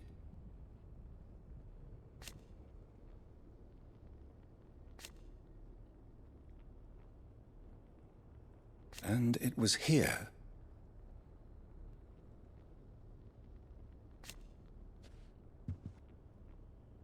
an unfortunate truth.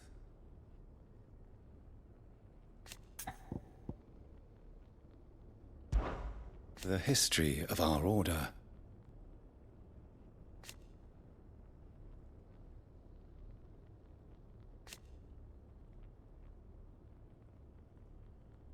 naturally.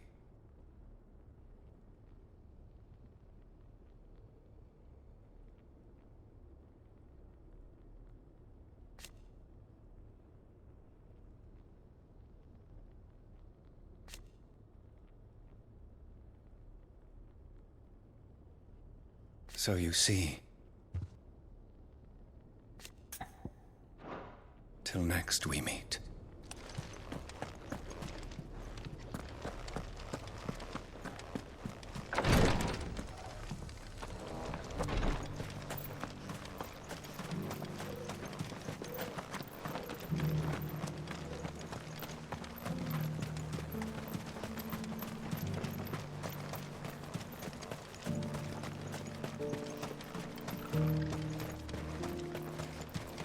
Ah, Lord Rosfield. I'm afraid I cannot stay to talk. I must leave to collect the reports of our spies in the field. Now that you wear the Phoenix down, our brothers and sisters will no doubt reveal themselves to you too. Farewell, my lord, and may the Firebird's flame burn ever in your heart. The Free City's under siege? Who'd have thought it? Master Cyril, luckily. And thank goodness he told us before we set out.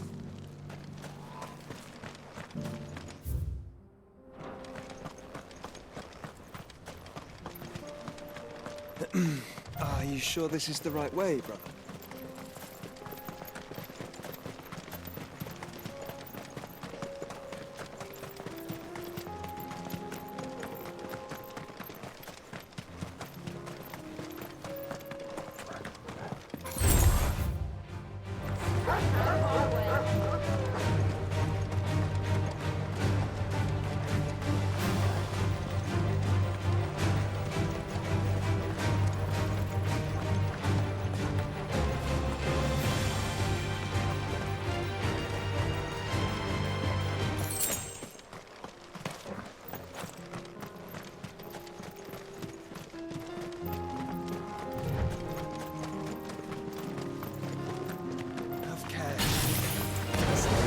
This one.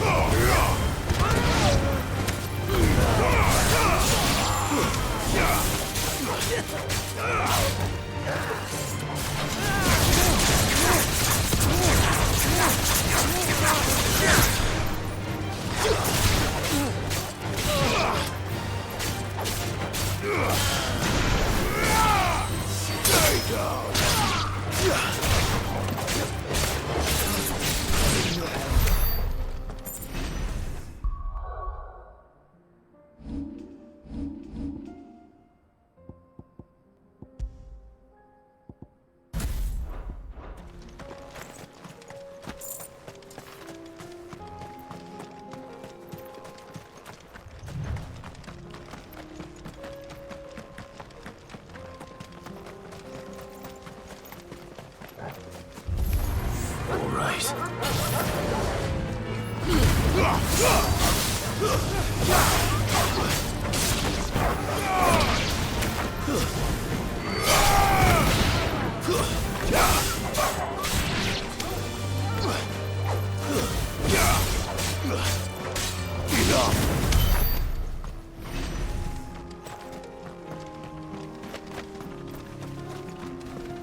Old he may be, but it looks like there's still plenty of fight in him yet.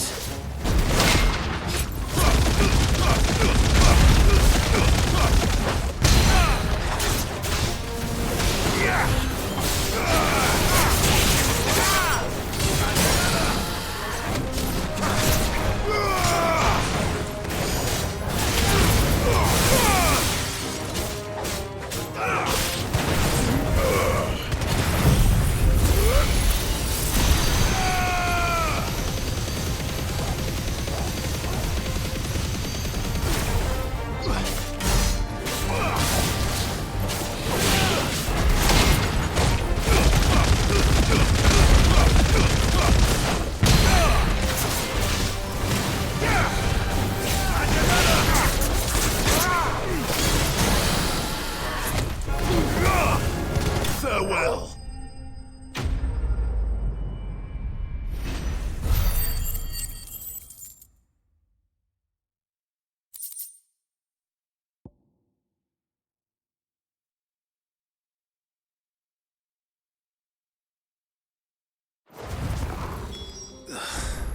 This thing reeks. The sooner it's off my hands, the better.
We're not alone.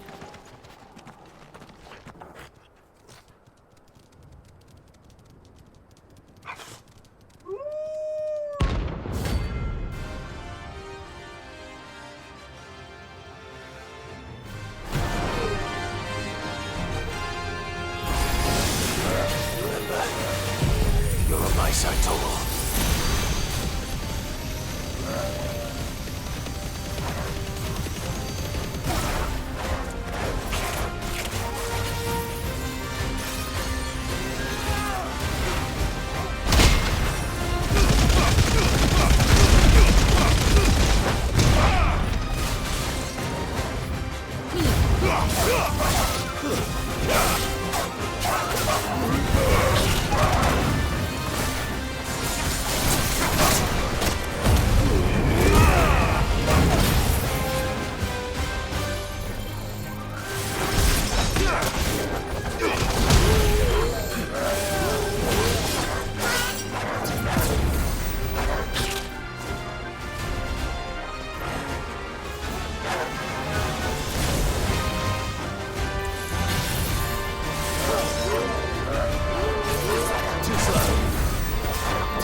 Shouldn't have messed with the leader of the pack, eh, boy?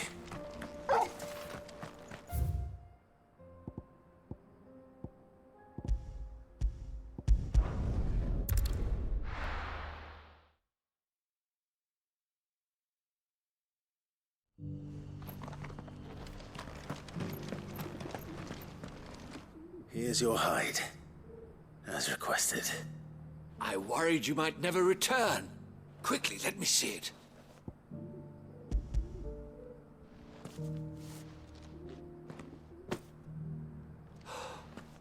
Oh, as supple as a maiden's cheek, yet as adamant as her virtue. This is everything I had hoped for, and more. Clearly, my trust in you was not misplaced. You must be a hunter of considerable talent to have bested the beast with nary a scratch. Join me as my honored partner. With my means and your might, we shall be as wealthy as the merchant kings of Zemeckis. I don't plan on making a habit of this. I'm busy enough as it is. Very well. Though I believe fate had a hand in our meeting, it would be unbecoming of me to beg. Do not allow me to keep you from being about your business. Here, for the hide.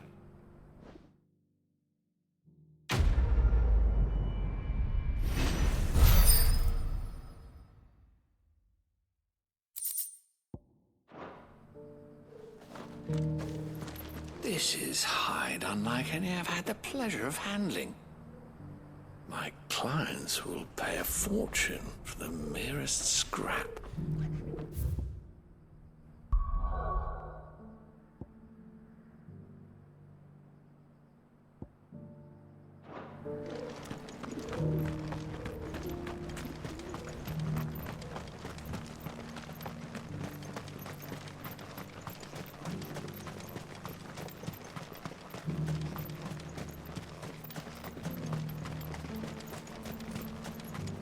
The free city's under siege? There are horrible beasts down that way. Ashen terrors who'll kill you as soon as look at you. Would that I had the strength to kill them first.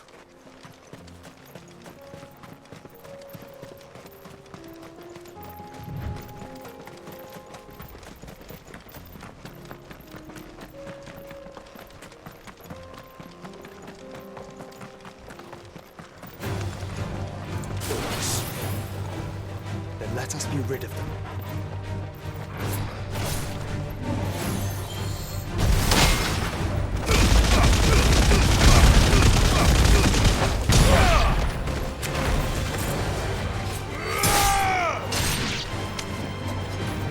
It's over!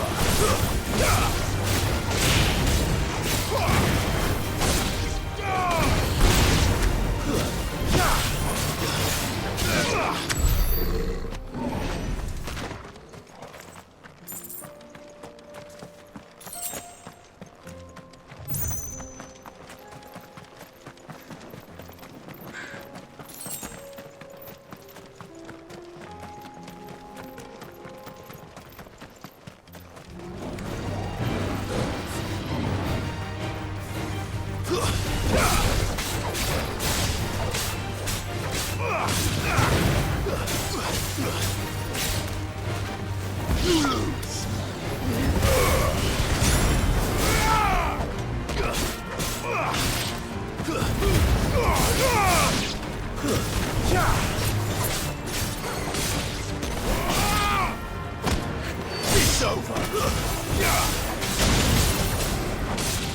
Maruda! Farewell!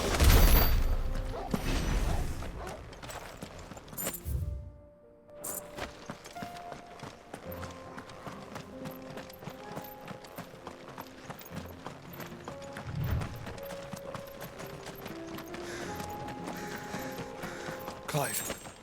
Smoke. Is the city fallen?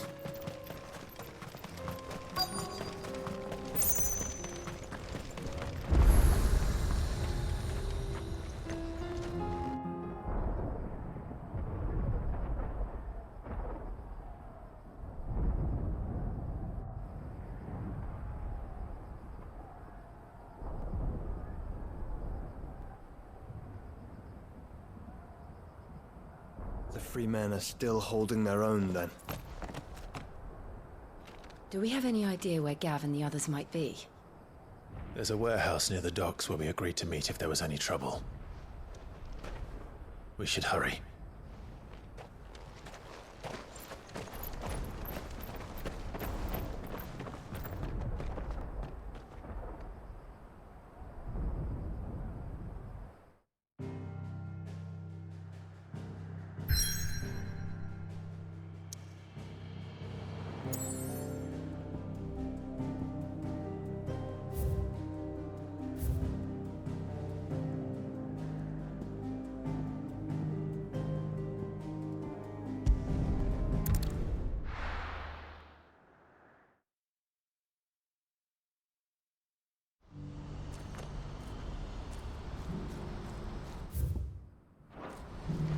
What's happened? Guards at the gate are in a right old panic. They're saying Twin Sides gone.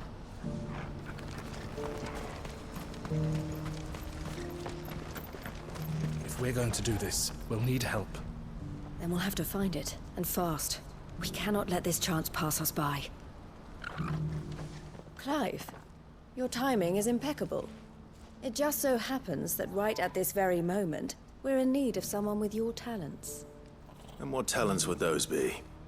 Why, your fearlessness, and your skill with the blade. I'm listening. Well, as I'm sure you're aware, when these dark skies swept over the Republic, so too did a wave of chaos and confusion. Randalar has been particularly badly affected. Many of the capital's bearers have lost their masters, or taken the opportunity to flee them. None remain free for long, of course. Most find themselves under the protection of the Fist before they get far. But the army too is in disarray, and finds itself unable to provide for its new charges. Which means it has been looking to sell. And you've been looking to buy, to make sure these masterless bearers remain that way. Precisely. It's the perfect opportunity to free dozens more, and for an attractive price, no less. So where does my skill with the blade come in? Though we may have the funds to buy these bearers, we have nowhere to house them. So we've been searching for a place where they can be resettled.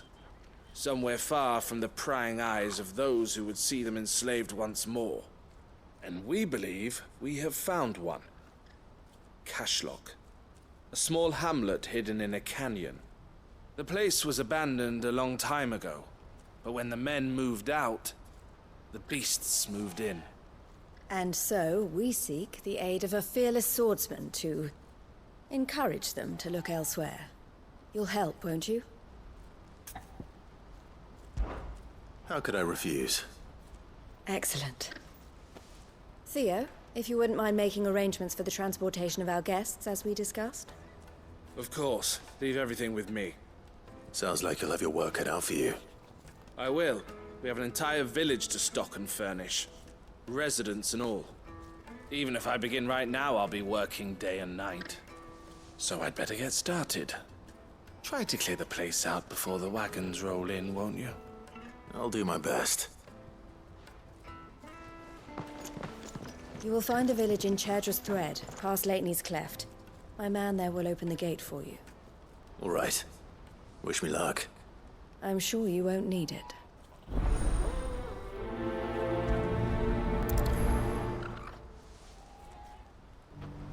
Pass through Lateney's Cleft, and you'll see what's left of Cashlock down in the valley.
Oh, you're a friend of the Crimson Caravans?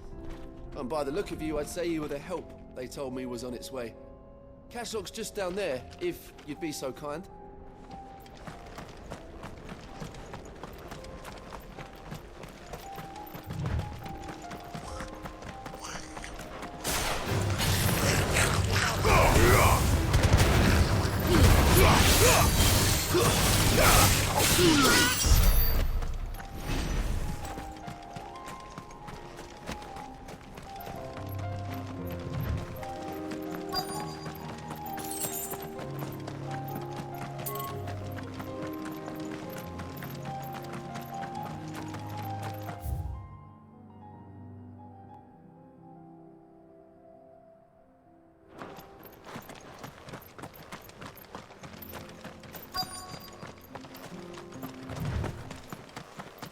This must have been a nice place once. And it will be again.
That's the last of them.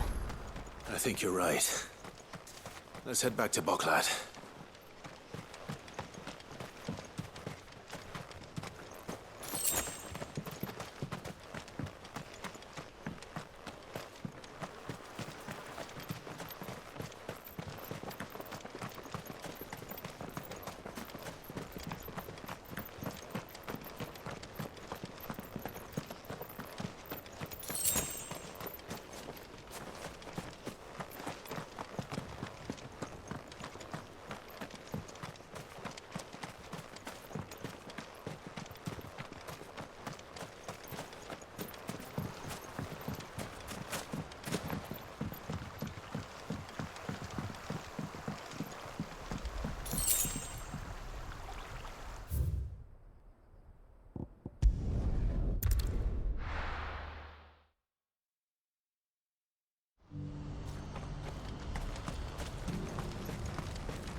Something the matter, Theodore?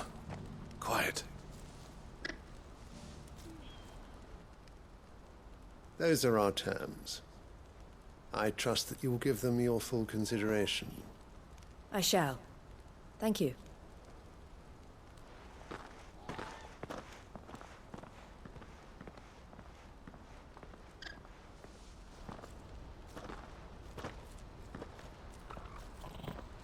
Him again.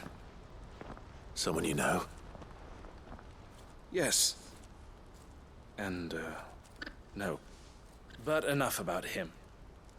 How did you fare down in Cashlock? It's done. The village is safe now. You made quick work of it, as always.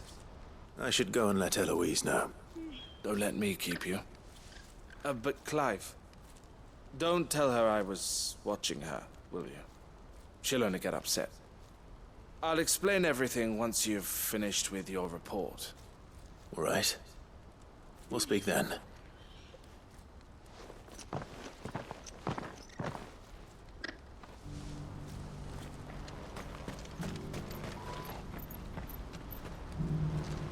When I grow up, I'm going to be strong like Theo and fight off all the bad men.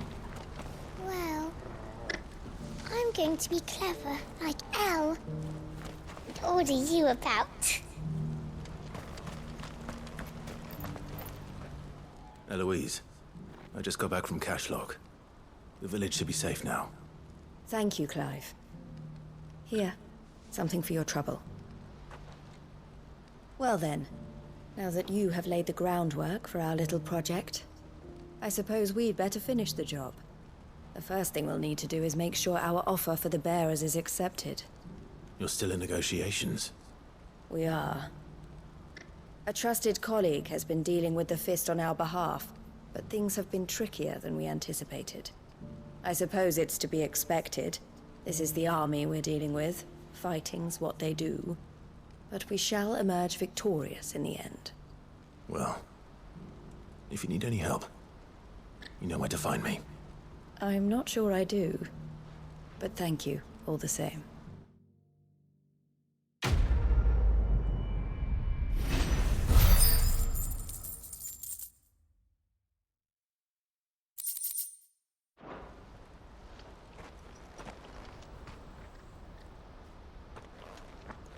Ah, Clive. You wanted to talk? The man I was watching earlier, the one speaking to my sister. He represents the Silver Peak Consortium. It's one of the bigger trading houses. I don't think I've heard of them. Well, every trader in Dharmekia has. They operate across the length and breadth of the Republic, and they're still expanding. They've been trying to get Eloise to join their ranks for some time now, and judging by her reaction earlier, I'd say she had half a mind to accept their latest offer. And you'd rather she didn't? I would rather she did what makes her happy. And I would never deny her such an opportunity. Eloise saved me from slavery, and we have striven to save others like me ever since. But this was not the life my sister wanted, nor the one she deserves. I won't let her give up on her dreams again for my sake. She freed me from my bonds, and she must be freed from hers in turn. You're a good man, Theo. I have always been grateful for what my sister did for me, and I want to repay the favor by letting her live her own life. But each time an opportunity to do just that arises, she turns it down. For my sake. She loves you. And I love her. Which is why I want this time to be different. To show her that I don't need to be watched over anymore. Though I'm sure I'll still need some help from time to time. I trust that I can count on you. Always. Thank you, Clive. Well then, I had better get back to work. These bearers aren't going to move themselves. That's a job for the Crimson Caravans. This could well be the last commission the Crimson Caravans undertakes. Under present management, at least. But don't tell my sister I said that, will you?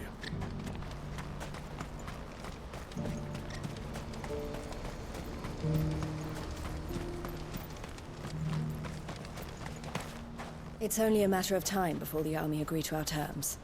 You'll see.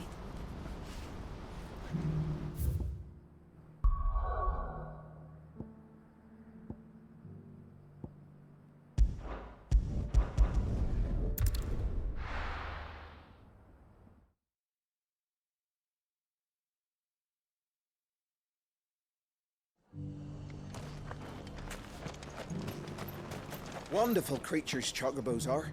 They're fast, strong, loyal, and best of all, they won't balk if you point them into the belly of a flood. Thick skins these birds have. Thicker than most, at least. Now, leave them in a flood too long and they'll turn, sure as eggs is eggs. But a quick dip in and out, and they're right as rain. Which is a boon to a trader like me. Reckon there's enough Akashic on the roads to worry about without this old girl turning.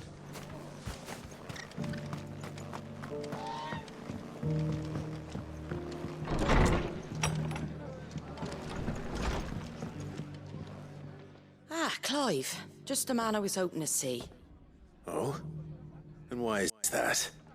You remember how some of Sir Wade's guardians took up residence here after the Akashic attacked? Well, now the rest have come to join him. Seems their barracks in the Lazarus have been lost to an ether flood. Now, I don't mind having a few more brave boys around to keep them animals at bay. I ain't daft after all. But we ain't got nowhere for 'em to bed down. Poor buggers are having to make do with haylofts and chocobo pens. I'd build 'em a new barracks here if I could. But where would I put 'em? There just ain't enough room up here on the rock. Which leaves us in a bit of a pickle.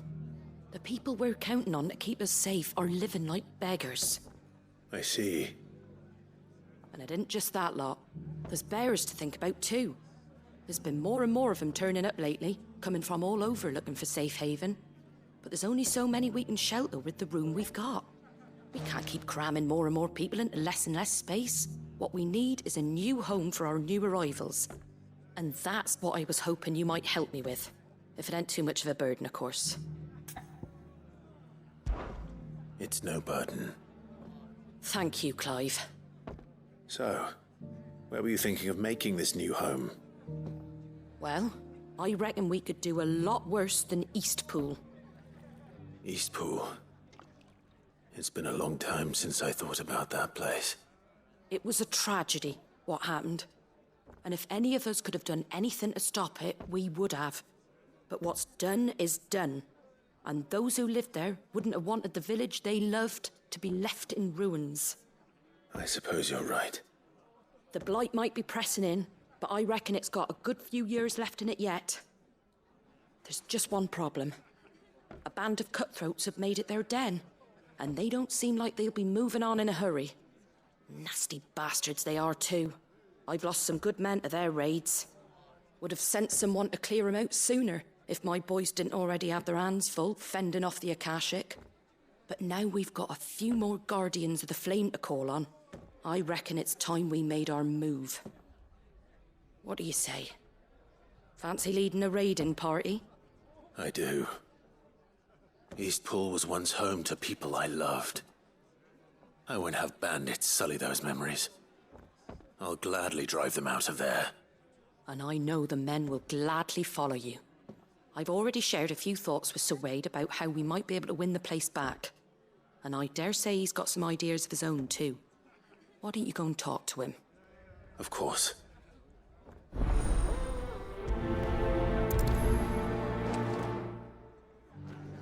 Reckon Eastpool would make a nice little home for a few bearers and guardians with a mind to make a go of it. Once those blasted bandits have been sent packing, that is. Back to Eastpool, then. Not just yet. Let's hear Wade's plan first.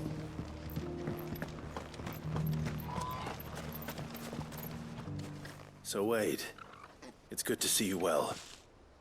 And you, Lord Rosfield. And you. I spoke with Martha. She tells me you have plans to free Eastpool and make it your own. That's right, though it was mostly her idea.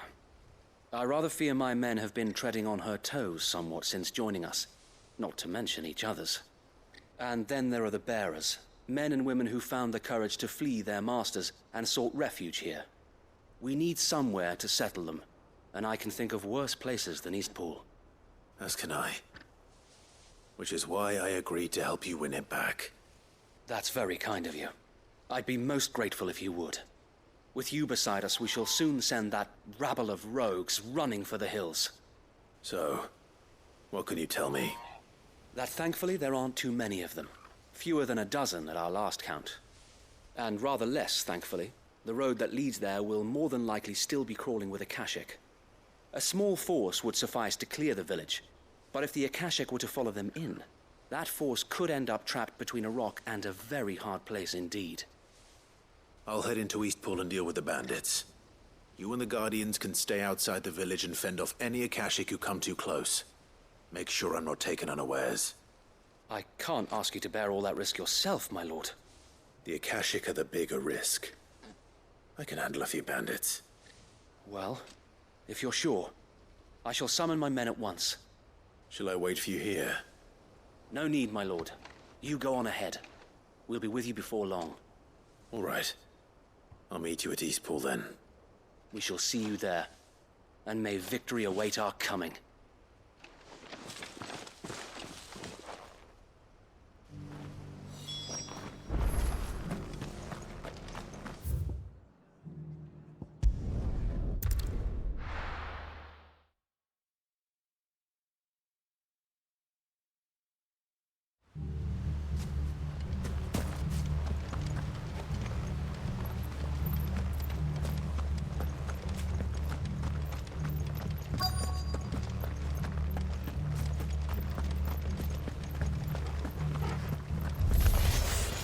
Who the hell are you? Kill them!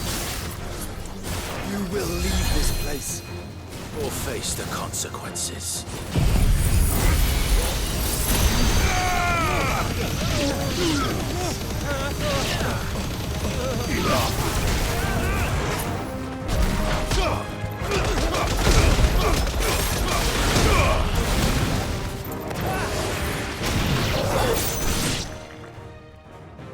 That's the end of that, then.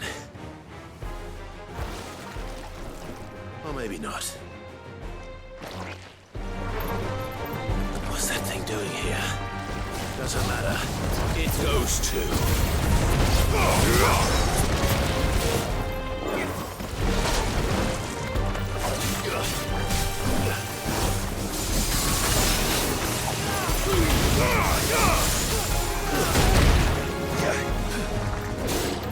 Too slow.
Any more surprises?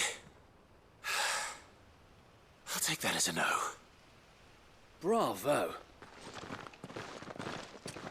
A magnificent display, my lord. You were watching. I thought you were keeping an eye out for a Kashik. We were. Put down more than a few on the road, then arrived just in time to see you slay that... whatever it was. Let's hope it was the last of its kind. Though I expect you and the Guardians will be up to the challenge should another appear. I would hope so, my lord. Your men will be bringing the bearers who'll be living here, I assume.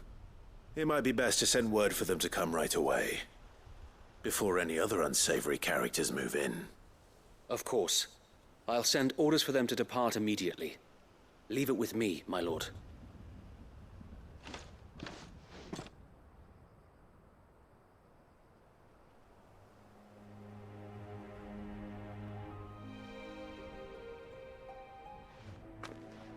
Home. Without masters. No. We're the masters now. Our lives are our own at last. That's all of them. And not a single Akashek in sight. Now to begin the important work of rebuilding the place.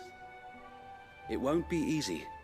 Especially not after 5 years of beasts and blackguards having their wicked way with the place. The masonry might still be sturdy enough, but half the beams are rotted. Those that weren't lost in the fire or burned by the bandits, that is. It'll take a bit of elbow grease, but we'll see Eastpool rise again. Just you wait. So wait. Lady Hannah is buried here. If you don't mind, I'd like Oscar to join the rebuilding efforts. He should be a part of this. Of course. I couldn't agree more. I'll let Martha know that everyone arrived safe.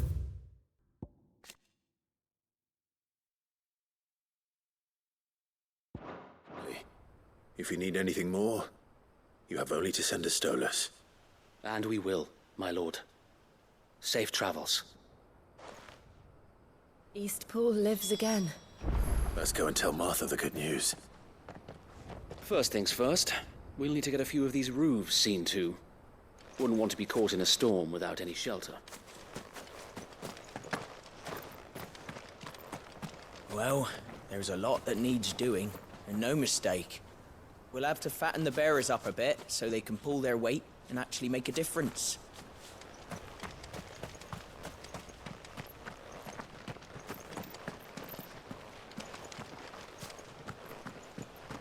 This was the Murdoch residence. We'll see your home restored, Lord Commander.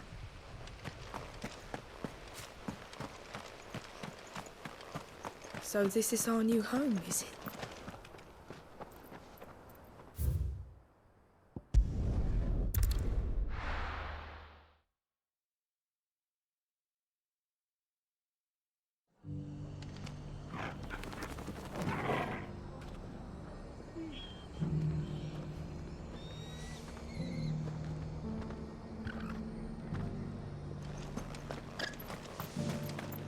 Guardians of the Flame were true friends to the rest. They fought our enemies, manned our barricades, joined us on our patrols. Now they're gone, I suppose it's back to double shifts.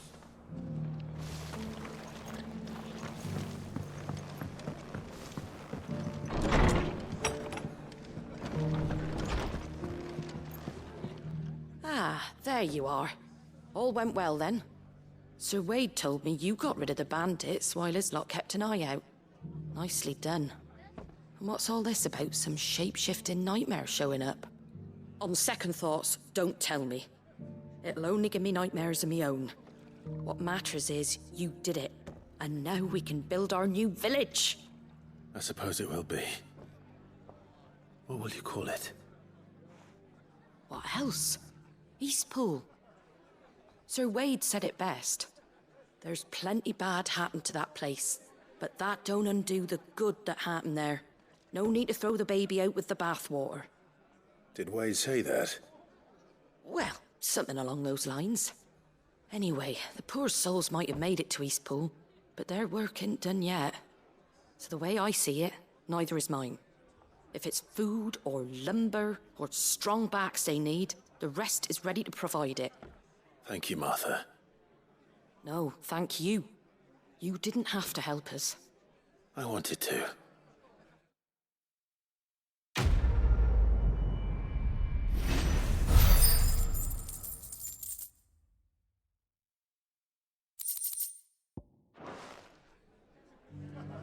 East Pool's been in ruins for years, so wonder any of it's still standing. But with a bit of lumber, a lick of paint, and a lot of hard work, they'll make a home of it yet. Are the bearers taking well to their new home, do you know? I sometimes worry how they'll manage without me to cook and clean for them. That the Empress is no more. Can't say it wasn't a relief to see the better part of the Guardians finally taking their leave. We barely had room to breathe, what with them and us and all the others all crammed in together. They were good lads, though. I'll miss not having them around.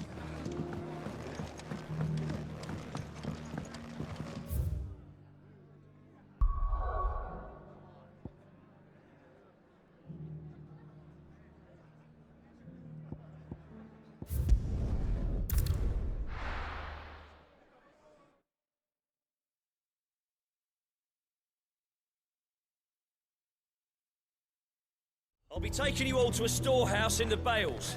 Leave anything you don't need behind.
know what you have to do. I won't let you down. Clive, I fear that I must bid you farewell. As you know, our time grows short. The Lord Chief Justice's vultures are circling. We must strike now. Before we part, I want you to know that, though I may not always have been your most vocal ally, I trust you, as I trusted your predecessor. Thank you. I appreciate the sentiment, and I understand more than anyone how you feel. But is revenge really the answer? It is the one I found, and it is all that I have lived for since that day. But what of Lostwing? Everything you've built. I built Lostwing to achieve this aim. Once it is done, the village will have served its purpose. My comrades and I are sure of our cause, and we shall fight to the last, come what may. But there are those among us who cannot fight. Children, the elderly, bearers afflicted by the curse. I would place Lostwing in their hands, if I thought it would do them any good. But a village home only to the frail and the infirm is not likely to stay a safe haven for long. And so, Clive, I find myself turning to you once more. Will you take them to your hideaway, that they might live even should Lostwing die? I will. Thank you. I will not have it said that I did not see to the well-being of those who rallied to my cause. The people I speak of have withdrawn to Gotan's Bales, away from danger in case the Black Shields strike. Understood. I'll make sure they get to the hideaway safely. Then the last of my preparations are complete. Fare you well, Clive. And may Griga guide us. All of us.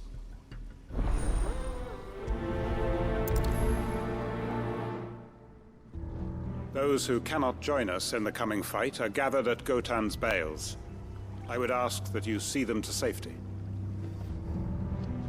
I'll search the village one last time for any stragglers.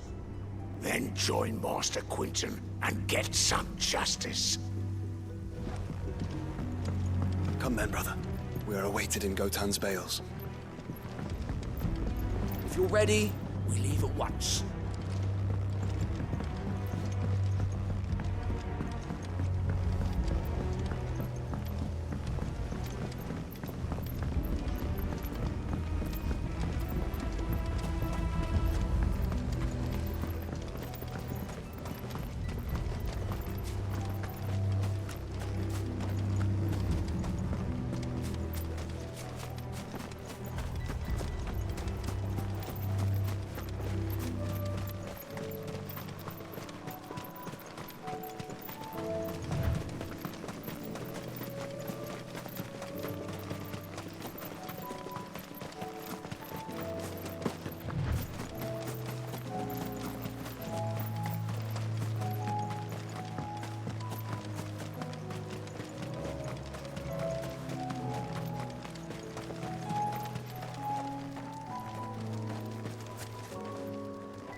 Everyone, Quinton has asked that you come with me.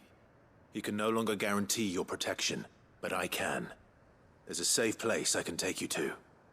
Well, if that's what the Master thinks best.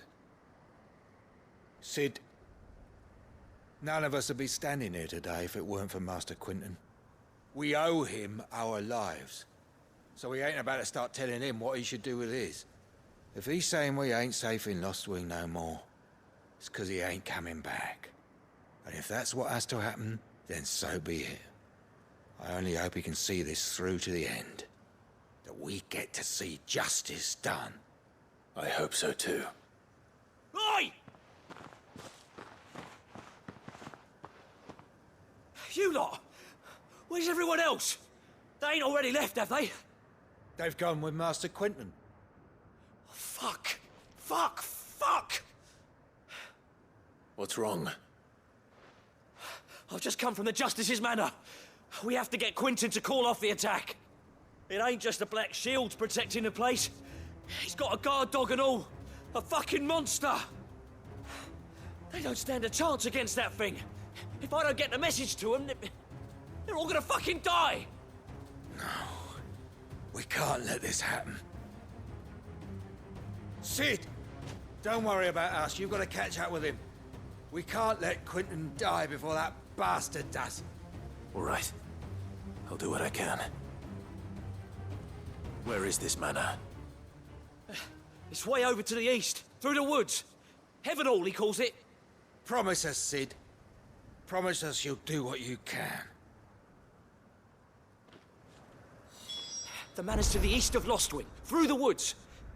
Quentin and the others will be halfway there already. You have to hurry. Please, Sid, you've got to catch up with him. Don't let all our work be in vain. I still haven't paid Quentin back for saving my life. So don't let him die. Not yet.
Clive, look.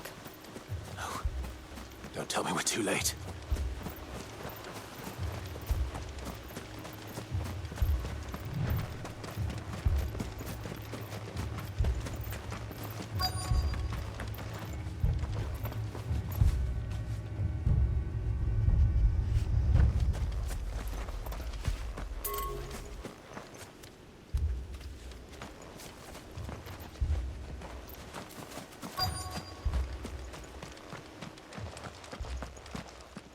Quentin, are you all right?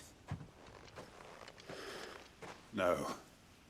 But I am alive. Which is more than I can say for my comrades. They followed me without question all the way here.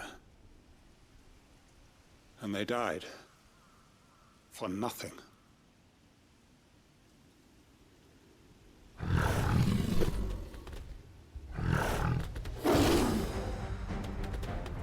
This must be the guard dog. Quentin. I'll hold it off. You go. But... your comrades didn't die for nothing. They died for you. Don't let their sacrifice be in vain. I won't. Come on, then. That is no mere guard dog. No. Just a rabid beast that needs to be put down.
If only we'd arrived earlier.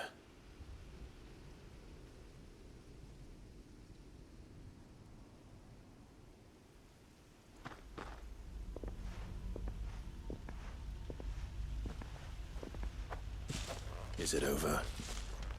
It is. He wept and begged for mercy. And I cut him from ear to ear. Just as I dreamed of doing all these years. All my plans. Building a haven in Lostwing. Freeing bearers from their chains and recruiting them to my cause. It was all for this. But what is this? Justice. My faithful comrades. All those lives lost. So that I might take another. Quentin. Master Quentin! Oh, thank Grieger you're safe. You're alive. And so are you. I'm so sorry. I tried to warn you about that thing. And I hate to say it, but there's more bad news. It's Lostwing. It's been flooded. What?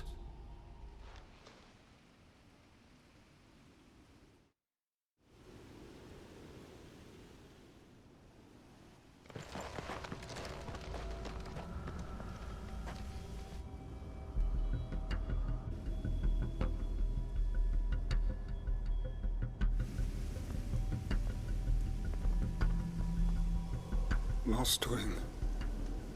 My Lostwing. And look who's here. They must have stolen in after we left, just before the flood struck. What if there are still people in there? Don't be a fool!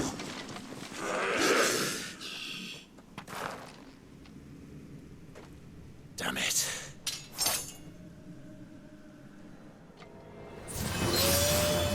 It's not going to last long in there.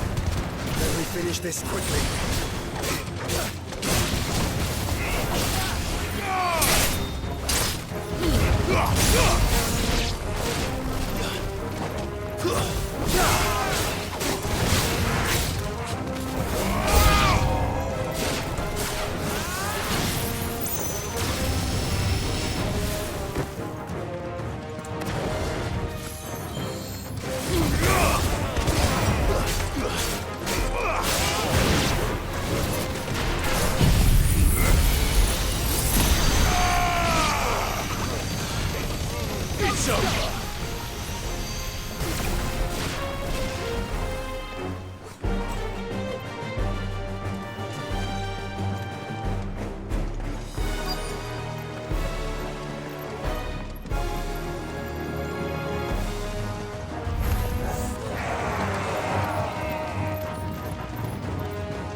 I need to get back to Quentin.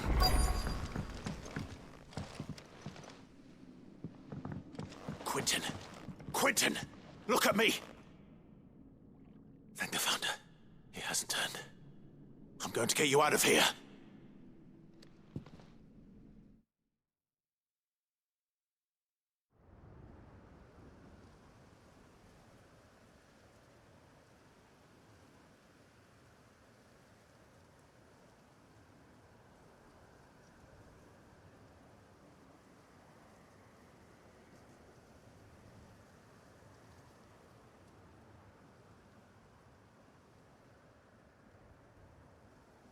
Welcome back to the land of the living. Is Lostwing? The flood has filled the valley. I see. Then all is at an end. A strange way to achieve one's life's ambition. No, Master Quinton. Save your strength. Why?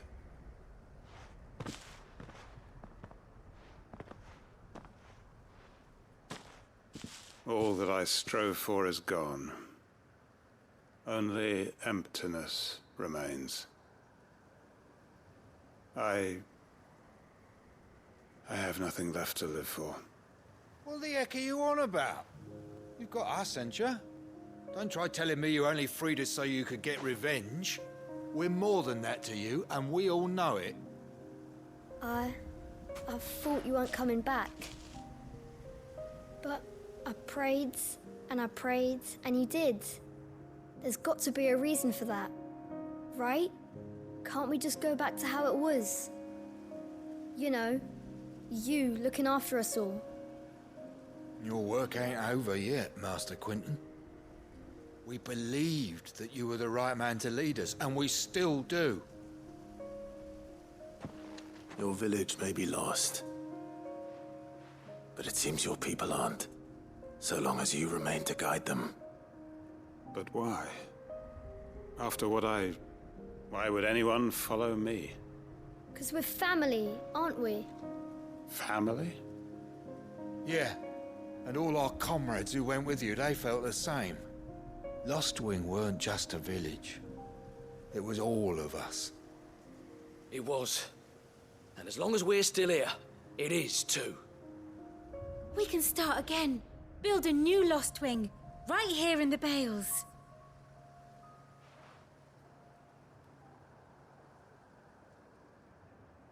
A fresh start. One life ends, and another begins. Why just a village? We could build towns. A nation, even. What's to stop us? That's the Master Quinton we know. Please. I am nobody's master. Quinton will suffice. After all, we are family.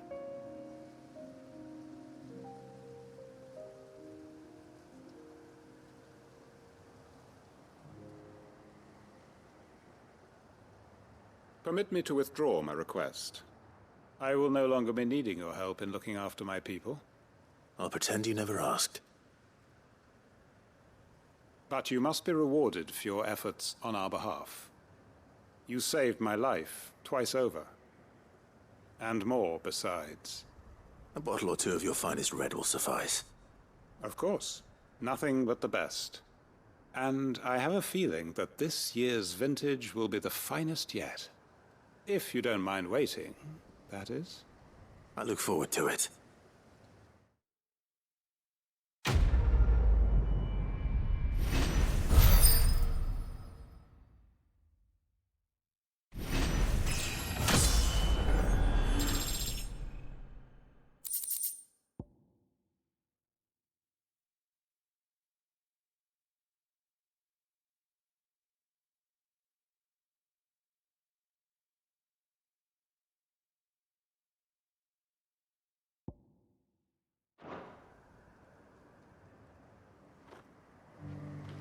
They are right, you know. Lostwing can be rebuilt. It was more than a mere village. More than a staging ground for revenge. It was a vision of how life might be. of how we who have suffered can come to find family again. We may be bruised, we may be battered, but we won't stop fighting. Master Quentin needs us now more than ever. I'd have followed Quentin to that manor if I could have done, and I'll keep following him now. Wherever that surly bastard cares to lead us. Quentin's gonna build us new Lost Wing, and I'm gonna help.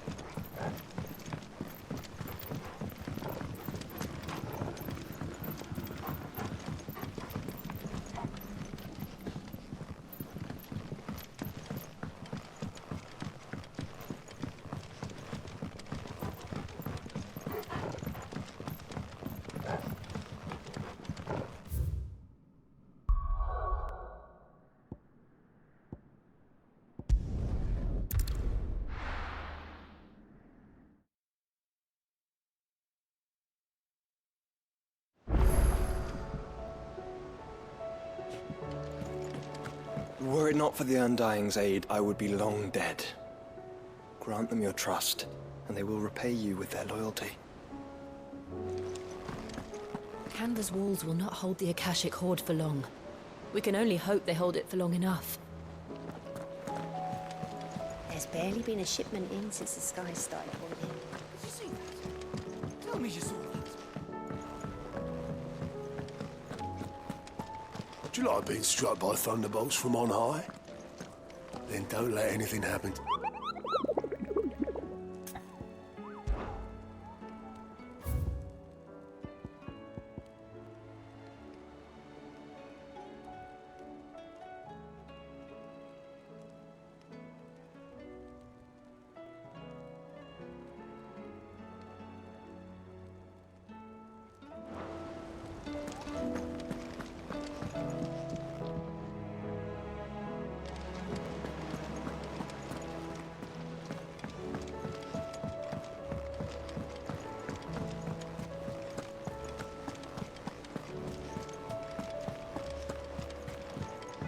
Oh, the moon.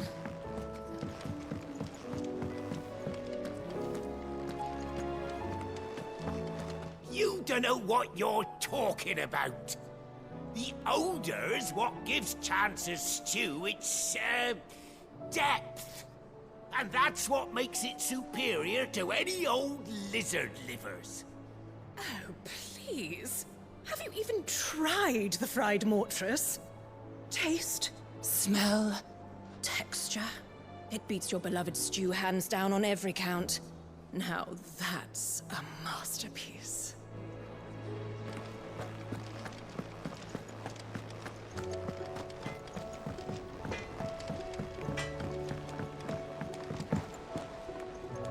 Is there out you need? There's no one like our Nan.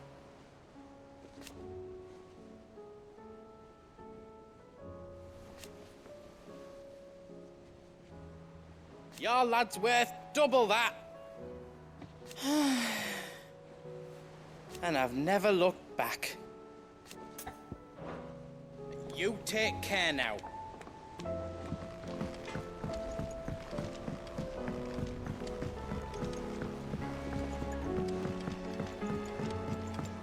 I heard the Emperor was impaled.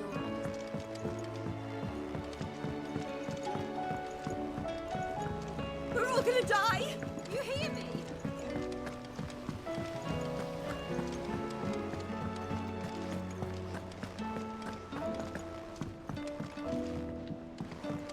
We've received word that the displacement stacks have arrived safely in Canva. The rest is up to Mid.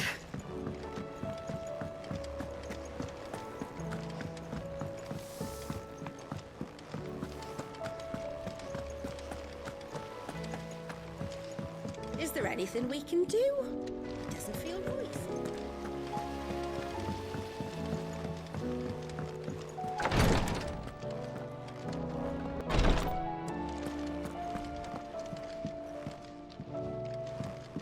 You know how I feel about this. But your brother's stubbornness knows no bounds.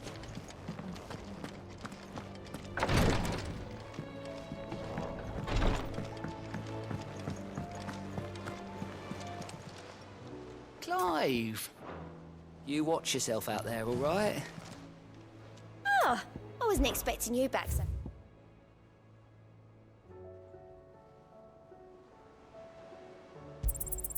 You earned this. All done?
Bring out the bearers!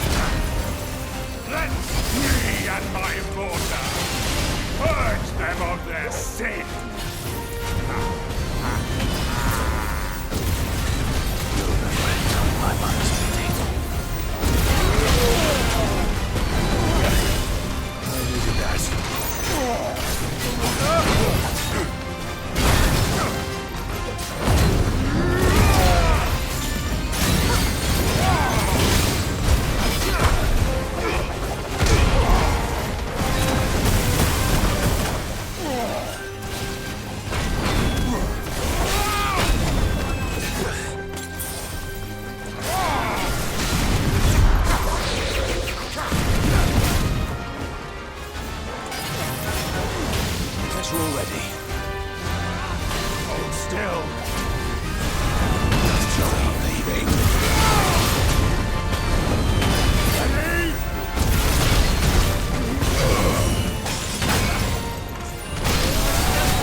Your work here is done.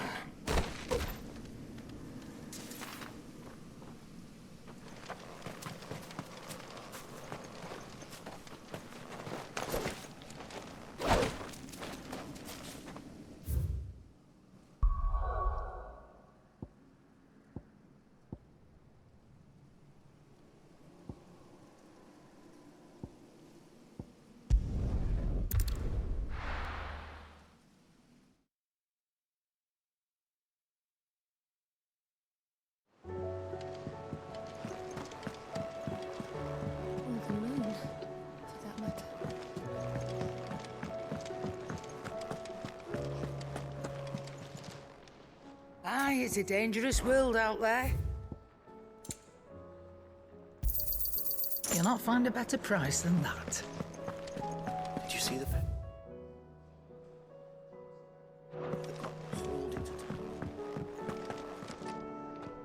My Lord Marquis, I heard about Eastpool.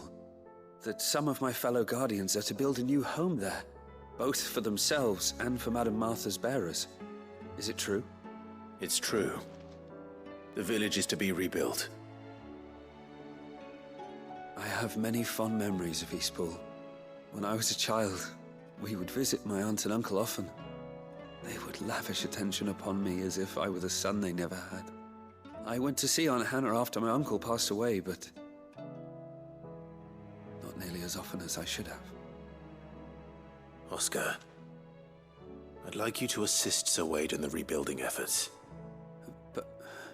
But my lord, my training is not yet complete. I couldn't possibly. I warned you I might not be the easiest of masters, but I'm not as hard-hearted as that. Go. Be with your aunt. Rebuild her home. Is what she would have wanted.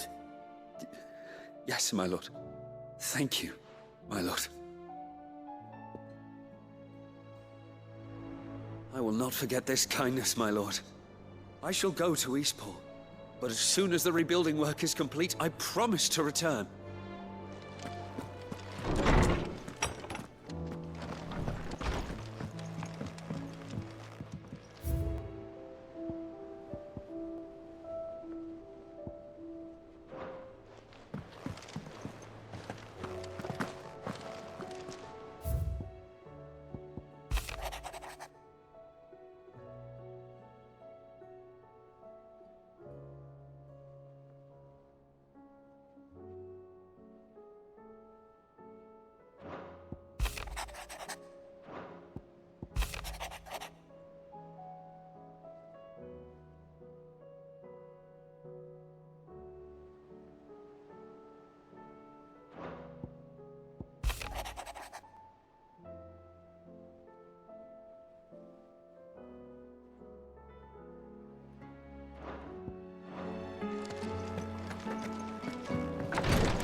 First things first, we'll need to get a few of these roofs seen to.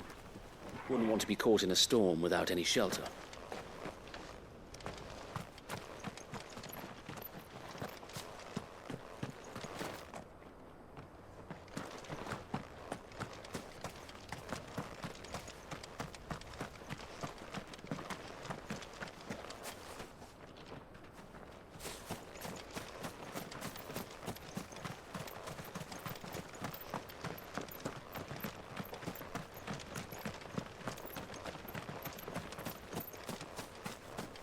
They all died, didn't they? The ones who were here before us.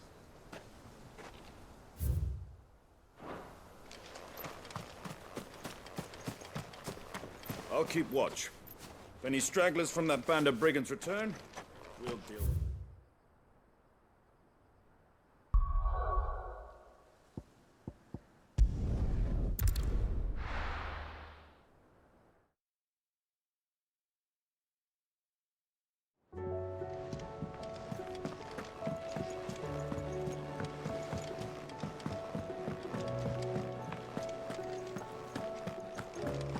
Did you see the pair that got hauled into Tyre?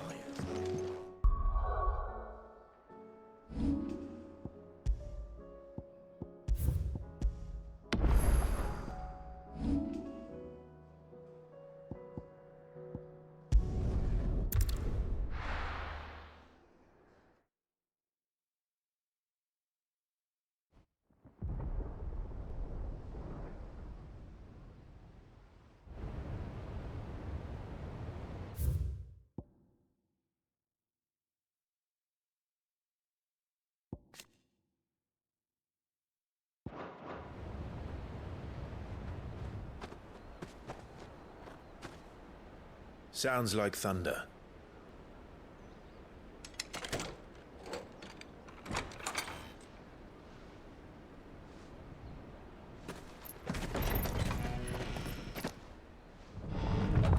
You're late. I was starting to think you'd stumbled off a cliff. I seem to recall that was you, Gav. Good to see you. Any trouble on the road? Nothing we couldn't handle. I knew you'd come. Is that who I think it is? Yes. Allow me to introduce my brother, Joshua. Clive's told me all about you. Or even listening most of the time. Name's Mididol, but everyone calls me Mid. My lady. Hey?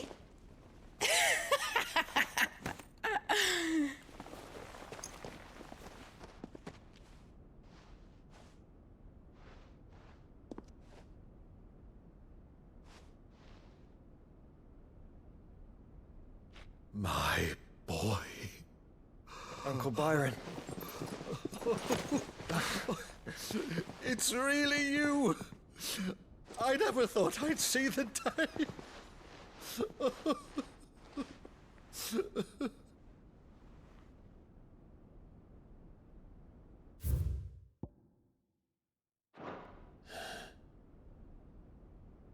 So these Akashic are being controlled? That's what it looked like. Empty eyes, eerie blue glow. No doubt they were turned, but silent as monks, every last one of them. Your man here speaks true, Clive. We saw more than a few in the city. They moved in ranks with a purpose, and not of their own. Ultima's doing. Perhaps. What of the city? The people? Dead, mostly. Mostly, but not all. A handful managed to lock themselves in their villas before the Horde arrived. Some in the Merchants' District to the west, and a few others on the far bank.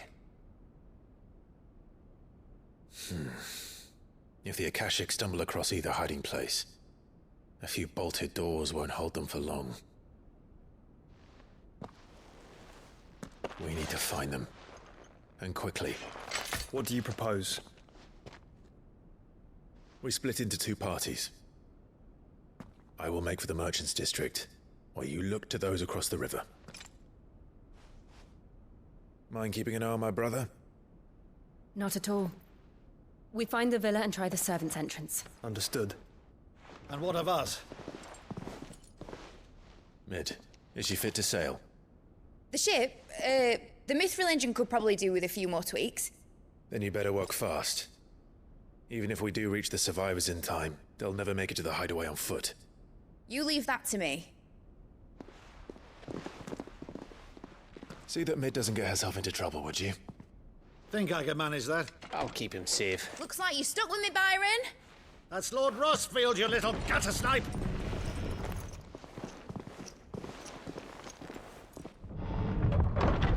Shall we then? And you keep Clive safe. Be careful. Both of you. You too.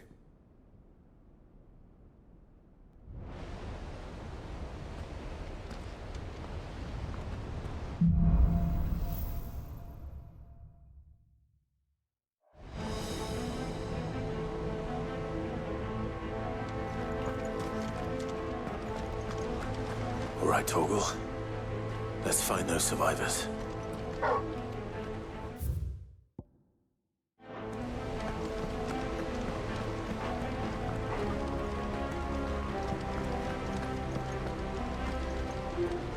They don't stand a chance against those things.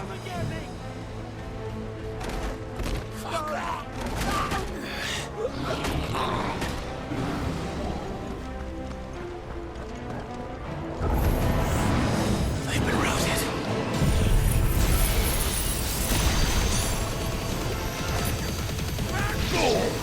You're finished.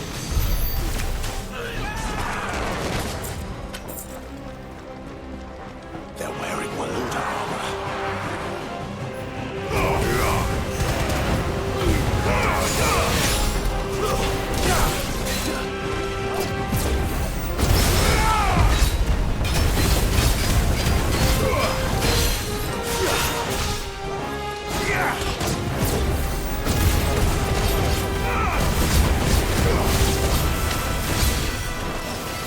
Stay down.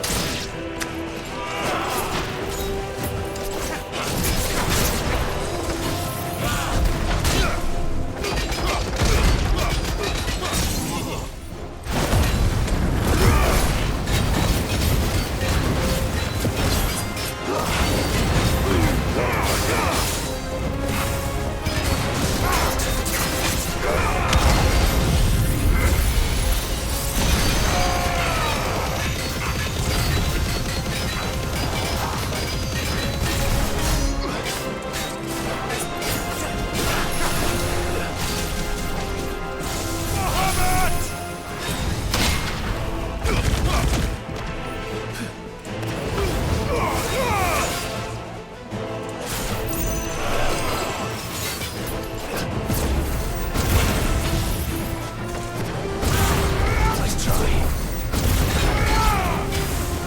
It's over.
Waken wins!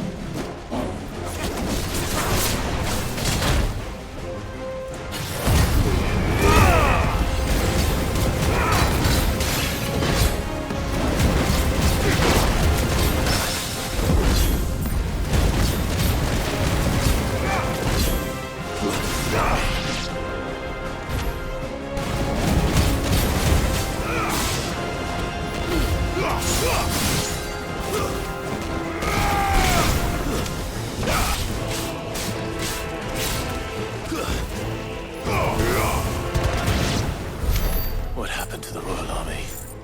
There's nothing but monsters here.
sounded big. Joshua and Jill must be busy.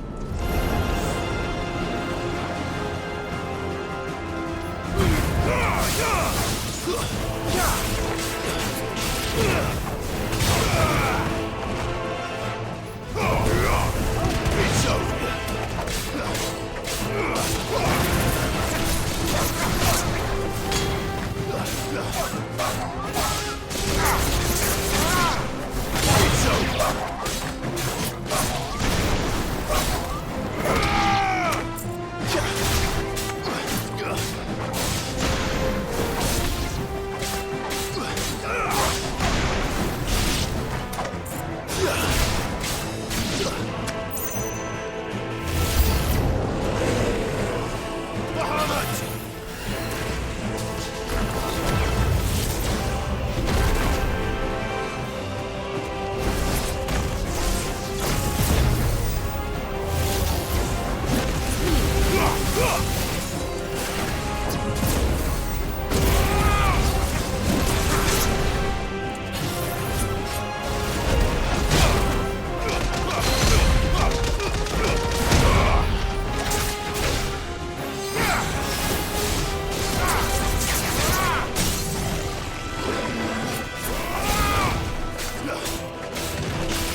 Where the city's leaders gather. There may still be survivors inside.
Where is your master?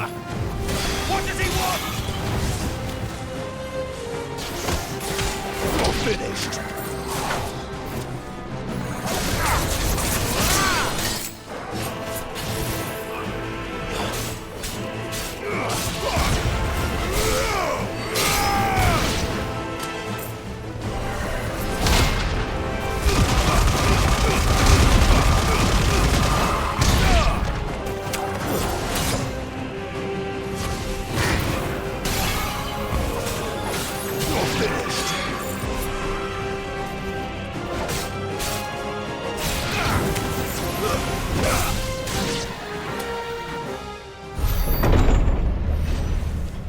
You've caused quite the commotion.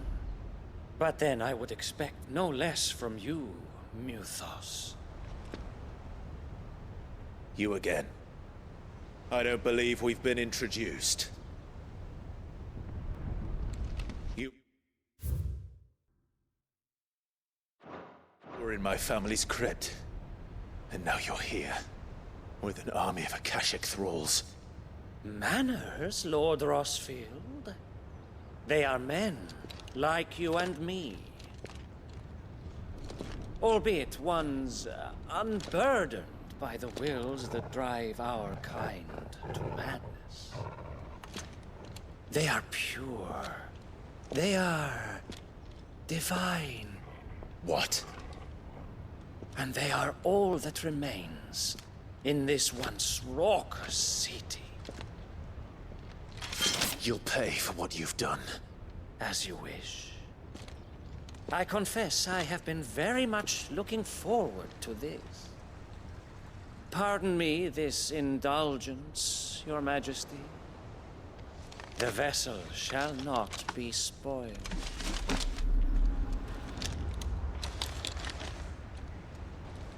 I am Sleipnir of House Harvard, and you will yield.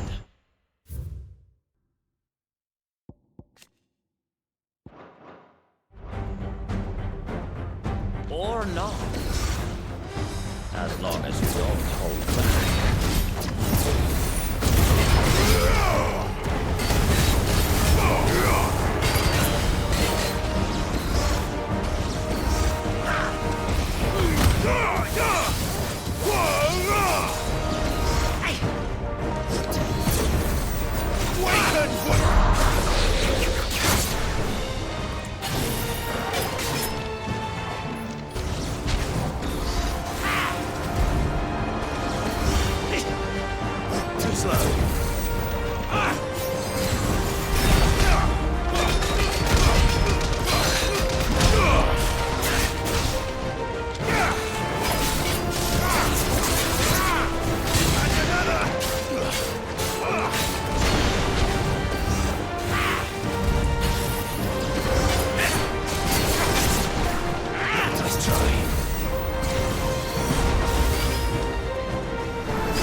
You will forgive me if my performance seems uninspired. It is just that I expected so much more from our chosen one. Perhaps this will kindle your flame? What now? A gift from my liege lord's armory. Gungnir. Watch closely, Muthos.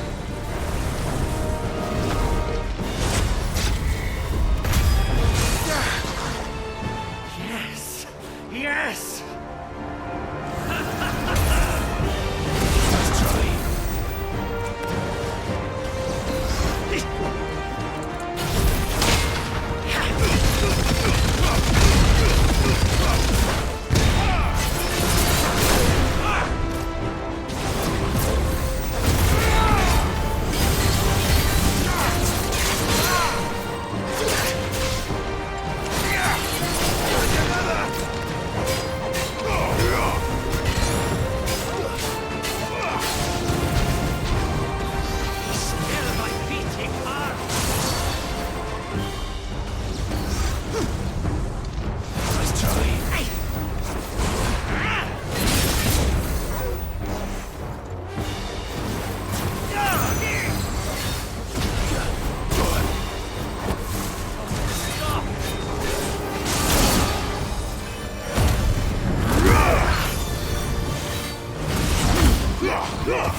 The vessel is strong.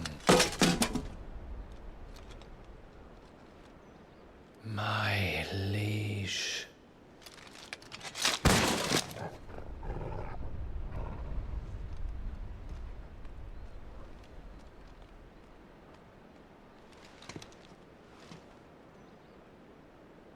Clive!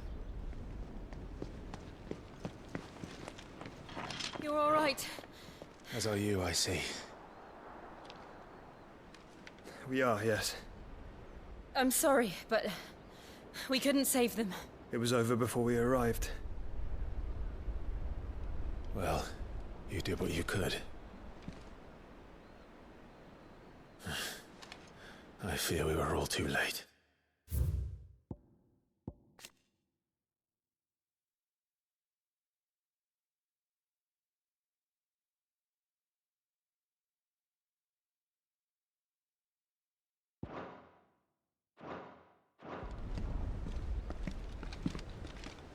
What's wrong?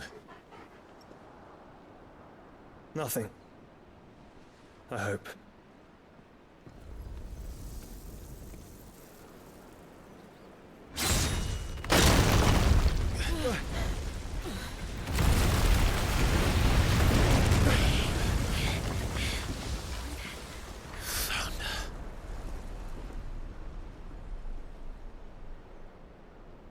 Leaving so soon, Mythos? It's the king. Indeed. You may kneel before Barnabas Tharm, Warden of Ash and King of Waloed. Get back.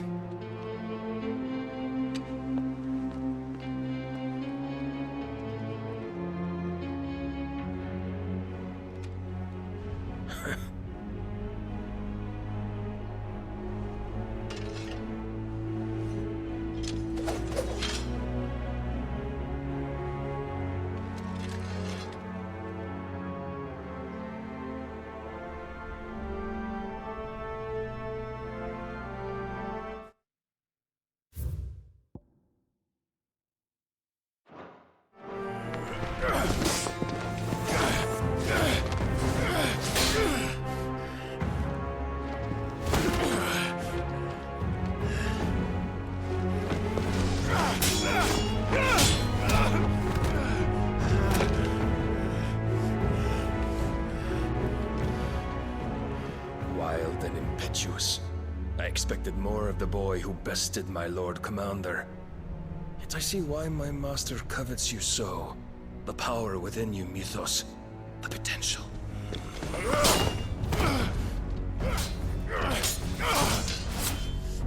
Stop calling me Mythos. But Mythos is everything. The cornerstone of all creation. The Lord's vessel. Your purpose. My purpose? To surrender my mind and body to that thing.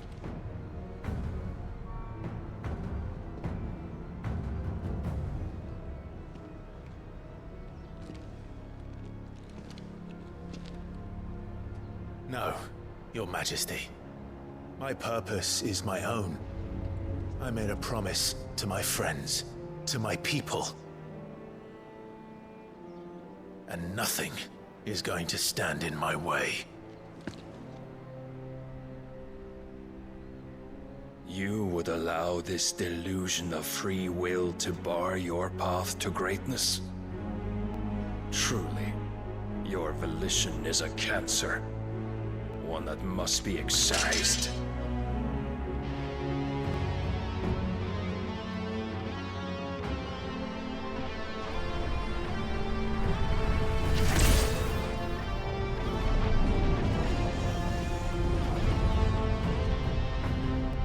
Try it.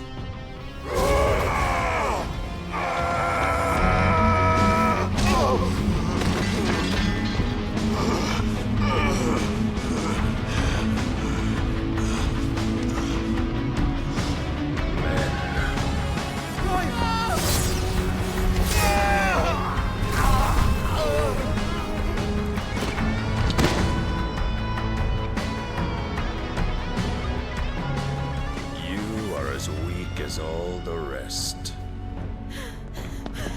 Joshua!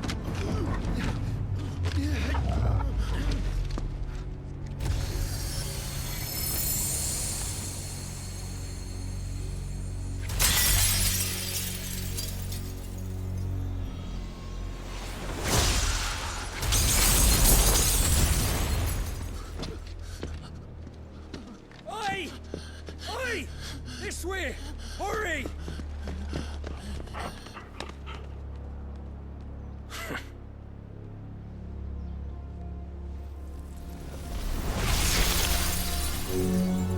Power beyond reckoning, and they use it as a crutch.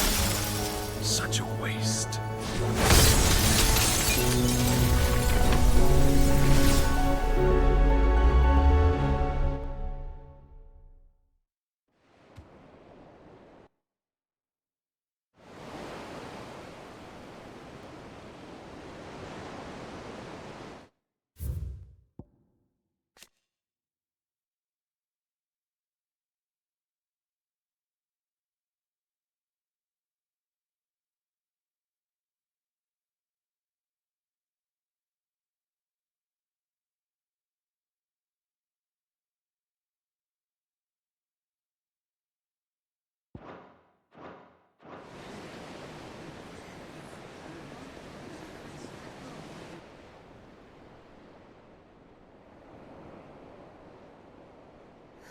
Will he be all right?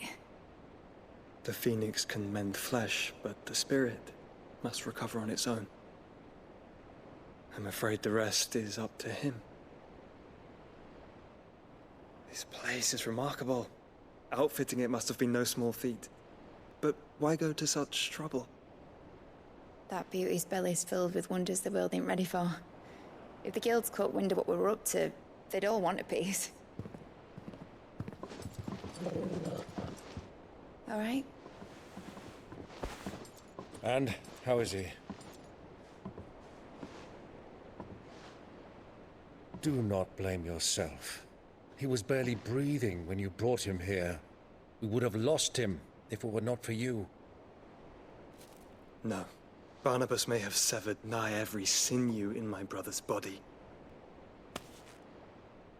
But he made certain the wounds were not fatal. Nigh every sinew? Allow me, your lordship. Don't know what I was thinking, putting you to the trouble like that.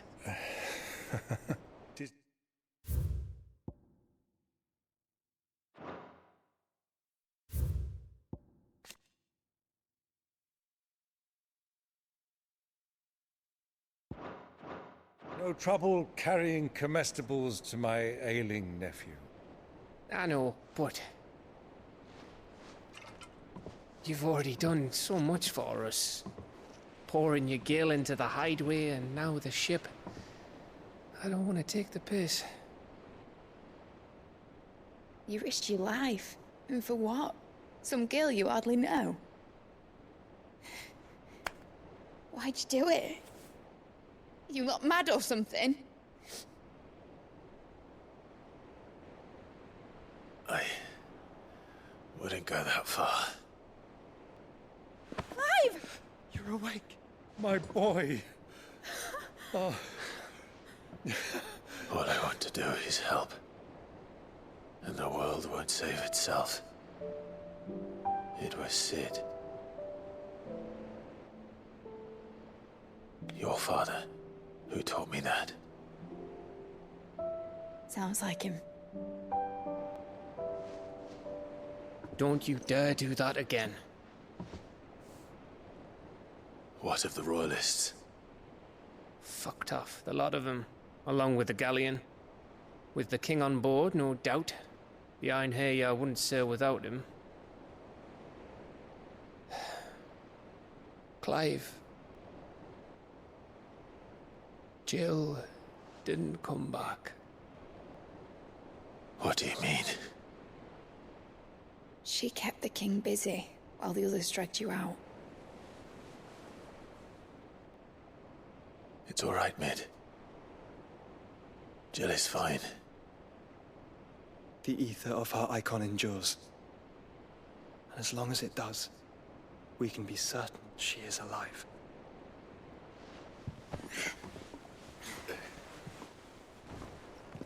We must pursue the Black Galleon.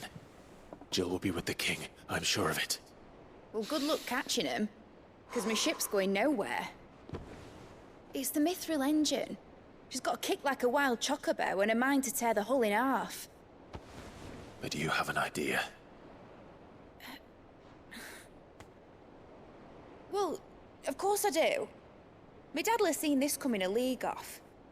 If I had his old writings... If you had his old writings, you'd be sitting under a fuckload of rubble. The ones Otto didn't save anyway. I suppose he might still have a few pages in his stores. We'll have to hope it's enough. Do what you can to ready the ship. I'll speak with Otto. In your condition, you really are mad. Perhaps. But the world really won't save itself.